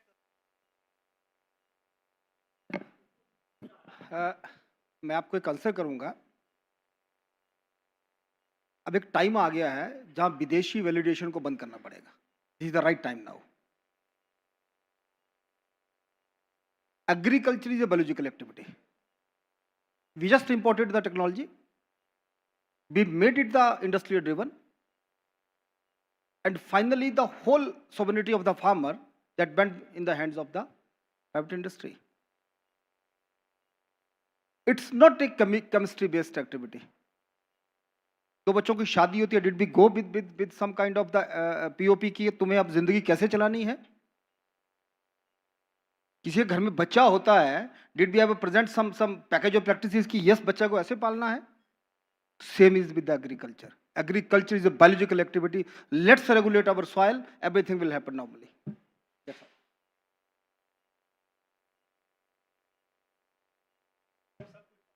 Thank you very much. The experts from Ringali Irrigation Project. Now, since we are already out of time, we have two more team sessions to conclude. Our worthy Secretary Agriculture has also arrived here, and he'll be joining shortly. So, moving ahead with the culmination of this round of panelist presentations, I would put forth the heartiest and warm thanks to all the three panelists. Dr. Colonel Rajeshwar Singh Chandel ji. I came to know today that he is also Colonel. It's a very great achievement. I think had I been associated with the NCC, I would have been in the Territorial Army. So it's a great thing, sir.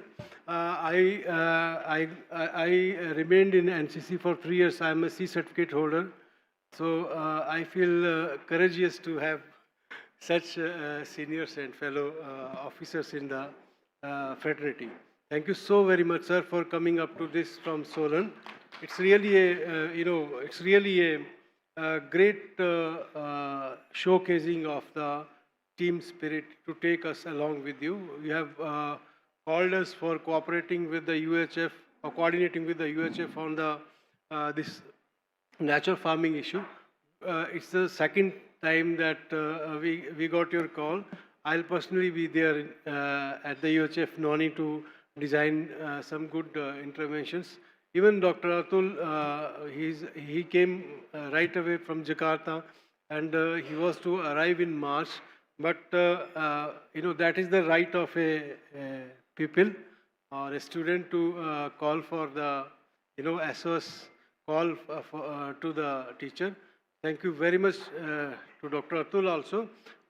Both of you presented very nicely. It was really mind-boggling to have the two different cornered presentations. One was on the practical experiences that are there, the way we are moving, and another was completely digitized warning system that we got to have here from Dr. Atul. We'll be aligning ourselves. We are going the way, but we need to customize more to get best results for the state, for the nation, and for the farmers. And yes, SDGs, we are going the SDGs way already, and if we continue to have good results, then we will have more support from the United Nations in the coming time, sir. Dr. Engineer Sahu, he also came all together from Odisha, and lots of warm regards and thanks to you, sir. We have picked up certain good points from your presentations, and definitely we'll be reaching out to you, and we'll also marking them after the group discussions in the recommendations of the workshop, sir. So very good thing we came to know about the livelihood, that entrepreneurship development, and some other good things that you are doing there. So we would custom hiring. Definitely, we want to have a successful case study or to understand and then customize to our needs here in Himachal Pradesh. So we look forward for continuous support from your side, and work for the farming fraternity, sir. Thank you so very much, sir. Thank you very much. I also thank Ms. Nishta, my co-chairman, and Dr. R.K. Sharma, the rapporteur here, for helping me in getting this session concluded. Thank you so much.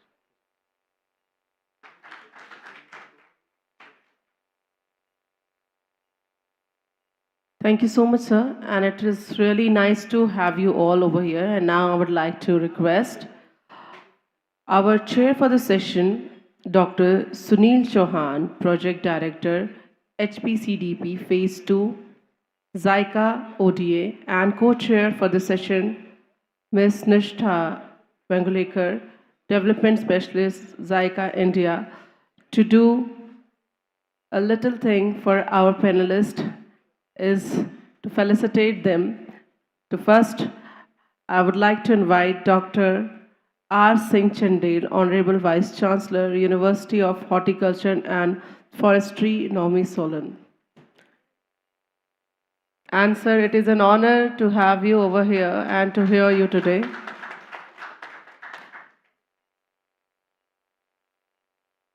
Thank you so much, sir, for taking out your precious time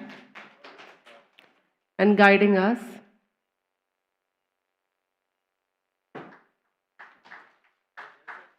And now, with this, I would like to congratulate Dr. R. Singh Chandel, sir. And now,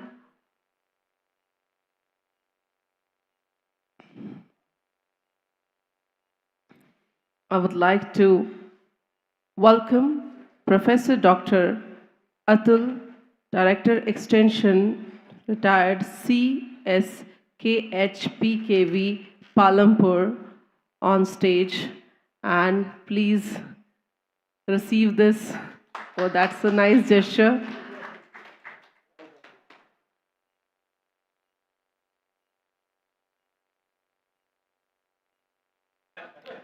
Congratulations, sir. Thank you so much. So sweet of you.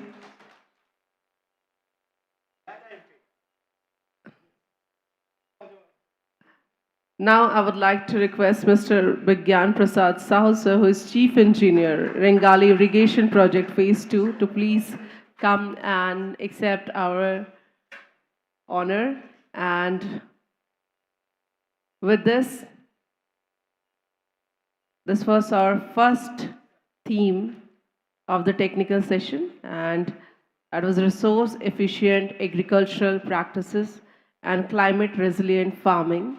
And thank you all the chair and co-chair and rapporteurs and all the panelists for giving us so much information, guiding us always. Thank you so much. Have a great day ahead. And as you already are having your tea and snacks, so let's make it even more interesting. The second session, yes. So we are starting with the second technical session and presenting you the theme 2, that is of technologies and innovations in climate resilient sustainable agriculture. And for the same, I would like to welcome on the stage chair for the session, that is Dr. Rahul Katot, who is Joint Director of Agriculture, Himachal Pradesh. And I want to welcome him and I want to tell about Mr. Rahul, that Dr. Rahul Pavan Kumar Sharma, presently serving as Joint Director of Agriculture, Himachal Pradesh, started his professional career in the year 1999 by joining the State Department of Agriculture as an Agriculture Development Officer. Since then, he has served for the farming community of the state in different capacities and has got more than 25 years of working experience to his name.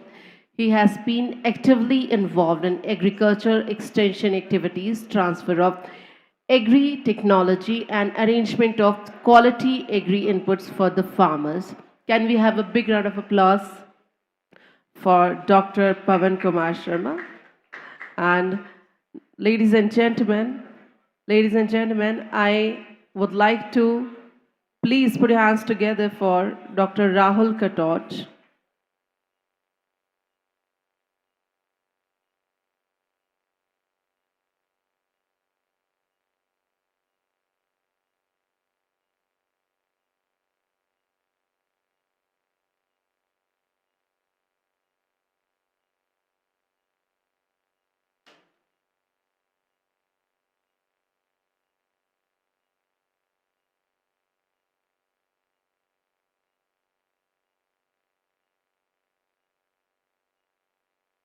Now, our co-chair for the session, Ms.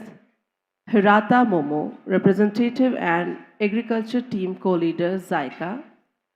Ms. Momo Hirata has 6 years of experience in the development sector, specializing in gender and livelihood enhancement in South Asia and ESG impact investing. She is the sector lead for the agriculture sector in Jica, India. Now, I would like to welcome our rapporteur for this session, that is Dr. P.L. Sharma, agronomist PMC expert. And now, I would like to welcome Dr.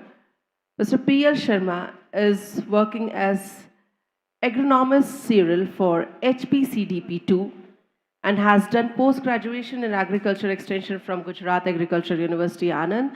Mr. Sharma retired as Deputy Director Agriculture from HP State Agriculture Marketing Board, Shimla, and worked for Phase 1 of HPCDP as marketing expert. He has also worked in World Bank assisted NATP State Coordinator and Integrated Watershed Development Project, Strengthening of Agriculture Marketing System, SAMS, project funded by USAID. He has also worked as expert cum trainer in the Energy and Resource Institute, TERI, and Extension Management Specialist in SAMETI. So, I would like to welcome Dr. Sir, and please put your hands together for him. And now it's time to call upon stage our very first panelist, and please welcome on stage Mr. Rikin Gautam. Mr. Rikin Gautam is an agribusiness professional currently leading sales and market development at ICHI Automation, a company focused on controlled environment agriculture. As Vice President of Sales and Revenue, his experience lies in aligning farm production with structured market demand, improving quality realization, and building reliable supply programs for institutional buyers. He works as an intersection of technology, operations, and market strategy with a strong focus on marketing, horticulture, more commercially sustainable and outcome-driven. And now I would like to welcome our second panelist. And can we have a big round of applause for the first panelist? And the second panelist I want to welcome on stage is Mr. Devang Oza, Executive Director and COO, M2 Labo Bharat Private Limited. He was instrumental in setting up M2 Labo, a Japanese agri-tech and agri-innovation company in India. He has over 15 years of experience in cross-border business development, private equity, and financial market, Mr. Devang has been instrumental in fostering cross-border collaboration and guiding companies towards international success. He holds an MMS in Finance from Mumbai University. Sir, we welcome you, and please let's have a big round of applause for the panelists. Ladies and gentlemen, with this, I would like to welcome our third panelist. And now, please put your hands together for Mr. Pankaj Kumar Singh, working as Program Manager, Livelihood in Jharkhand State Livelihood Promotion Society, Rural Development Department, Government at Jharkhand. Mr. Kumar is presently working in the SET project since last 11 years. Before this organization, Mr. Kumar has experience of 20 years working in development and corporate sector. Also worked in watershed horticulture mission and for transfer agriculture technology in Jharkhand government project. Also worked in Reliance Retail for vegetable and fruits marketing. Ladies and gentlemen, please put your hands together for our third panelist. And now, also we have our fourth panelist who is associated for collaborative learning, Mr. Rahul Sharma, who is the founder of Kalpakar Aesthetics Private Limited, an IIT Roper incubated green enterprise advancing sustainable bamboo technologies. Mr. Sharma has developed innovative processing methods to transform native bamboo into durable, eco-friendly alternatives to plastic and conventional material. His work connects climate action and rural livelihood by creating value chains that empower artisan and forest communities while promoting a circular nature-based economy. Mr. Sharma represents a new generation of entrepreneurs building scalable, sustainable solutions aligned with global climate and development priorities.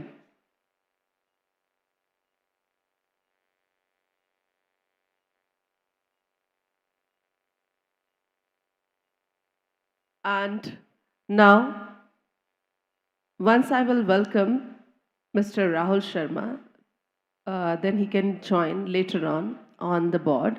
Till the time, he can just sit in the audience and be comfortable and enjoy the session. Thank you. And ladies and gentlemen, with this, let us welcome our very first panelist on board. And let us start this beautiful evening and our next technical session.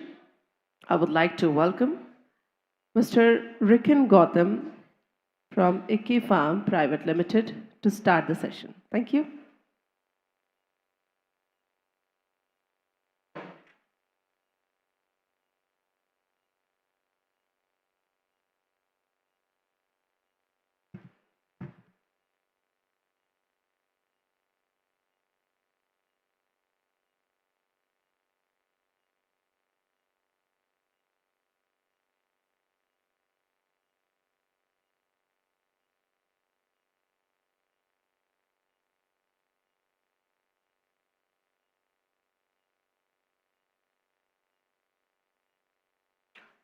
पानी बहुत ज़रूरी है।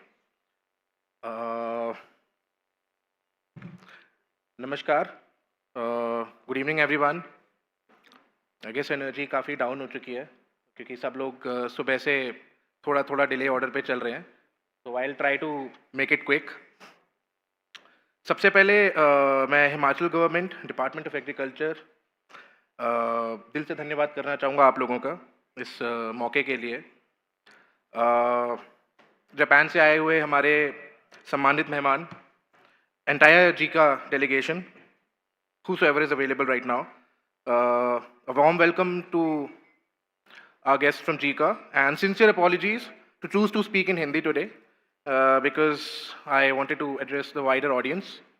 Although audience abhi numbers में काफ़ी कम हो चुकी है, but still, and all other dignitaries, officers, experts, organizers, farmers, and other industry stakeholders. Thank you for being here. तो जब भी मैं हिमाचल आता हूँ एक चीज़ मुझे बहुत क्लियरली फील होती है, हिमाचल ने एग्रीकल्चर को सर्वाइवल एक्टिविटी से एक स्ट्रक्चर्ड एक्टिविटी में तो तब्दील किया है. Over the period of time, चाहे एप्पल का इकोसिस्टम हो, ऑफ सीजन सब्जियों की सप्लाई हो, यहाँ प्रैक्टिस टाइम के साथ इवॉल्व तो हुई है. फार्मर्स डिसिप्लिन भी हैं, गवर्नमेंट का सपोर्ट भी क्लियरली विजिबल है. We all are here today for that. तो सच कहूँ तो हिमाचल ऑलरेडी स्मार्ट फार्मिंग की काफ़ी सारी प्रैक्टिसेस को फॉलो कर रहा है. मे बी टर्मिनोलॉजीज थोड़ी अलग हो, बट प्रैक्टिसेस काफ़ी हद तक मैच कर रही हैं उन रिक्वायरमेंट्स को जो सस्टेनेबल डेवलपमेंट के लिए चाहिए. But of course there are lot of changes required going forward as well.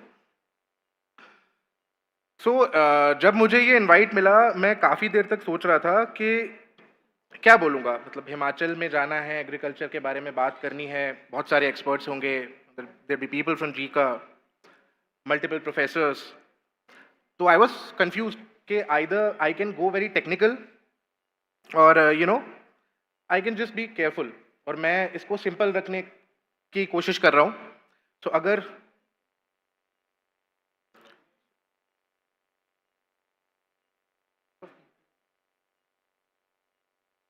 just mix and match. It'll be there. And I apologize, by the way, for that in advance. So yeah, I can do that again. Anyway, so yeah, going forward with that, as I was saying, बहुत सारे experts होंगे, बहुत सारे professors होंगे, and I just wanted to keep it very simple. मैं ज़्यादा depth में नहीं जाना चाहता था. So yeah, अगर यहाँ पे कुछ experts को ऐसा लगे कि ज़्यादा depth में बात नहीं हुई for the particular topic I am here for, apologies in advance. Please माफ़ कीजिएगा for that. ठीक है, let's move on with this.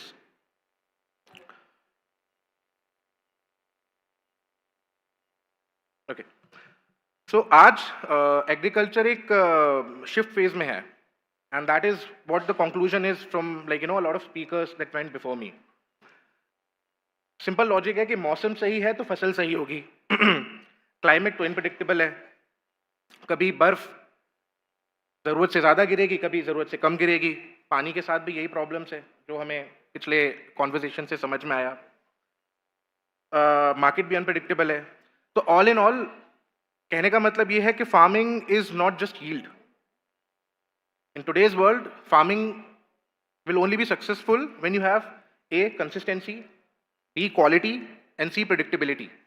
And I was really surprised that I was expecting a lot of people would talk about predictability, but I guess I'm the first one to predictability के बारे में शायद बात कर रहा है. So yeah, let's move in that direction now. And जैसा professor Atul हमें बता के गए, agriculture 5.0. So let's begin with agriculture 5.0 now. This is what it is going to be. तो मैं एक छोटी सी सिचुएशन शेयर करता हूँ आपके साथ में. सोचिए एक फार्मर ने पूरा साल मेहनत की, इनपुट कॉस्ट बढ़ गए, उसके बढ़ते ही जा रहे हैं हर साल. फर्टिलाइजर का कॉस्ट बढ़ रहा है, लेबर का कॉस्ट बढ़ रहा है, ट्रांसपोर्ट का कॉस्ट बढ़ रहा है. मौसम ठीक है तो प्रोडक्शन अच्छा हो गया.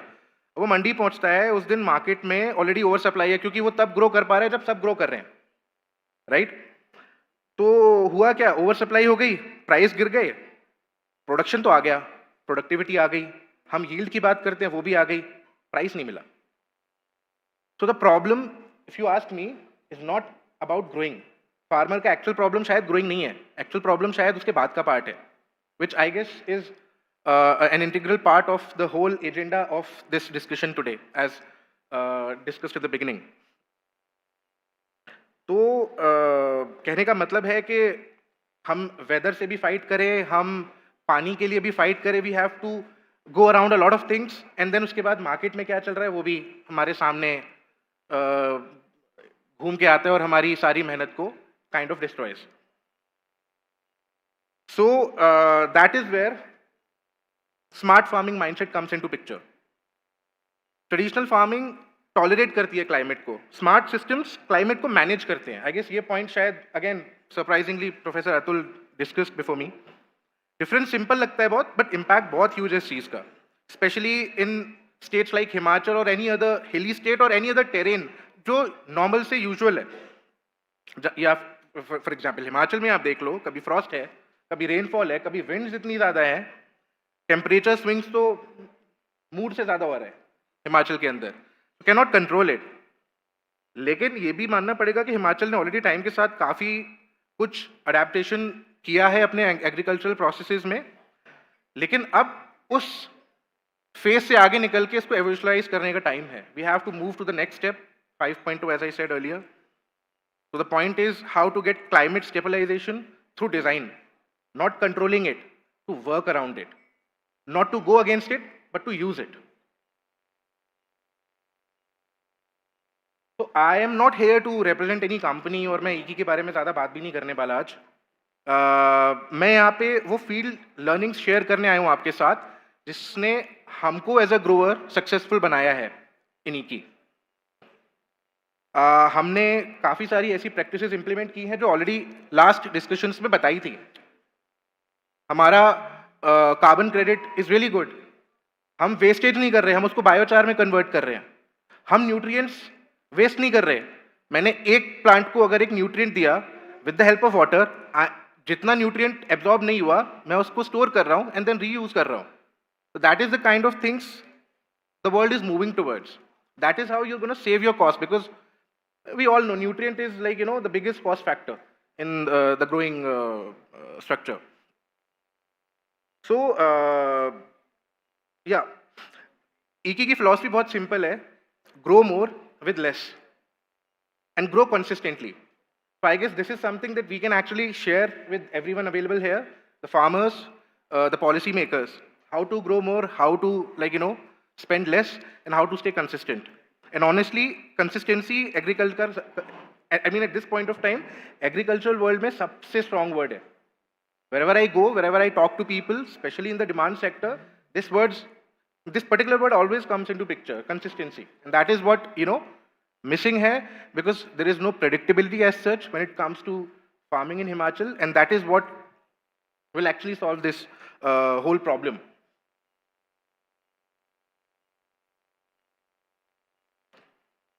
ओके, अब सवाल आता है ये प्रैक्टिकली होगा कैसे? I mean this is all talks, अभी सब कॉन्सेप्ट है, but let me tell you this is not concept.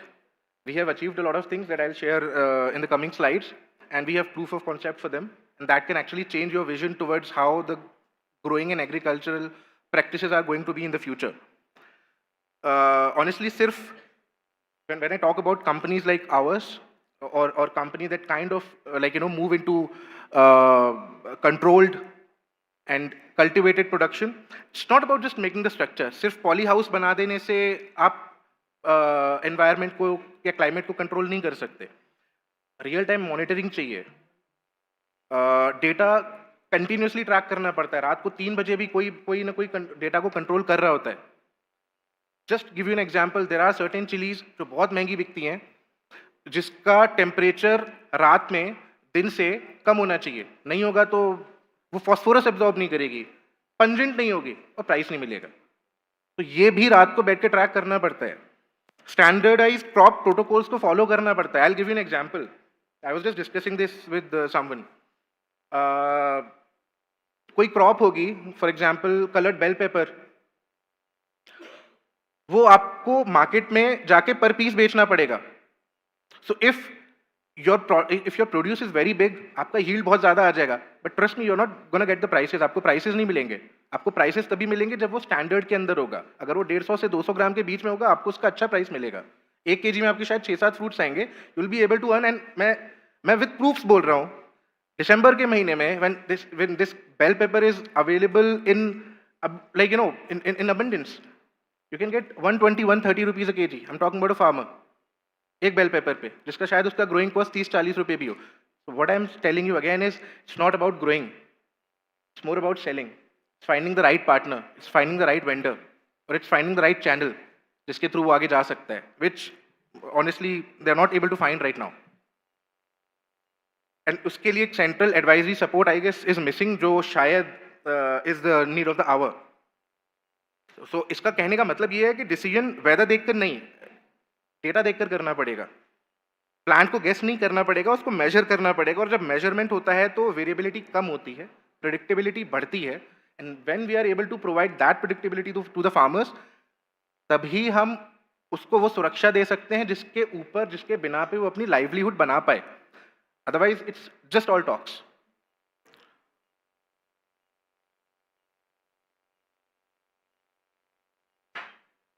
So yeah, this is one of the major practices that we rear around in EKI.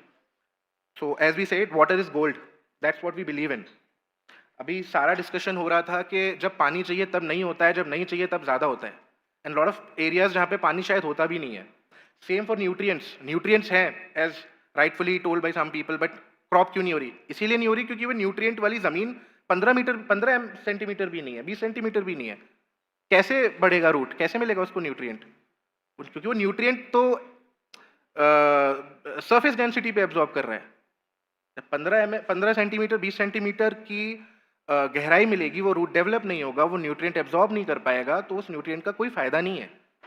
और eventually वो जो थोड़ा बहुत बचा कुचा nutrient है वो भी उस फर्टिगेटेड लैंड के साथ, वो फर्टिगेटेड जमीन के साथ वो रिड्यूस होता जाएगा over a period of time. तो वी हैव टू अंडरस्टैंड, हमको पानी चाहिए.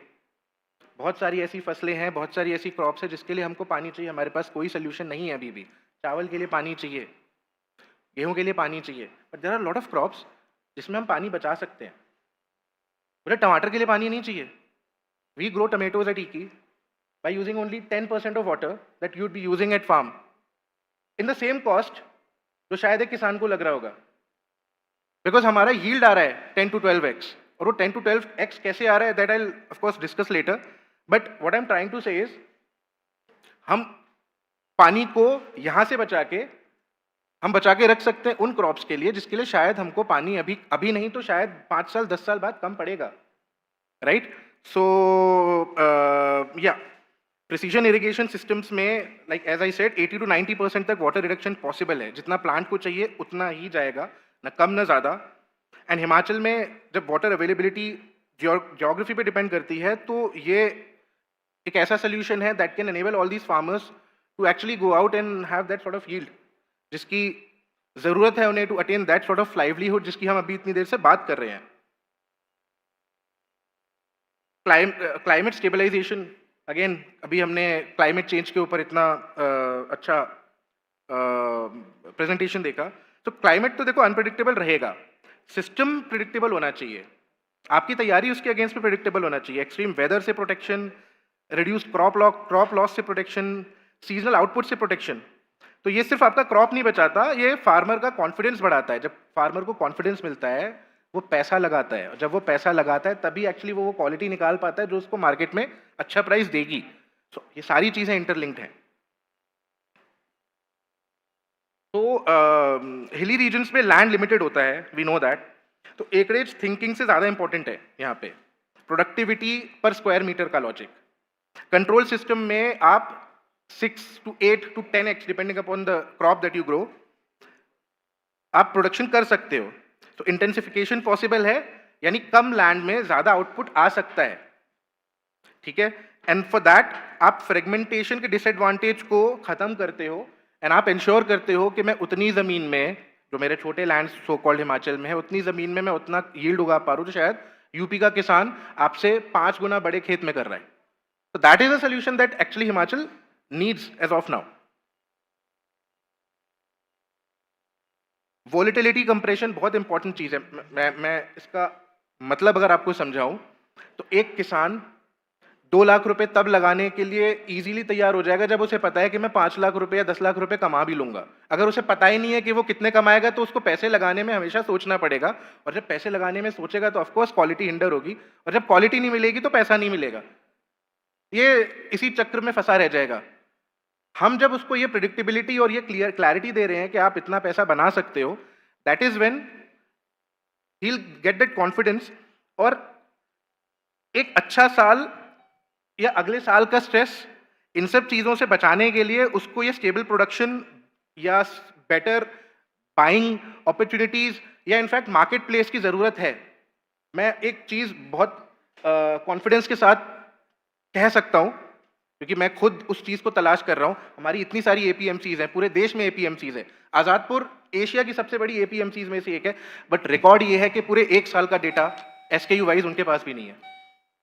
तो हम फार्मर को दे क्या रहे हैं? क्या वोलेटिलिटी देंगे, क्या प्रेडिक्शन देंगे जब हमारी APMCs के पास में प्राइस का डेटा नहीं है, प्राइस की क्लैरिटी नहीं है. So lot of effort is required in that direction.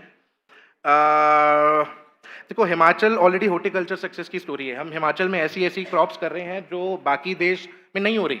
In fact when I talk to a lot of people I say अगर आपके पास में कुछ ज़मीन नासिक के पास में है महाराष्ट्र में और कुछ ज़मीन शायद सोलन के पास में है हिमाचल में, तो आपके पास साल भर की क्रॉप्स हो गई. आप कोई भी क्रॉप साल भर करके दे सकते हो और साल भर पैसा बना सकते हो, मार्केट को कंट्रोल कर सकते हो. That's how strong is Himachal, right. The only thing is we need to find the right patches of buyers. हमको उगाने के साथ साथ उस उगने के बाद उसका क्या हो रहा है उसके ऊपर बहुत फोकस और बहुत एनर्जी और बहुत मेहनत लगानी पड़ेगी, because that is the only thing that will make the lifes of the farmers easy. Infrastructure build हो ही रहा है, फार्मर्स अवेयरनेस आ रही है, गवर्नमेंट का सपोर्ट स्ट्रक्चर अच्छा है, वो दिख ही रहा है. अब नेक्स्ट स्टेप है शॉर्ट ग्रोइंग विंडोज को एक्सटेंड करना. अगर मैं एक फार्मर को हेल्प कर सकता हूँ लेट्स से वाया नर्सरीज, कि आपकी फला फसल जो सिर्फ 4 महीने की साइकिल दे रही है, इस नर्सरी के साथ वो 10 महीने की साइकिल देगी. I guess that is also something जो उसको सोल्यूशन प्रोवाइड कर रहा है इस पर्टिकुलर प्रॉब्लम का, बिकॉज एक बार उसके प्लांट ने जड़ पकड़ ली तो फिर वो 10 महीने तक फसल देगा. क्लाइमेट उसको ज़्यादा परेशान नहीं कर पाएगा. सिमिलरली हाई वैल्यू क्रॉप्स को मेरे को लगता है ज़्यादा फोकस देना चाहिए, बिकॉज ये मेरा सोचना है, शायद कुछ लोग एग्री नहीं करें, लेकिन कोई भी देश एग्रीकल्चरल सुपर पावर तब तक नहीं बन सकता जब तक वो दुनिया का पेट नहीं भर रहा. सिर्फ अपने देश का पेट भर के कोई देश एग्रीकल्चरल सुपर पावर नहीं बनेगा. So now we need to understand दुनिया के किस कोने में कौन सी ऐसी चीज़ की डिमांड है जो हिमाचल पूरी कर सकता है और थोक के भाव में पूरी कर सकता है. And that is how we'll actually go in that direction. We have lot of examples. Israel जैसा देश सूखी ज़मीन यूरोप में उगा के चीज़ें भेज रहा है, और हम अभी भी यही सोच रहे हैं कि मैं कैसे अपने फार्मर्स को एक पर्टिकुलर लाइवलीहुड के पैरामीटर में लेके आऊँ और एक को 3-3.5 हज़ार $US वाली इनकम ब्रैकेट में लेकर आऊँ. So this is sad but again shows a lot of work is required there. These are some impacts that this sort of industrialization can take. Climate resilient food process. By the way, whatever we are producing, it's zero residue. It's all global gap certified. कहने का मतलब ये है कि that is something we can do with the farmers as well, and the gates of Europe will be open. Modi ji ने अभी तो काफ़ी हेल्प कर दी after signing that trade agreement with Europe. तो अब हमारा भी फर्ज बनता है कि हम उस डायरेक्शन में काम करें. उनका काम उन्होंने कर दिया. 453 million litres of water saved. कोई हमसे पूछ भी लेगा ये वाटर सेव करके क्या कर लिया. ये water will help someone else to grow rice, जो शायद किसी और का पेट भरेगा. तो मैं बहुत खुश हूँ कि maybe somehow I am helping like the sustainable development of my country as well as maybe the world. तो अच्छा बाय द वे हम सिर्फ उगा नहीं रहे हैं, हमने सारे पॉली हाउसेस के अराउंड और ऊपर सोलर एनर्जी इनहिबिटर्स रखे हैं. So we are also creating solar energy around it. Jobs create हो रहे हैं, CO2 एमिशन अबेट किया है. By the way we are at 250 acres now. By the end of next year it will be 500 acres. ये सारा कुछ जो हम कर रहे हैं 500 एकड़ में कर रहे हैं, वॉल्यूमेट्रिक लेवल पे कर रहे हैं. तो मैं भी ये किसी को अगर गलत फहमी हो कि अच्छा ये तो टमाटर उगा के 100 रुपये का बेचोगे, नहीं, दैट्स नॉट व्हाट्स हैपनिंग. मैं अगर 200 एकड़ में टमाटर ग्रो कर रहा हूँ तो यू कैन अंडरस्टैंड मैं भी उसी रेट पे बेच रहा हूँ जिस रेट पे किसान बेच रहा है. And it's working out for me. So yeah just conclude करने के तरफ बढ़ते हुए आई वुड वांट टू से सी हिमाचल सस्टेनेबल एग्रीकल्चर में आगे बढ़ सकता है. बस ये समझना होगा कि ज़्यादा फूड ग्रो करना या ज़्यादा यील्ड आना is not the solution. Farmers के अंदर रेजिलियंस और कॉन्फिडेंस ग्रो करना पड़ेगा, उनको मार्केट प्लेस देना पड़ेगा, उनको पैचेस तक पहुंचाना पड़ेगा. They are not that aware, तो उनको अवेयरनेस भी देनी पड़ेगी. And of course existing farmers का स्ट्रेस थोड़ा कम करते हैं. लास्ट में मैं बोलूँगा कि वाजपेयी जी ने 98 में कहा था जय जवान जय किसान जय विज्ञान. आई गेस उन्होंने तब सोचा नहीं था कि जय किसान और जय विज्ञान इस तरीके से मिलके आएंगे सन 2026 में. So this is agriculture 5.0 for you. Thank you.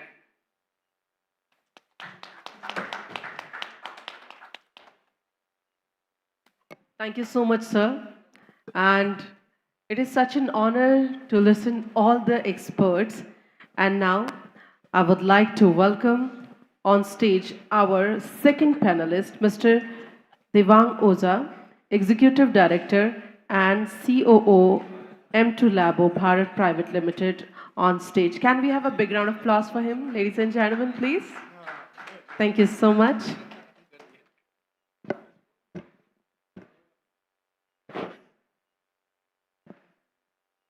Thank you, ladies and gentlemen. Thank you, the Department of Agriculture, Himachal Pradesh, and thank you, officials from JICA, for supporting this and having us here, and tell us about our story and what we intend to do in Himachal Pradesh with JICA as well as across India.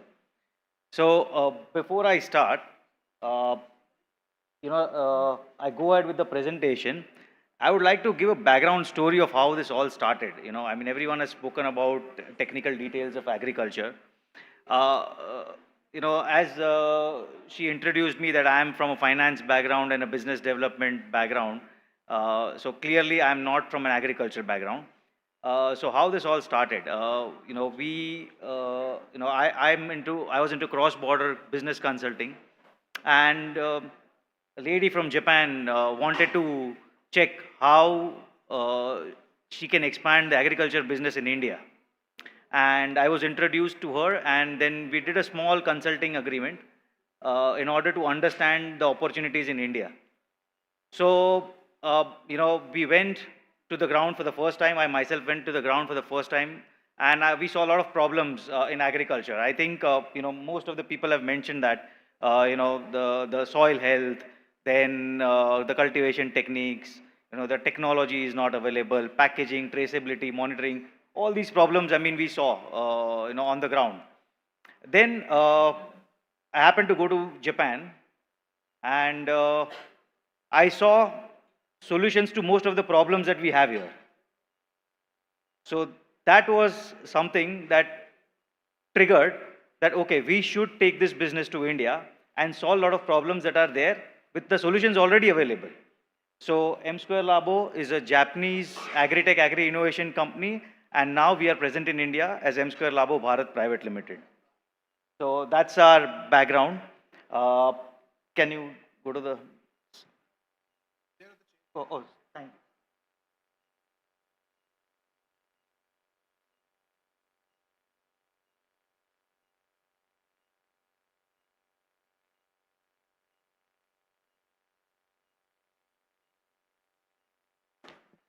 So our philosophy is agriculture, when you multiply with any industry, brings you happiness. If you see around the world where there is good food and abundant food, people are happy. And that is what we would like to achieve, right? So these are some of the things. So I'm just going to take you through our presentation where we are talking about the solutions that the problems that everyone spoke about, we are talking about solutions to those problems.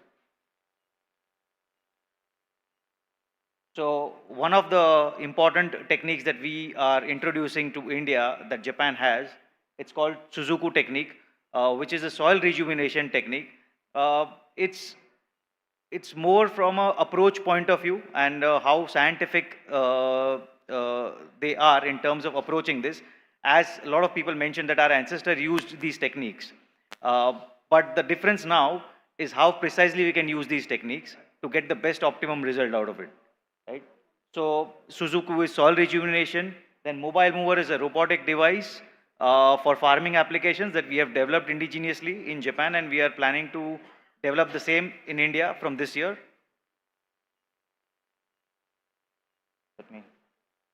This is a little journey of M Square Labo. It started back in 2009 in Japan. So we want to leverage all the experience that we have got in Japan with respect to agriculture and leverage those to solve problems in India. The lady I was talking to in the early part of the presentation is our CEO Yuriko Kato. She is the founder of M Square Labo Japan, and she was also on the board of Suzuki Motors, and parted ways and started this agriculture journey, and now very passionate about bringing the best techniques to India. Of course, this is our team. This is one of our products called Mobile Mower. It's an autonomous robotic device for farming applications. Currently, we are using IoT-based applications. We are also working on developing AI-based solutions on top of this. I'll show you some pictures to understand this better. These are some of the applications of mobile mower. So you can see weed cutting, we can, spray fungicide, fertilizer, or, water, also carry out the load.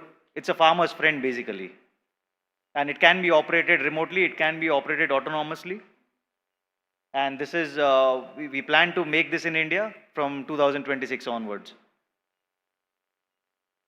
These are the real life pictures of the mobile mower in working.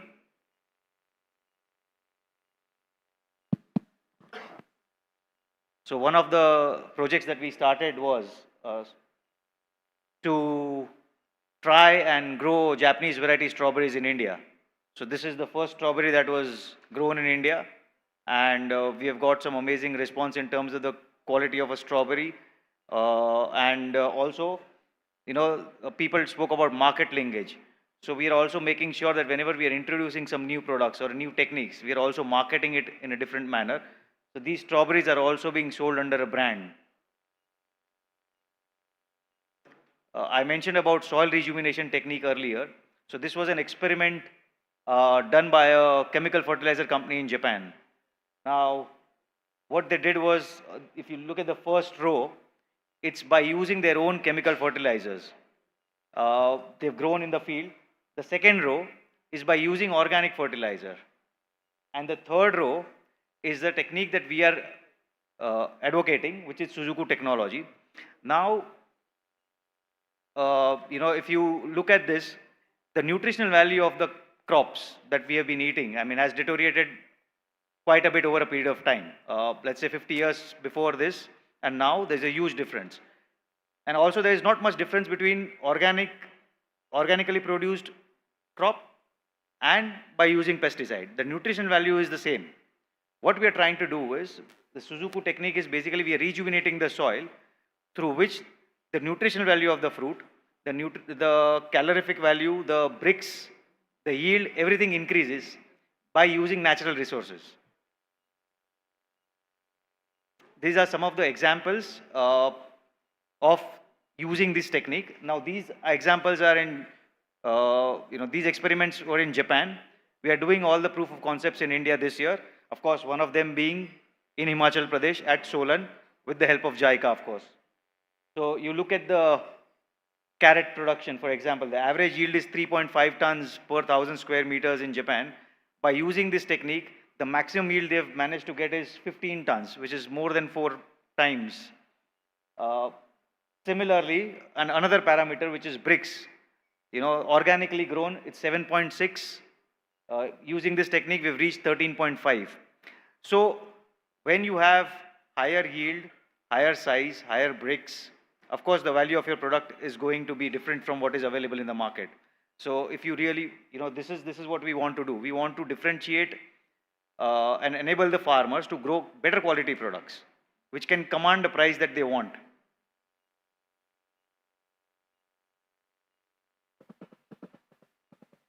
So, market linkage, as everyone mentioned, is a big problem.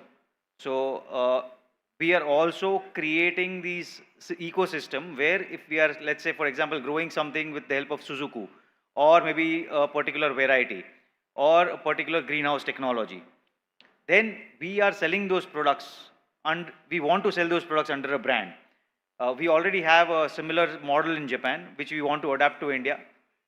In Japan, it's called Veggie Bus, which is not a marketplace, but it is a distributed logistic platform to provide farm products to the end consumers, but making sure the quality that we are delivering through Veggie Bus is much better than the normal.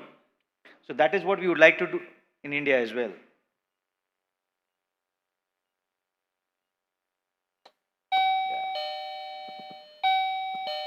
So again, this is the ecosystem that we intend to create.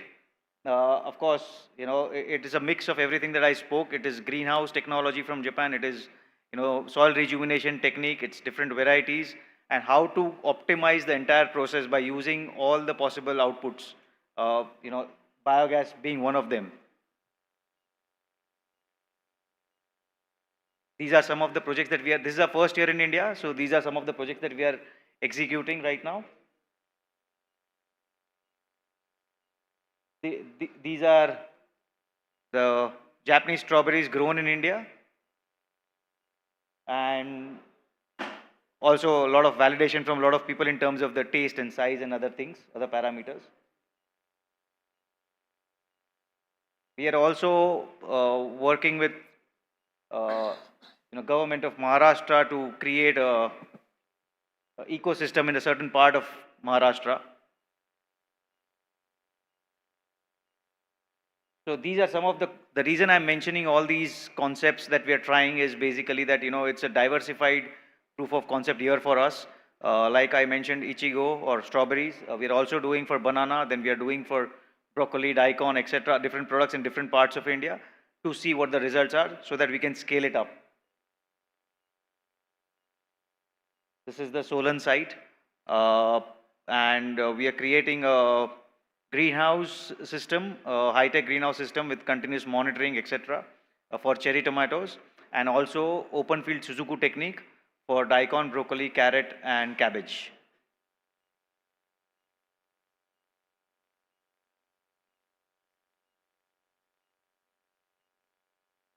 So, how I would like to conclude this is that, of course, there are many problems that we know in agriculture in India.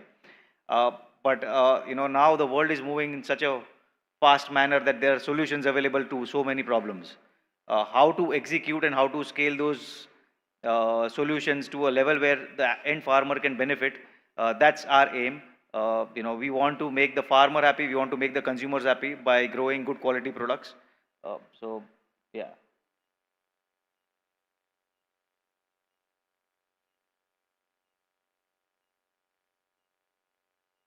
This is mobile mover in action. You see a bottom picture, it's a veggie bus corner in a supermarket in Japan. We would like to have such kind of models in the future for products that are grown in India with certain techniques, technology, which are better quality products at the end of the day.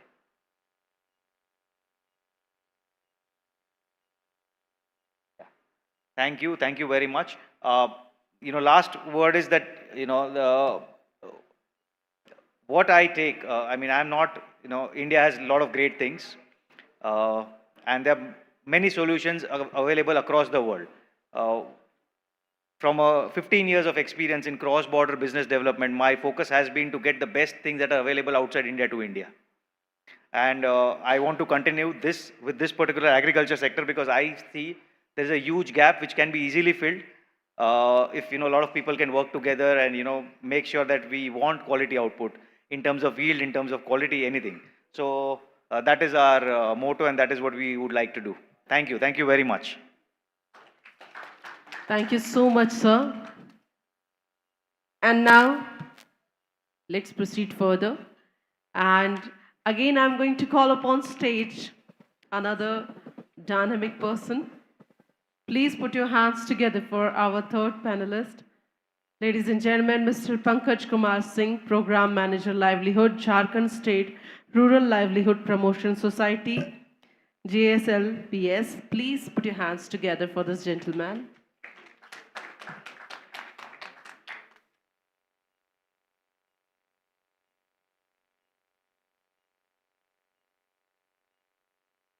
Honorable dignitaries, distinguished development partners, colleagues, and friends. We meet at a time when climate variability is not only a forecast. It is a live reality of millions of smallholders. Erratic rainfall, prolonged dry spells, groundwater stress, rising production risk are reshaping agriculture across vulnerable regions. The central question before us is this: how do we enable a small and marginal farmer to thrive, not merely survive, under condition of climate uncertainty? Today, I would like to share a field-tested example that offers practical answer: the Jharkhand Horticulture Intensification Pro Micro Irrigation implemented by Jharkhand State Livelihood Promotion Society.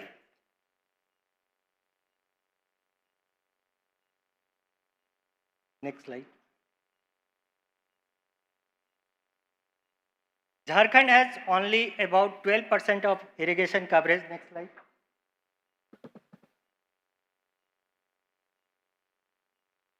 Irrigation coverage in Jharkhand is only 12%. Majority of small and marginal farmers are there, having less than 1 acres of land. High dependency on rain-fed agriculture, single crop cultivated only in Kharif season, increasing climate variability and risk, low productivity and limited farm incomes. These are the keys. Challenge is that how do we make smallholders climate resilient and income secure?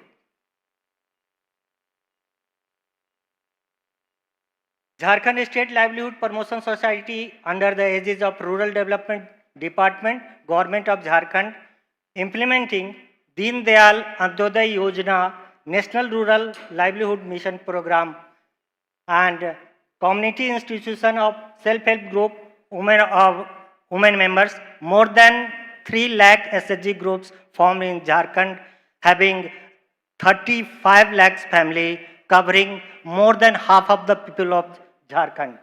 Community resource person trained on agriculture practices, having a local financing system. Objective of this project, Jharkhand horticulture intensification by micro drip irrigation funded by JICA. The objective is to increase irrigation area and agriculture productivity, promote the diversification of agriculture crops in Jharkhand state by introducing micro drip irrigation system with technical support for agriculture productivity and marketability of horticulture crops, thereby contributing towards improvement of livelihood of small and marginal farmers and enhancement of social participation of women in the target project area of Jharkhand state.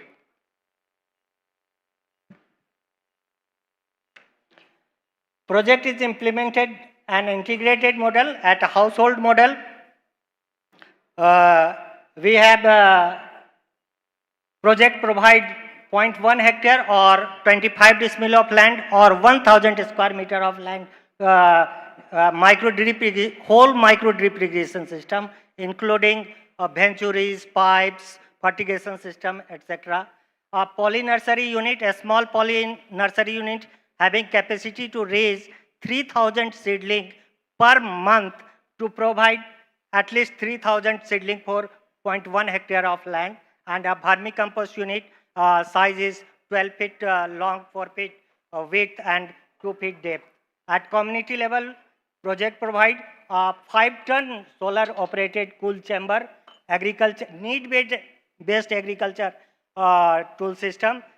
PG require, if they require bed maker, sprayer, carrots, they purchase them, and multi-purpose community center for collectivization of the produce, aggregation, sorting, grading, packaging, and readiness for the transport. And also producer groups are formed. Institutional architecture is a state level project management unit. At a state level, project management unit is there, district and block level implementation unit, and technical support officers and field thematic coordinators, that is change maker in the field level. They are also at the field level. MIS based tracking system and reporting each and every data of each farmer, registration, their holdings, their livestock, their water resources, and date at which MDI system installed, poly nursery house installed, cost of cultivation also entered in MIS, cost of harvesting, cost of marketing, each and everything are MIS based. And there is a central unit, project consultant provide training to the whole system. This project is implemented in Jharkhand state only for 9 districts. In 9 districts, only 30 blocks. And in 30 blocks, only 30,000 farmers. So this is the only selected farmers And peculiarity of this project is that all the beneficiaries are women. They are mostly, more than 90% farmers are tribal, they are illiterate, having less than 1 acre of land. So, in 9 districts, 30 blocks, we covered only 30,000 farmers. Agriculture infrastructure support each and every 30,000 farmers, provide micro irrigation for 25 decimal of land, that is equal to 1,000 square meter of land or 0.1 hectare of land. Each poly nursery unit provide seedlings, soilless seedling for 25 decimal of land, means at least 3,000 seedling per month it will produce, and healthy seedlings are provided to the farmers.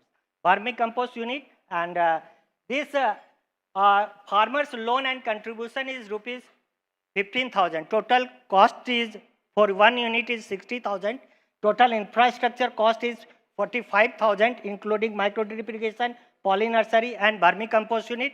15,000. The cost of cultivation is provided by the farmers as a loan. If they have no money, they will get loan from the self-help group. 10,000 loan and 5,000 from their own contribution. At a PG level, we will provide need-based agriculture equipment bank, like green is a bed maker for drip irrigation system, a sprayer, hole, cultivator, etc. And second thing is 5 metric cool chamber, where produce are, if produce is not sold, it is kept for 2 to 3 days. And so farmers not go to for distress sale. And a multi-purpose community center at PG level. At this center, farmers get collected their produce, sorted it, graded it, packed it, and ready for the transport to the market. So this is the technical foundation and transformation. Precise root zone of water management. We will measure how much water required for the plant at which stage. At full grown stage of any vegetable like brinjal, chili, etc. 1 liter at full grown stage, 1 liter water is required per day. And at seedling stage, it will require only 100 milliliter of water. So now we will provide training to the farmer, precise root zone water management, and it will save more than 50% of water for irrigation. Nutrient fertigation for nutrient efficiency, we will provide each and every crop equal amount of fertilizer. And from this we will also save the fertilizer and provide all crops equal nutrient. Quality seedling production through the poly nursery house or soilless medium. Any plant get disease from environment, from soil, and from insects and pests, etc. So this is soilless seedling. Soil-borne disease is not there. Seed is treated, so seed-borne disease is not there. And poly nursery is covered, so pests and insects are less damaged. So healthy seedling provided to the farmer's field. Soil health improvement by the application of vermicompost. We will provide much carbon and etc. So soil will improve. Crop diversification. First time in Jharkhand, strawberry is cultivated by these farmers, these tribal farmers. Jharkhand, after the implementation of this Jica project, first time Jharkhand cultivated strawberry in year last 8 years back. So this is the first time in Jharkhand. Pointed gourd is also cultivated on bed. Flowers are cultivated in the farmer's field. So this is crop diversification, continuous technical support and training from state level, Consultant will provide state level staff training. State level staff provide district level training, and district level staff provide training to the technical support officers and change maker, that is called field thematic coordinators. So this is the whole thing in the project. Training of staffs at each level, and training to the farmers and Ajivika Krisak Sakhi. This is animated village level worker actually. Each village has one Ajivika Krisak Sakhi who will provide training to the farmer. Exposure visit on the successful farmers field to all the cadres. All the cadres means Ajivika Krisak myths and farmers and staff also. Training on package of practices for each season, Kharif, Jayad and Rabi season.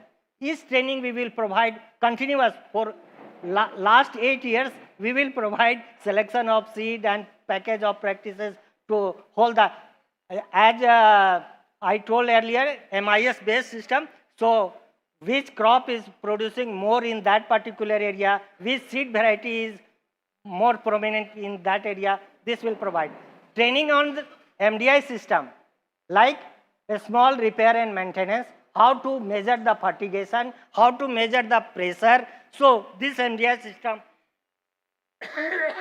training is provided. Poly nursery, how to mix the coco peat and vermicompost and pro tray use, how to deepen the seeds in the pro tray. These trainings are provided for the poly nursery and vermicompost, the coverage and preparation of organic preparation, that is Nimastra, Brahmastra, Jivamrit, also prepared by the farmers.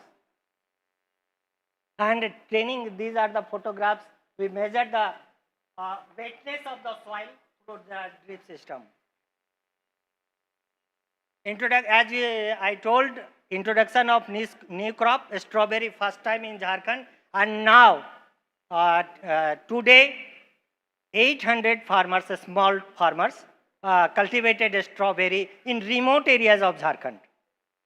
Flowers like marigold and rose and gerbera are cultivated.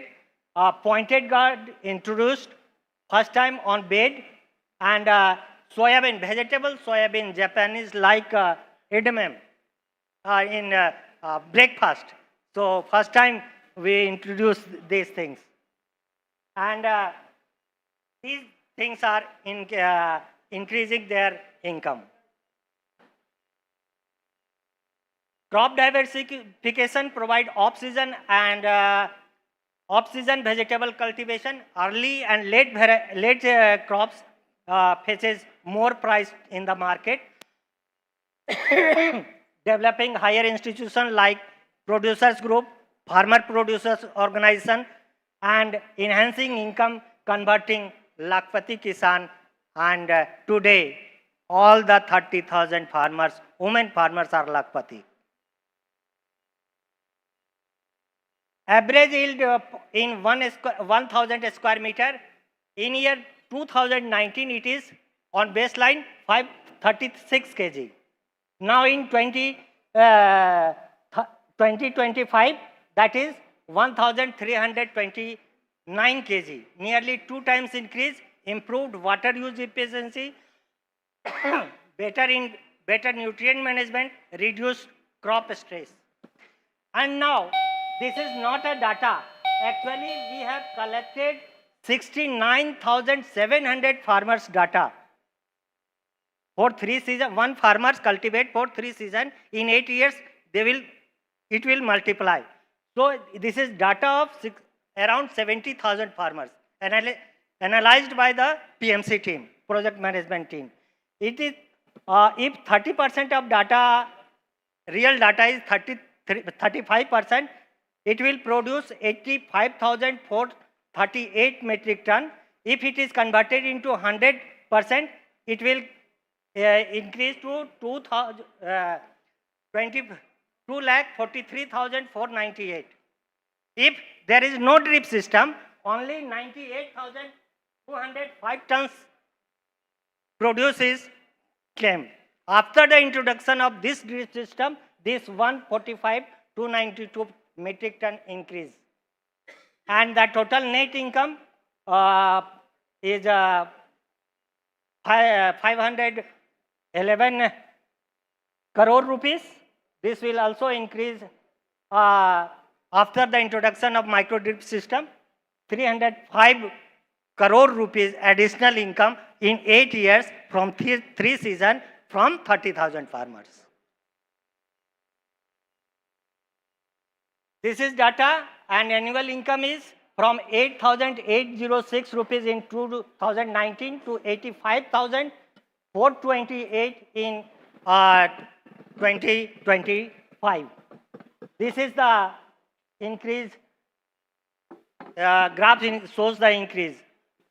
More than 10-fold increase in income, production-led income, contribution to the multi-season cropping, greater income stability and diversification.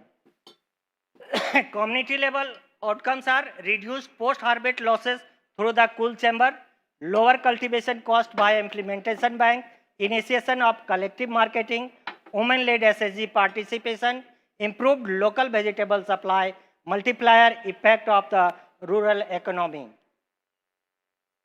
Now convergence with Pradhan Mantri Krishi Sinchai Yojana. These 25 decimil of land increases more than 1 acre of land. 854 units of Pradhan Mantri PMKSY system are converged with Jica plots. These are the media galleries.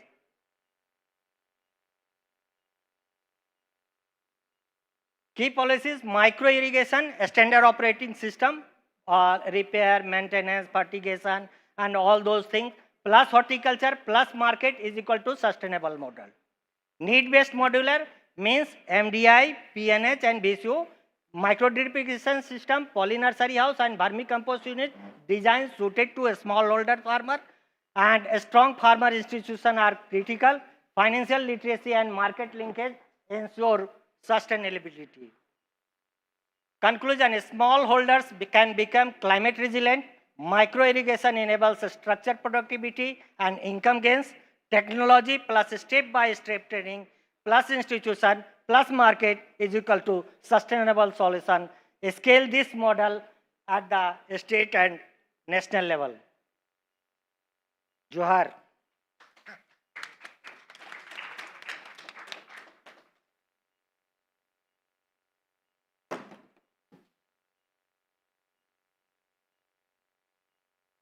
Thank you so much, all the panelists.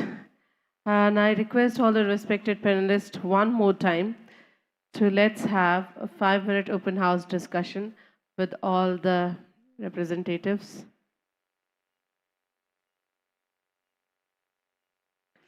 I request all the volunteers to please come in action and give the mic. If somebody is raising hand, please. Can we please...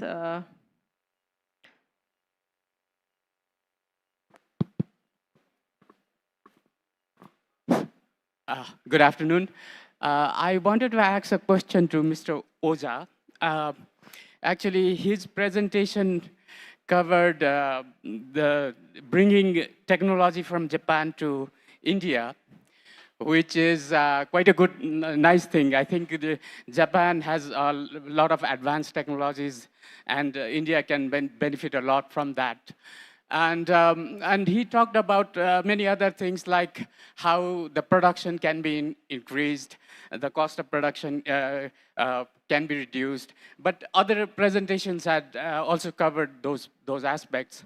But one thing I found particularly interesting was the fact that he mentioned that it is not just about increasing production or productivity, but with those technologies, we can even increase the nutritional values of the crops. That is, I think, a very good aspect. With this social media, many people are getting, consciousness and awareness about nutrition of fruits and crops are increasing a lot. And I'm sure, I mean, people will be ready to pay more if they are getting more nutritional value. So it is kind of a win-win situation where maybe the farmers, the producers can also get more price, and the farmers and the people will also get better nutrition. So I see this as a very important aspect. But you mentioned there about the unit that you had for measuring the nutritional value of crops. For example, my concern about that is how accurate is that unit of measurement, and how you will convince, for example, if I'm a layman, a consumer who of course wants to have good nutritional value, but then you have two radish which looks almost the same, but for one you are saying that the nutritional value of this is much higher, so you have to pay more. Then, I mean, how will I know? How will we convince the consumers that the real situation? Thank you. Yes, so that is a very good question. So, see, I mean, of course, the thing that I mentioned has been tried out in Japan and few other countries as well, and they have established that the nutritional value has been increasing. We are doing the POCs in India. For me to actually put it on the packaging that this is the nutritional value, I need to have a consistent supply of such product for at least 2 years from now. So that is what we are trying to do at this point, okay, where we know that if we are using these techniques, okay, and this is the consistency of the nutritional value increment, okay, then we can of course market it with the facts. That would be our plan of action. So I mean, the founder of this technique, okay, he mentioned to me once that when your grandfather used to have carrots, let's assume that the nutritional value was 100. Currently, average across the world, it is 9. So 91% deterioration in nutritional value. That is the reason our generation has to have vitamin tablets, etc.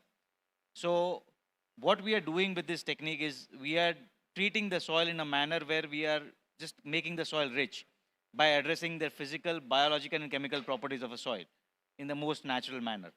So that is the, of course, broad technique. Of course, it is more scientific in nature for each soil and for each crop. But that is the broad thing that we are trying to do. And once you have the soil going back to where it was, again, the nutrition value of your crop is also going to go where it was. So hopefully that answers your question. But of course, once we have more data in India, then we can market it accordingly. Thank you. Thank you. My name is Jitesh. I am with PMC in Rengali project. I was part of the project formulation study team in this MDI project in JSLPS. So happy to see all these achievements which we discussed with Praveen and all in the team and developed. My only question is, what next? What is the project team thinking? Because everything seems to be achieved. What was thought of? What next from the farmers' point of view, women farmers who have become all lakpatis, what they are thinking and what next the project is thinking about? Maybe at government level or with JICA, whatever. Also, I am, since inception of this JICA project, from year 2014, I am involved in this project. And JICA phase 2 on plan, and also as you told in Odisha, next phase plan in for Ministry of Economic Affairs. We have got extension for this project for 2 years. Value chain addition, infrastructure development for fruits, for these vegetables, and so value chain and infrastructure development. After harvest, post-harvest, that is the main project in JICA phase 2. Production we have achieved. It will increase more than 3 times from baseline. But after production, there is a problem of distress sale in the market. So we will, after the harvesting, there is a process of post-harvest management, warehouse construction in JICA phase 2. We are also planning for that. Thank you.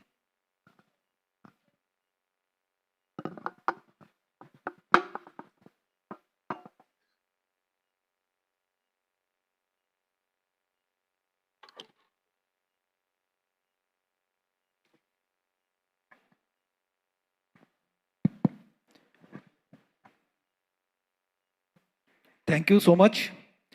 My co-chair, Hirata Momo, Mr. Rikin Gautam, Mr. Diwan, Mr. Pankaj Kumar Singh. Thank you so much for nice presentation, very knowledgeable presentation. Start with Mr. Rikin presentation, smart farming practices on vegetable production. Yes, definitely vegetable is a cash crop. अगर हम हिमाचल की बात करें, हिमाचल में different agro climatic zone है. There are 4 agro climatic zone और different season में different vegetable Himachal में होती हैं. एंड टारगेट गवर्नमेंट का, विभाग का, डिपार्टमेंट का एक ही टारगेट है, to raise the income of the farmer and to have nutrition security. We are developing nutri gardens in which we are promoting colored vegetables also. We are way ahead in this program. Lot talked about agriculture 5.0. Yes, need of the day. इसके सिवाय तो मुझे लगता है कि जितना भी technology की इंटरवेंशन एग्रीकल्चर में होनी चाहिए अभी नहीं हुई है, और आने वाला समय, हम भारत विस्तार की बात कर रहे हैं, तो मुझे लगता है कि काफ़ी प्लेटफॉर्म खुला है और जायका और जापान गवर्नमेंट हमारे साथ है, तो हमें लगता है कि हम टेक्नोलॉजी में काफ़ी आगे जा सकते हैं. Thank you ma'am for that. Mister Diwan की जो प्रेजेंटेशन थी, सस्टेनेबल एग्रीकल्चर, यस, ये शुरू से जब पढ़ते हैं, जब हम बेसिक एग्रीकल्चर पढ़ते हैं, तब से हम बात करते आ रहे हैं सस्टेनेबल एग्रीकल्चर की. But agriculture marketing and agriculture business जो है अब इसके साथ जुड़ता जा रहा है. If I talk about Himachal, जैसे सुबह भी बात हुई, we are leading natural produce, जो हमारा नेचुरल प्रोडक्शन जो हो रही है उसके हम लीडिंग प्रोड्यूसर बन रहे हैं. And Himachal government is a government जिन्होंने एमएसपी भी वीट पे, मेज़ पे एंड टर्मेरिक पे एमएसपी दिया है, और काफ़ी अच्छा एमएसपी दिया है. तो मार्केटिंग लिंकेज तो होनी चाहिए.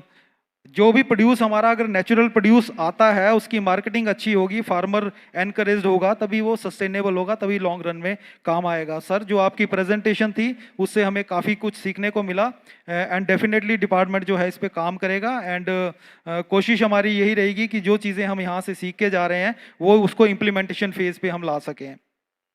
आपने बात की ऑटोमेशन पैकेज की, जो भी आपके मोबाइल मोवर्स हैं, लॉजिस्टिक इश्यूज़ की बात की, रिजुविनेशन टेक्निक्स की बात की.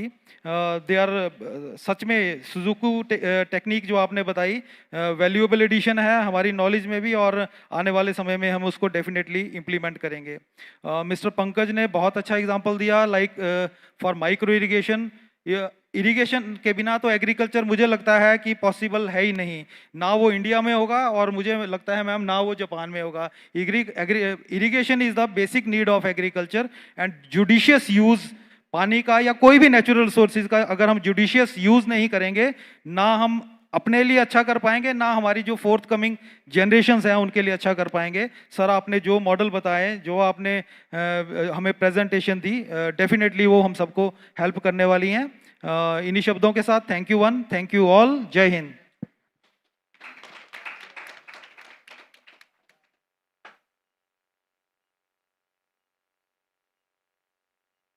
Any other question? I think so. I can't see anybody raising the hand, and let's close this technical round. That is theme 2. Technologies and innovation in climate resilient sustainable agriculture. And I would like to thank all the panelists and all the dignitaries on stage. Can we have a big round of applause, ladies and gentlemen? Now I request, just stay back for a more minute. And now I would like to request our chair for the session and co-chair for this session, that is Dr. Rahul Katorji and Ms. Hirata Momo, to please come forward and felicitate our panelists. To start with, I would first like to invite on stage Mr. Rikin Gautam, Icky Farm Private Limited. Ladies and gentlemen, can we have a big round of applause?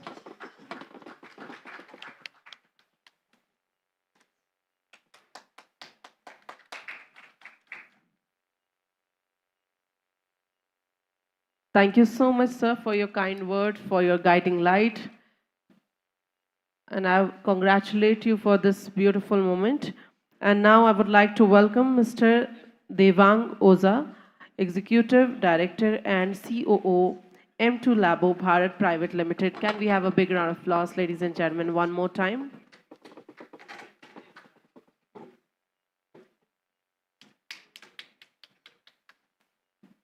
I would like to thank him for his passion for agriculture and all the knowledge he has, and thanks for sharing your experience, sir.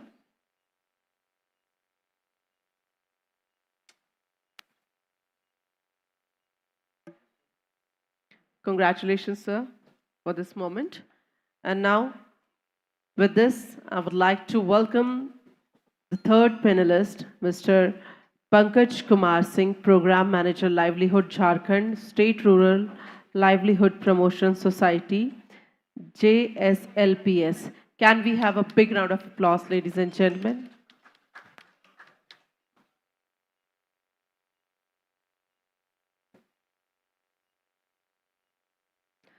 Thank you for your continuous innovation. Thank you for always contributing.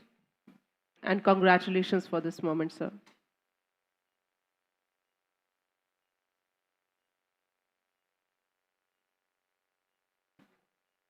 Thank you. I would like to thank each and everyone from this session, and you can be comfortable and take your seats. Before I call upon stage for the third team, I request everyone, whenever the session is going on, please try to put your phones on silent mode or try making less moment. And also, please, whenever it's not very urgent, let's not talk and let's listen the speakers very carefully because they have come specially for us. Thank you for your cooperation. And with this, ladies and gentlemen, let us welcome the third theme, that is building sustainable value chains and inclusive market access in agribusiness. And this is our third technical session, and for this, I would like to welcome over here on stage our chair for the session, Dr. C. Rasu sir, who is IAS Worthy Secretary, Agriculture to the Government of Himachal Pradesh. Also, ladies and gentlemen, I want to tell you, Dr. C. Rasu is an Indian Administrative Service Officer with over 2 decades of diverse experience in district administration, urban planning,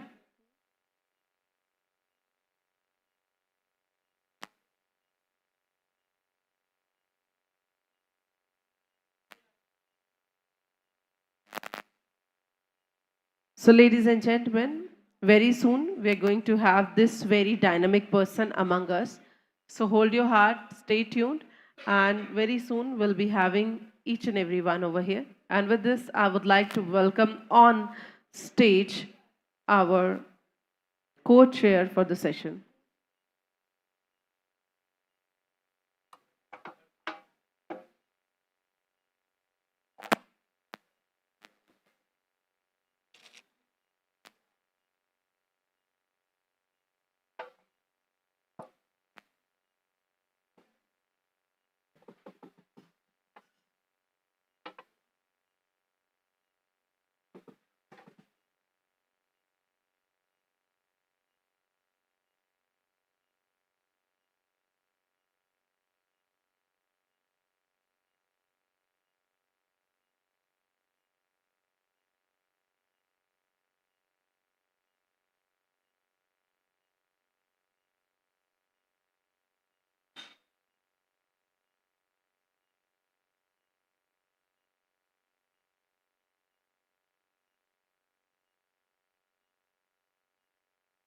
I request everyone to please settle down. People who are moving, I request all of you to please take your seat. People who are sitting at the back, please come forward and take the seats, and very soon we are going to start off with the third session.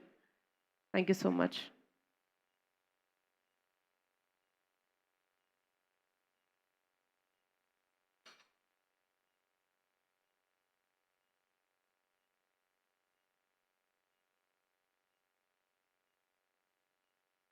Ladies and gentlemen, please put your hands together for our honorable person of this great evening, Dr. C. Paul Rasu, sir, who is IS Worthy Secretary, Agriculture to the Government of Himachal Pradesh.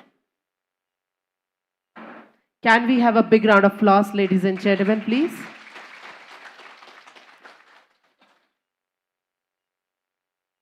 Well, ladies and gentlemen, it is such an honor to have Sir on stage on this great moment. Dr. C. Paul Russell is an Indian Administrative Service Officer with over 2 decades of diverse experience in district administration, urban planning, finance, commerce, election management, and administrative reforms. Can we welcome him on stage, ladies and gentlemen, one more time? And now I request our worthy Director Project, Mr. Sunil Chauhan, sir, to please come forward and welcome our honorable chief guest of this great evening.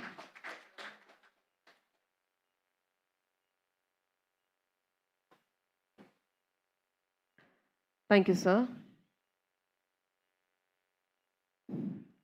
Dr. C. Paul Rasu, also known for his inclusive leadership style and policy-driven approach, he has held key positions across the Himachal Pradesh Secretariat and in field postings contributing to rural development, consumer affairs, urban governance, and agricultural modernization.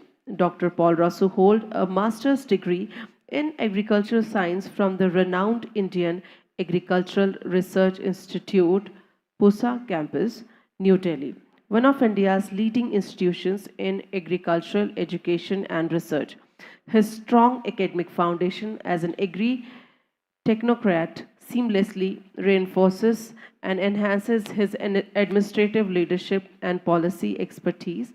Presently, Dr. Paul Rasu serves as the administrative head of the Agriculture, Horticulture, Rural Development, and Panchayati Raj Department of the state. Under his leadership, the Department of Agriculture and Horticulture have superheaded smart agriculture initiatives seamlessly integrated with smart agriculture initiatives integrated with natural farming techniques tailored to the unique needs of the hilly terrain. His vision focuses on sustainable growth, technological integration, farmer-centric reforms to uplift farming communities.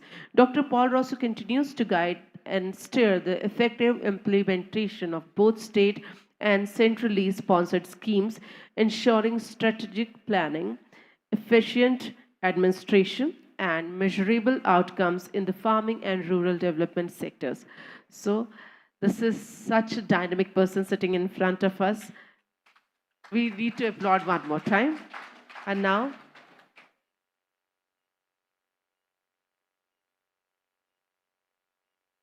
I would like to welcome our co-chair for the session and theme 3, that is Izzy Wakamatsu, who is Senior Representative at Jica India.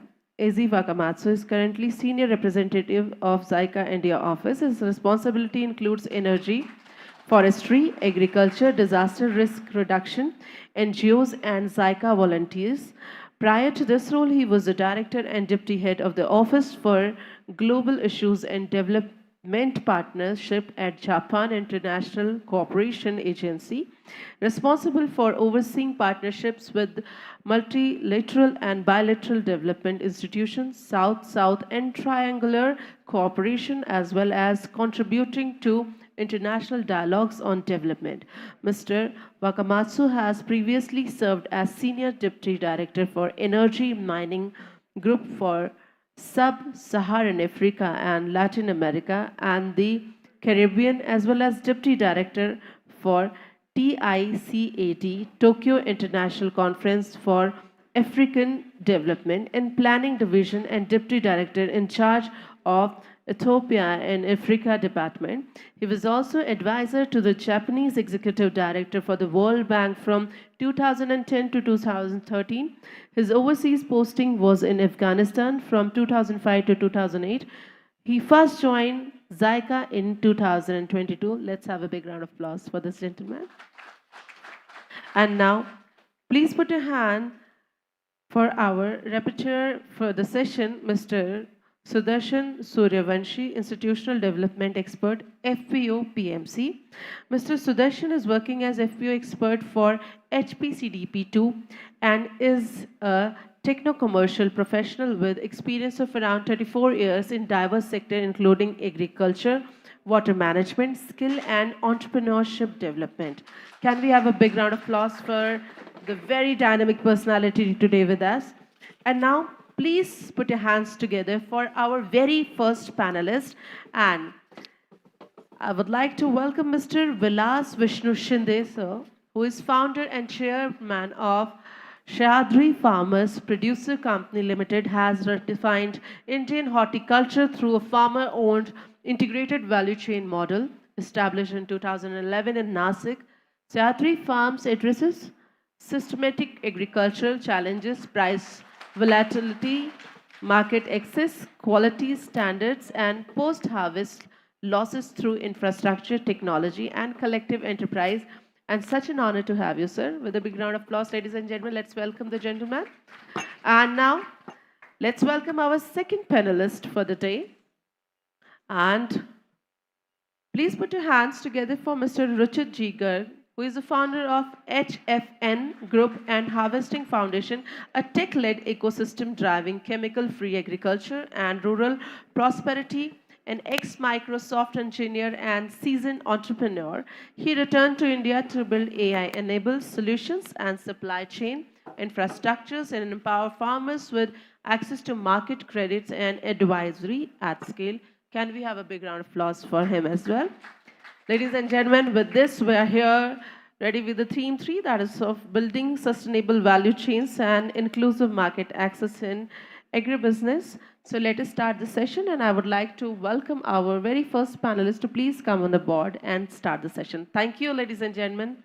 Over to you, sir.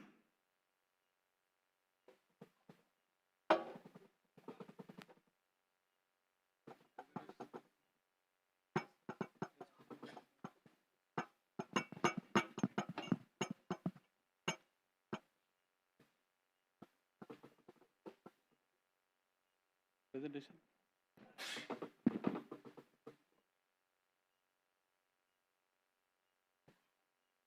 Excuse me, presentation.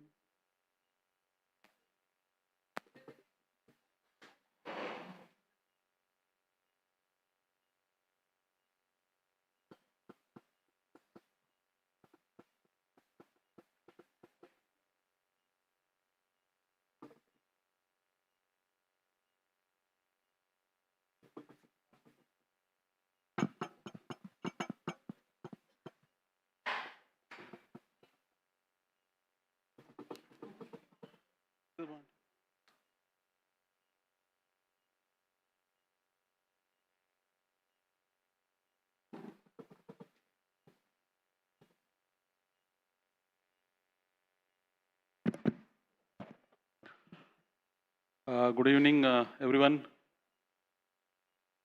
This is, I think, already 7:30. We have to finish at 6:30. So I know actually nobody has patience to listen us, but I will not take your more time. I will just take 5 minutes to run through my presentation, and then I will run one small video to give a better idea about the Sahyadri Farms. I am from Sahyadri Farms. Sahyadri Farms is known as a horticulture farmers ecosystem based in Maharashtra.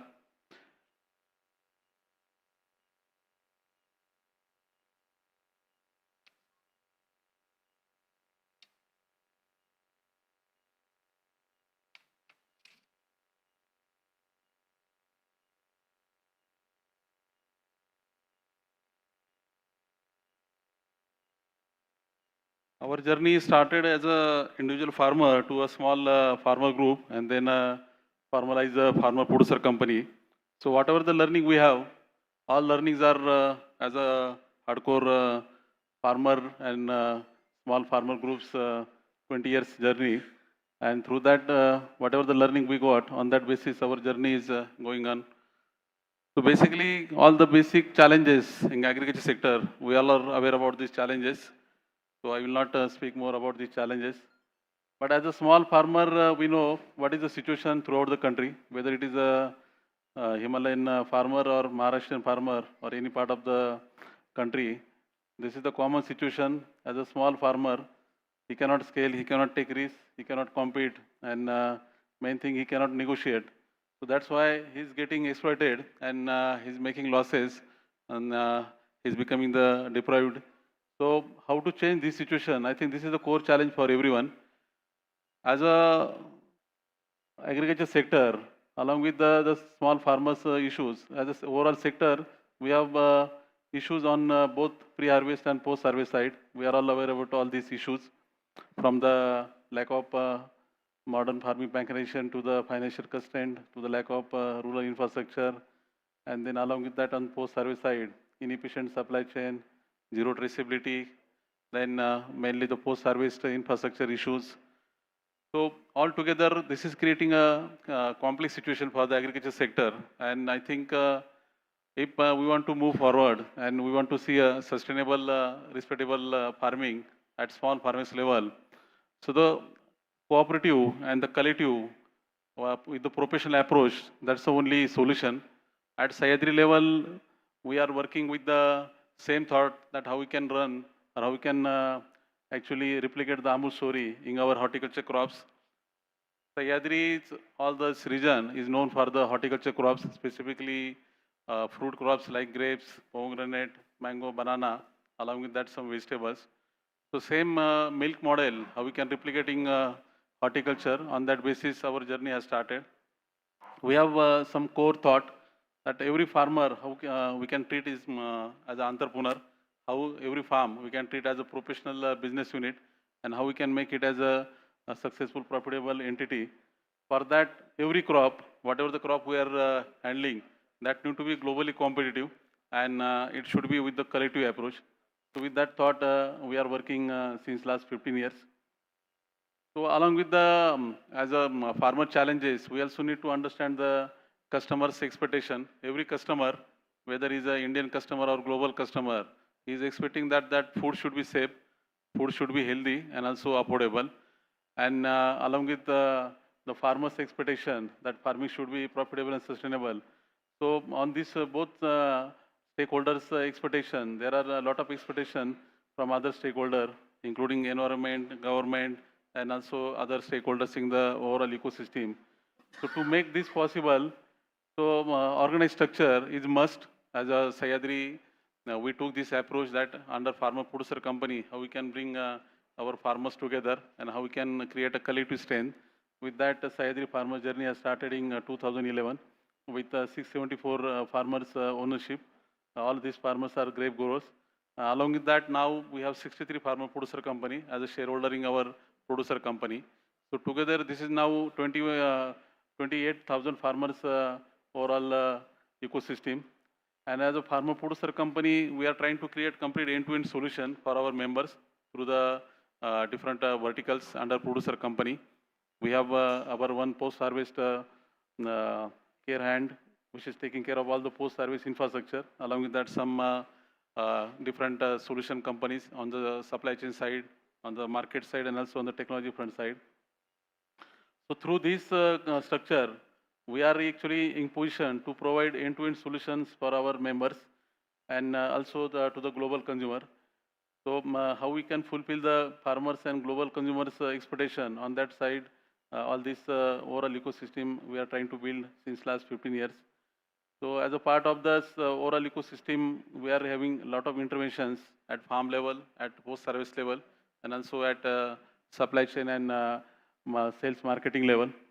So thought is very clear, though we are a small farmer, but we are now in global competition and we have to face the global competition There is no other choice. We cannot actually expect any other route from government or from any other solution from any stakeholder. We have to actually tackle the global competition, and for that we have to improve our efficiency and quality as per the global standard. That is a must. Also, our production cost should be on the lower side, and along with that, customers' expectation that the product should be safe, healthy, and affordable. For that, the farm level, post-harvest, and supply chain level, all the different activities we need to take on. So with that, Sahyadri is working since last 15 years. Horticulture crops are more challenging compared to the other field crops and other pulses, seeds, or any other commercial crops. In horticulture, we know because of the perishable nature and seasonal nature, price fluctuation is a biggest issue. Also, quality variation, as all the products are natural products, so quality variation is always an issue. So to get the right revenue or to make the horticulture farm profitable in different situation, it's always a challenge. As an organization, we are actually focusing on all these multiple issues together. So efficient farm management, efficient post-service management, and efficient marketing, how we can have at one place. With that thought, overall ecosystem has been built. So there are actually a lot of activities since last 15 years. Sahyadri's journey has started with grapes, and grapes crops ecosystem. We tried to build in first 5 years period. Then in next phase, we added other crops like tomato, pomegranate, banana, mango. And then during the first phase, our focus was just on the export side market, specifically Europe market. After that, we started adding the domestic institutional customer network. From 22 onwards, along with the core crops, citrus, sweet corn, dry fruits, all these crops are added. And we are working now on the domestic supply chain network, how we can create a B2C network in the domestic market. Sahyadri is in last this 14 years period, this revenue has gone up from the 12 crore to now 2,000 crore. So as a farmer organization, we are very clear that we have to create all these pillars like the strong farmer base, technology adoption at different level, infrastructure as per the global standard, distribution network, and also corporate governance. Though we are a cooperative, but then corporate governance is must. Organization should run in professional manner. So with this, all the pillars, Sahyadri is having now these numbers: 30,000 farmers network, 45,000 acre area under one ecosystem, almost 3,000 metric ton daily processing capacity, 40 plus countries export network. And if you see the numbers, last year, these are the last year's number. We are expecting around 25% growth in this financial year on these numbers. These are our current focus crops. All are tropical crops from the central part of India. So in horticulture, actually, instead of one crop, if we have multi-horticulture crop and multi-product platform, then only we can have sustainable solutions. Instead of having just one vertical, instead of just having fresh or processed vertical, if you have altogether solution at one point, then it will be a sustainable solutions. So that has actually learned in last 15 years period with our all these different experiments. As a part of the ecosystem, our farmer members, they are getting the complete support for the regenerative farming as that crop-specific agronomy, then soil water testing, crop monitoring, the quality assessment at different level, international certifications, labs, trainings, exclusive patented varieties, inputs, financial supports, then along with that different technology solutions at pre-harvest level, at post-harvest level, also for the quality control at different level. Because of all these technology solutions, all our products are 100% traceable, and complete farm to plate journey is completely traceable. These are some campus photographs. This is another our one campus in Nanded. Almost 40 plus countries network which we have created. That includes all the major supermarkets in Europe, Also major processing companies like Unilever, Coke, and all the major multinational food companies. This is almost 22 different certification programs we are running at farm level and post-service level. This is the current global market reach.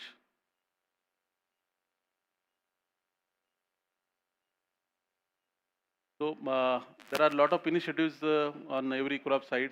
I will not go through all these initiatives. Along with grapes, tomatoes, then citrus, then mangoes, pomegranate, bananas, sweet corn, and cashew. So in horticulture, what we learned that most of the crops are seasonal. So if you are having one crop specific ecosystem, so that is not competitive. That is not actually technically and commercially feasible. So how we can bring different horticulture crops under one ecosystem? That is, I think, is a must for horticulture crops. And instead of having just one vegetable or one fruit, if you are having at least 2 or 3 crops at one farmer level, so farmer is also getting solution in case of the market glut situation or some climate related risks. So instead of one income in 1 year, if he is getting 2 or 3 income in 1 year, and also all that crops are handled under one ecosystem, so it becomes feasible for the farmer, and also it becomes feasible for the farmer producer company or any stakeholder in the value chain. So I think this is the one important learning which need to be replicated in any horticulture state. We have our now own branding activity in a domestic market. Some our specific fresh product like grapes, pomegranate, and in the processed product range, frozen, and some dried product range. A lot of branding activities are happening at the campus level. Our campus is actually is a very good agrotourism destination now. Almost 60,000 plus people are visiting campus every year. So a lot of activities are there on the sustainability side. Campus is 100% zero waste campus. All the effluent and all the solid is handling the efficient manner through different activities. There are some supporting activities in the campus from the skill development and training activities, also incubation center at the campus level. So because of the proper understanding of the ecosystem and also strategic implementation from the last 14 years, organization is continuously growing with 40%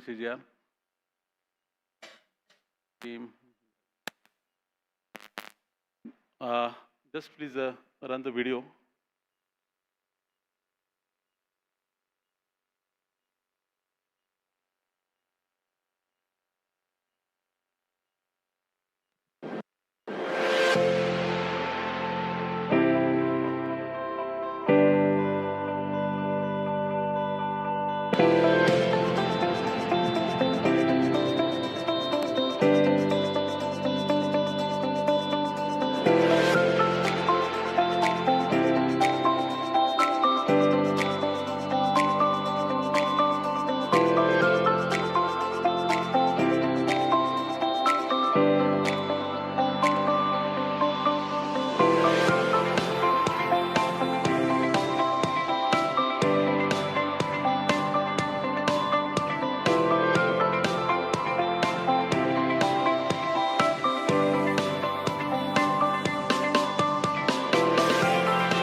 Thank you.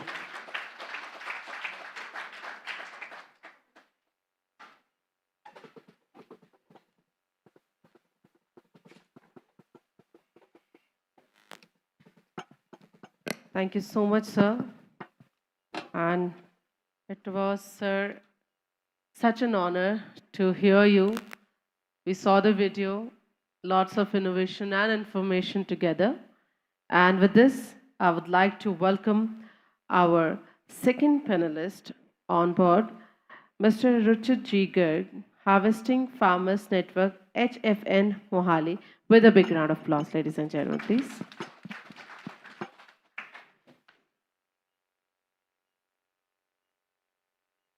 Thank you, everyone. We have little time and we'll keep it really short. Amazing presentation, Vilas, and wouldn't we all want to become Sahyadris of the world? And that's what HFN does. You know, HFN helps farmer cooperative become profitable. We engage with grassroots level villagers across India. We not only help them come together, find synergy, convert them into cooperatives, and make them profitable. We'll run it very fast, and glad I have a simple presentation here. That's me, and the vision of us being able to convert, you know, a large agri-economic economy into a profitable agriculture powerhouse made me leave America and come back to India. We are currently in 13,000 villages. We touch base about 40 lakh farmers. About 10 million acres are under influence through advisory, through input support, bunch of stuff we do. It's not full stack solution we provide in all these places. Some of the places we are much deeper, where we do provide them everything and anything from seed to market, from creating board of directors to taking them to profitability. Some pictures we'll skip. Because we are talking about, I thought we need to focus a lot more into cooperative, because as we saw, we have a lot of innovation already there. It's a subject of the affordability and the understanding that the problem of small scale farmers is that they are small. Yes, I'll repeat it again. The biggest problem of the small scale farmer is small, that they are small. And how do you solve it? You only solve it by making them work together, by helping them create cooperative, and that's what the focus is. जितनी भी machinery है, जितना भी innovation है, जितना भी AI है, all sort of innovation has been there for 30 years, 40 years. But the affordability, the voice, whether it is buying input collectively or selling output. I mean, Sahyadri is a great example where we saw what happens when thousands of farmers come together. You can actually give challenge to very large brand. And that's where the cooperatives comes into picture, and that's where HFN comes into picture, where we are helping create cooperatives, and hopefully many of them would become Sahyadris of the world. So talking specifically to our FPO work, so far we have created 19 cooperatives, all of them in UP, all of them are profitable, although small scale, but still profitable. And in that area, we have about 13,500 acres under influence, about 9,000 farmers engaged. If you look at our financial facilitation, you know, a lot of money has been disbursed by the government through the effort of our capacity building wing. If you look at enterprise and market enablement achievements, about 18 businesses got created through our work. 300 plus farmers got employment, a lot of women farmers got work, and total transaction value between these small cooperatives have been 10 crores, and many of them are just under 2 years in after we have helped them form. So it's very encouraging that in next couple of years, as we grow from there, these has potential and possibility of becoming large cooperatives as we may envision. So again, some more data points. 6,000 plus farmers we have enabled agri inputs through our very, and we're happy to show a demonstration tomorrow at our booth. We have a booth outside. We are a very high-tech team because, I come from technology background. Back in the days, I built Xbox and my Windows operating system. So we have AI-driven WhatsApp systems where farmers in any part of the country can reach out to us through voice and text. It immediately understands. It tells you what is the preventive measure, what is the controlling measure, who is selling the input, where they can buy it. We also drive the commerce between the farmers and the farmer cooperative. And we'll see a little bit more in as we go through it.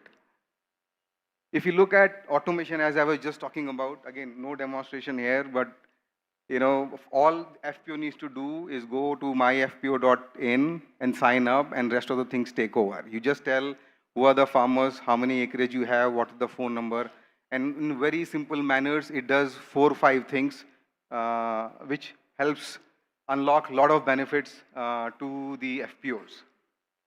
As you could see, our FPO platform, which now is empaneled with NABARD, and hopefully by end of this year, we'll be managing 6,000 plus cooperative, which is the largest chunk of cooperatives in India, all small cooperatives.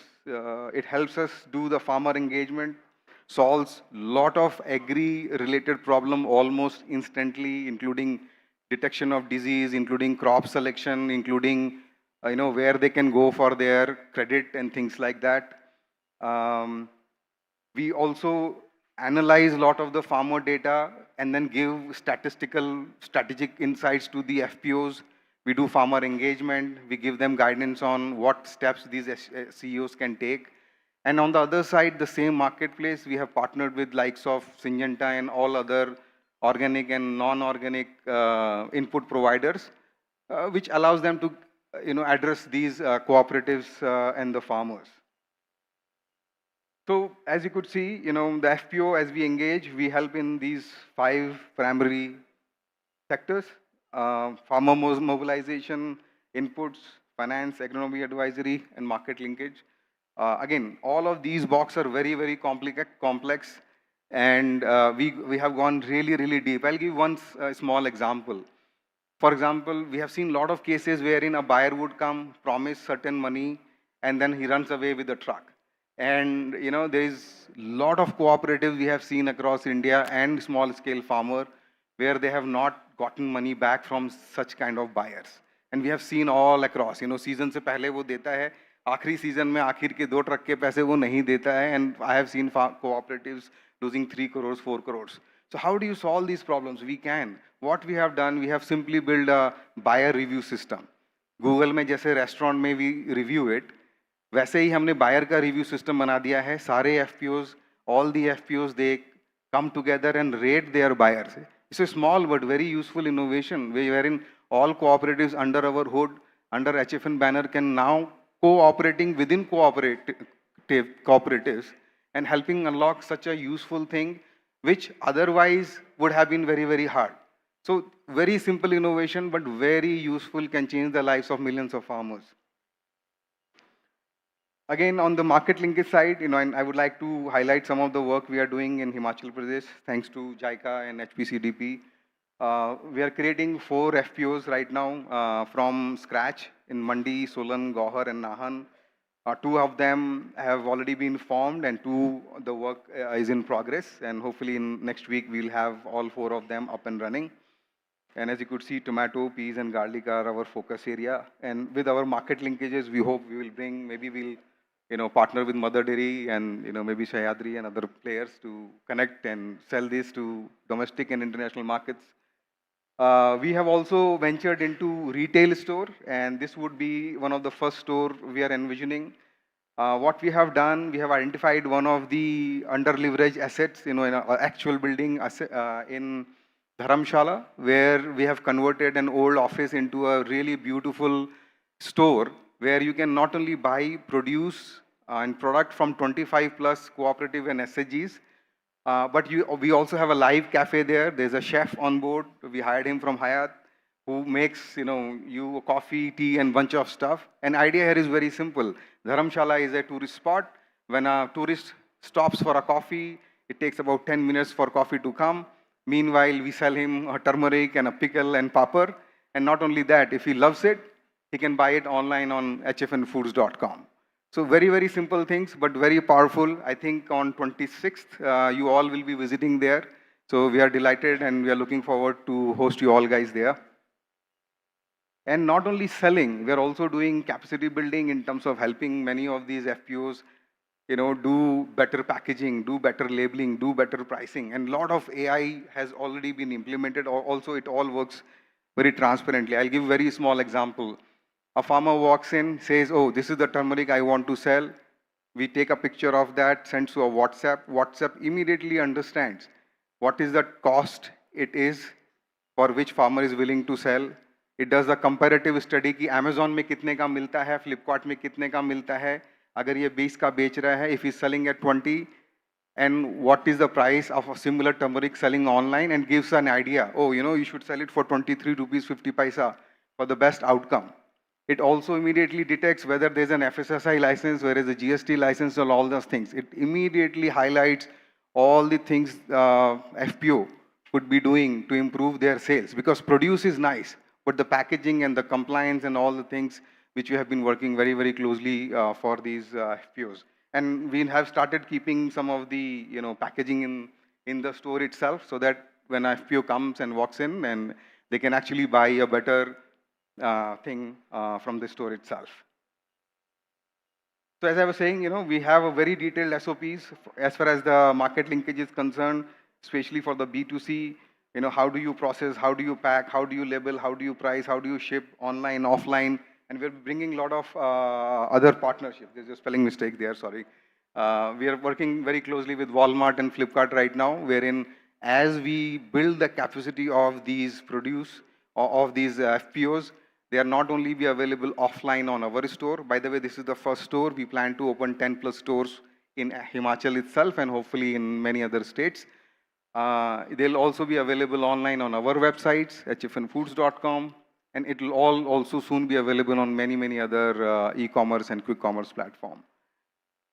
That's pretty much it. If anybody wants, they can reach out to us on the phone. I'll be available outside. Thank you. Thank you.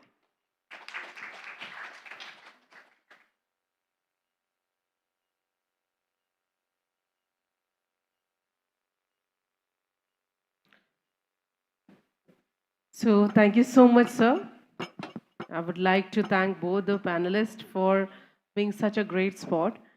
And now I would like to welcome all the representatives for the discussion. You can ask questions.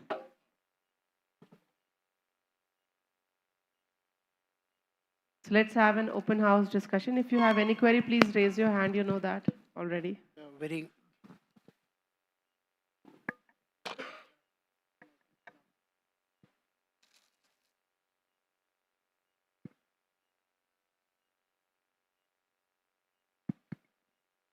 Yeah.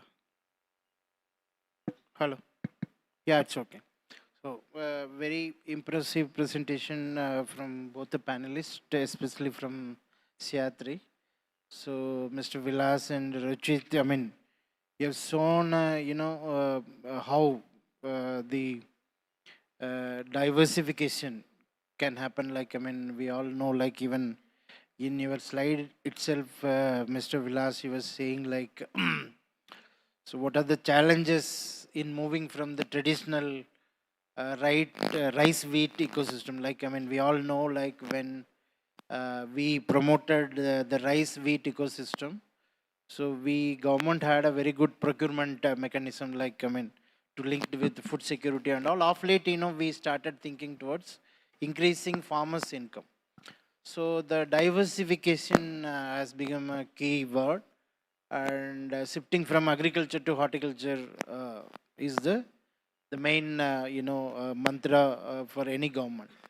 So I would like to ask, like, one question from government. I mean, from government perspective, like, I mean, I should Mr. Vilas, you to explain. So in spite of large scale finance, large scale schemes and funding, I mean, I feel, I mean, there is no paucity of funds. I mean, be it Government of India, be it state governments. So in spite of that, where we are lacking, I mean, I just want to understand from your experience. So where we are lagging, why we are not able to create more Shayatris? Like you said, like Shayatri is Amul in horticulture, you said like. So why we are not able to create more Shadris? I mean, where really I would like to understand, like, I mean, which will help many of the, participants. Sir, I will just quote Sharad Joshi, who has actually taught us all these agriculture economies, problem and solutions. उनका एक statement था, सरकार क्या समस्या सुलझाएगी, सरकार खुद समस्या है. So this was his popular statement. Hindi में, सरकार क्या समस्या सुलझाएगी, सरकार खुद समस्या है, सरकार ही सबसे बड़ा प्रॉब्लम है. So that was his actually conclusion about the overall Indian agriculture's problem. Whatever the money we are spending, how much is going in the farmer's hand, how much is actually going on the exact the right problem. That is always the question. I will not going deep. As a Sahyadri, why we become some successful organization up to certain extent. Main reason that we kept government aside from our overall thought process. 2011, Sahyadri was established. From that year to 2018, almost 7 years, we did not apply to any government scheme. We did not ask any government official to support us.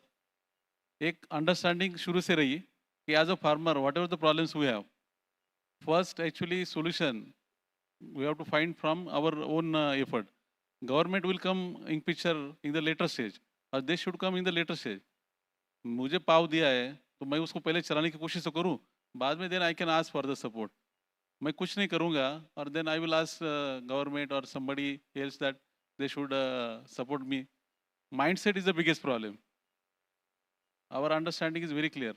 Every farm is actually is a business unit. हम लोग कोई भी खेती कर रहे हैं, whatever the product we are producing, everything is for sale.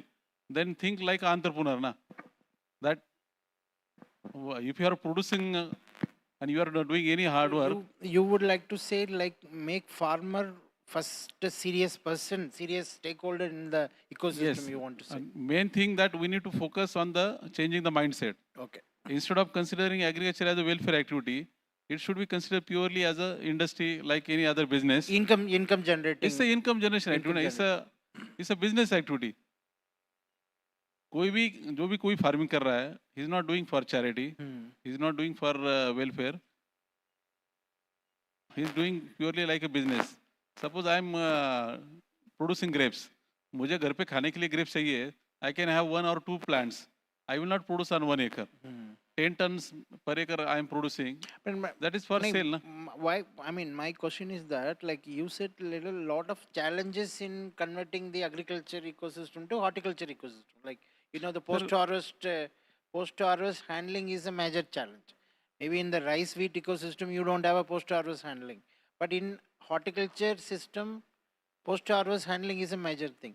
So my thought is that like government has large number of schemes for that. So I mean, if the farmers are not taking, or it is not going to a right person. What everybody understand that instead of growing the traditional crop, wheat, rice, or cotton, oilseed pulses, we can go to horticulture crops where income will be better. Here hardly 20,000 rupees per acre I am earning. In horticulture I can have 2 lakh rupees. 2 lakhs, yes. So everybody understand. But as a farmer, he is not having that confidence to shift to the such crop where there is a risk. For more profit, more risk you have to take. This is a purely entrepreneur thought. But that I am not having that mindset. I am saying that if I am going to the new crop, then what is the government role? Whether government is buying that product, government is supporting us. To buy rice, wheat, it's a simple thing for government. But to buy perishable commodity, that is a challenge. Yeah, that's a challenge, na? I got the point. Like, I mean, so, you want to say make the farmer very serious guy in this system. Simple, na? Yeah. If I am producing, then it's my responsibility to handle that product, whether post-service activity or supply chain, that it's my responsibility. Yeah. So, whether I am doing this on individual level or if it is not possible on individual level, whether I am thinking to create a collective effort, if I am becoming the part of the collective, then I can solve such problem. So, professionally, all these things are possible, but need to change first mindset. Got you. तो हम लोग अभी जो भी कुछ कर रहे हैं as a Sahyadri, We are focusing mainly on changing the mindset. Farmer. Subsidy and other things will come in a Can later come stage. later. Would you like to ask? Thank you. It's not a question, but thank you so much for your for both of your inspiring presentation. It was actually very humbling to hear your story, especially the vision to your farmer-centric vision. I like your vision of becoming the Amol of horticulture, and I'm so amazed that you were able to do it within one generation, within 15 years, to become such a big scale, diversified, and you had the export market, in your vision, and that's why you brought that your products to that quality. So that was so inspiring, and there's so much Japan can learn, from what you both are doing, and now I'm feeling it's becoming more challenging for us to think, what can we contribute to this sort of initiative? And I see so many similarities with what we're doing in Jharkhand and other states of changing their mindset from grow and selling to grow to sell, becoming entrepreneurs and developing their skills and empowering them. So I think there's so much we can learn from your model, and yes, we would like to learn how we can replicate or learn from that model to make more Sahyadri or HFN and other states of the country. Thank you.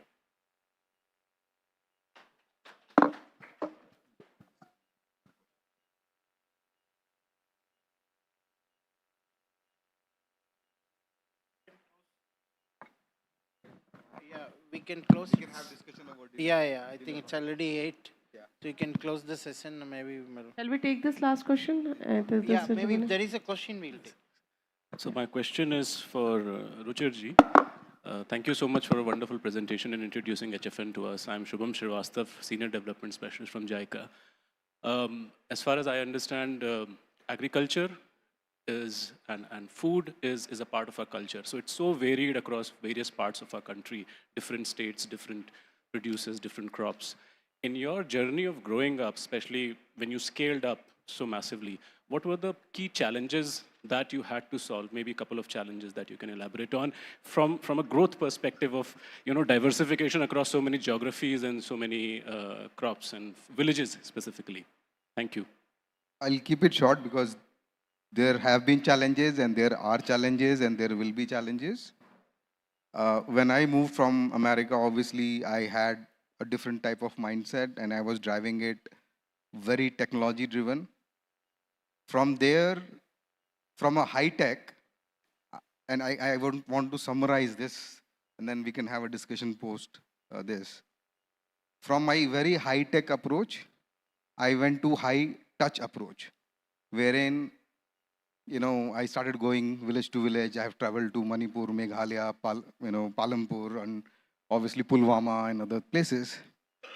But ultimately, I ended up being from high tech to high touch to high trust. And these are very fundamental shift on how you think. Because as I explained to my shareholders and my team, is that we are in the building of we are in the business of creating trust. This cooperative movement is trust. Because if we have trust, then we can get anything done. There's no piece of document we need. And that's what we are passionate about. And obviously that journey has been 10 plus full-time year journey. And there is 40, 50 more years to go, at least. And then, yeah, that's sort of, if you can understand, this is a significant change. And then each segment we went through a lot of small challenges and stuff like that. So yeah, thanks.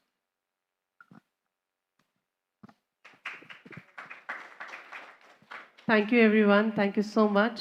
I think so. Let's wrap up the Q&A. And now, first of all, I would like to appreciate and thank all the panelists and all the dignitaries for conducting such an amazing session.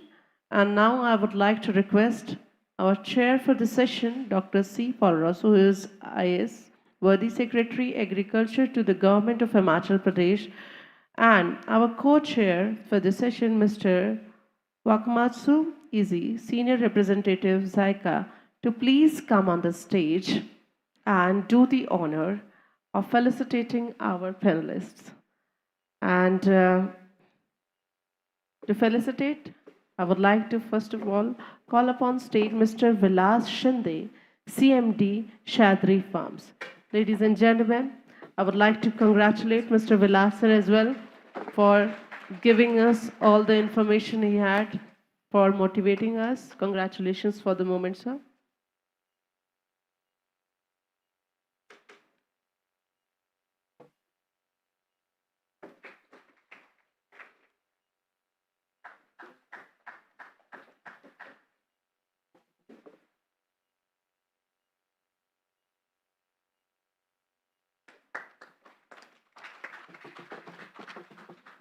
And now I would like to request Mr. Ruchir Jigar, Harvesting Farmers Network, HFN Mohali, to please come forward and receive this gratitude from our side. And thank you so much, sir, for your contribution.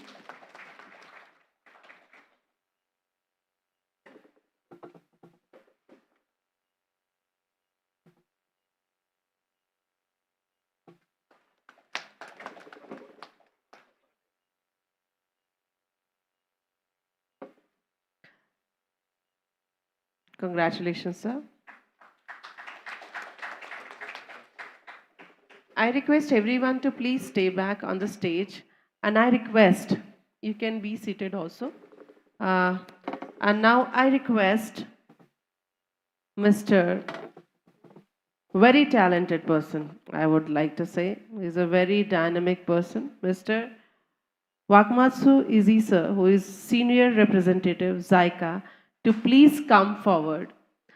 So we want to know your views on this particular day. Share your views for this beautiful day. What do you think, sir? Okay, thank you. And thank you for giving me the opportunity to share my views. It was a beautiful day, wonderful day. Started with the honorable minister coming to, congratulate, to praise this meeting. And the talks were so interesting and engaging and inspiring. Especially the last session that I was privileged to co-chair. I think it was a great day to end the day. But all the presentations that were made were very carefully, curated by Dr. Sunil and his team. So I would like to thank all the members of the team that made this wonderful day possible. So thank you very much. Thank you. Thank you for your time and precious words, sir. And now, I would like to request our chair for this session, Dr. C. Parasu, who is IS, Worthy Secretary, Agriculture to the Government of Himachal Pradesh, to please come forward. So your views are also very, very important. It would be an honor to hear you today. Yeah, I joined in the evening only. I was not there from the morning. So I saw the program and all. It was very nicely organized, sessions. I hope we have participants from 10 odd states. So I hope there was a very good cross-learning to understand what kind of projects are being implemented in other states from one state. So I hope the Himachal will also give you some kind of learning like what my team led by Dr. Sunil in crop diversification, how they are doing. I hope you will get that kind of learning also. You would have got, or maybe in the coming days, tomorrow or day after tomorrow when you go for a field visit. And I would like to, congratulate the entire team, Jica team, and my Jica team for such a wonderful program. I mean, it's being prized by every delegates here. It's well organized. So thank you very much, and I'm very happy to be, called for this session also, where I got an opportunity to, see how, in the last 15 years, Shatri farm have grown up, and the other, my friend Ruchit's HFN, how, to going to the villages and interacting with the farmers by using technology, how to, brand, how to make more value addition to their product. So thank you very much. I think it's we are very much delayed. It's already 8:15. I think we should close the session.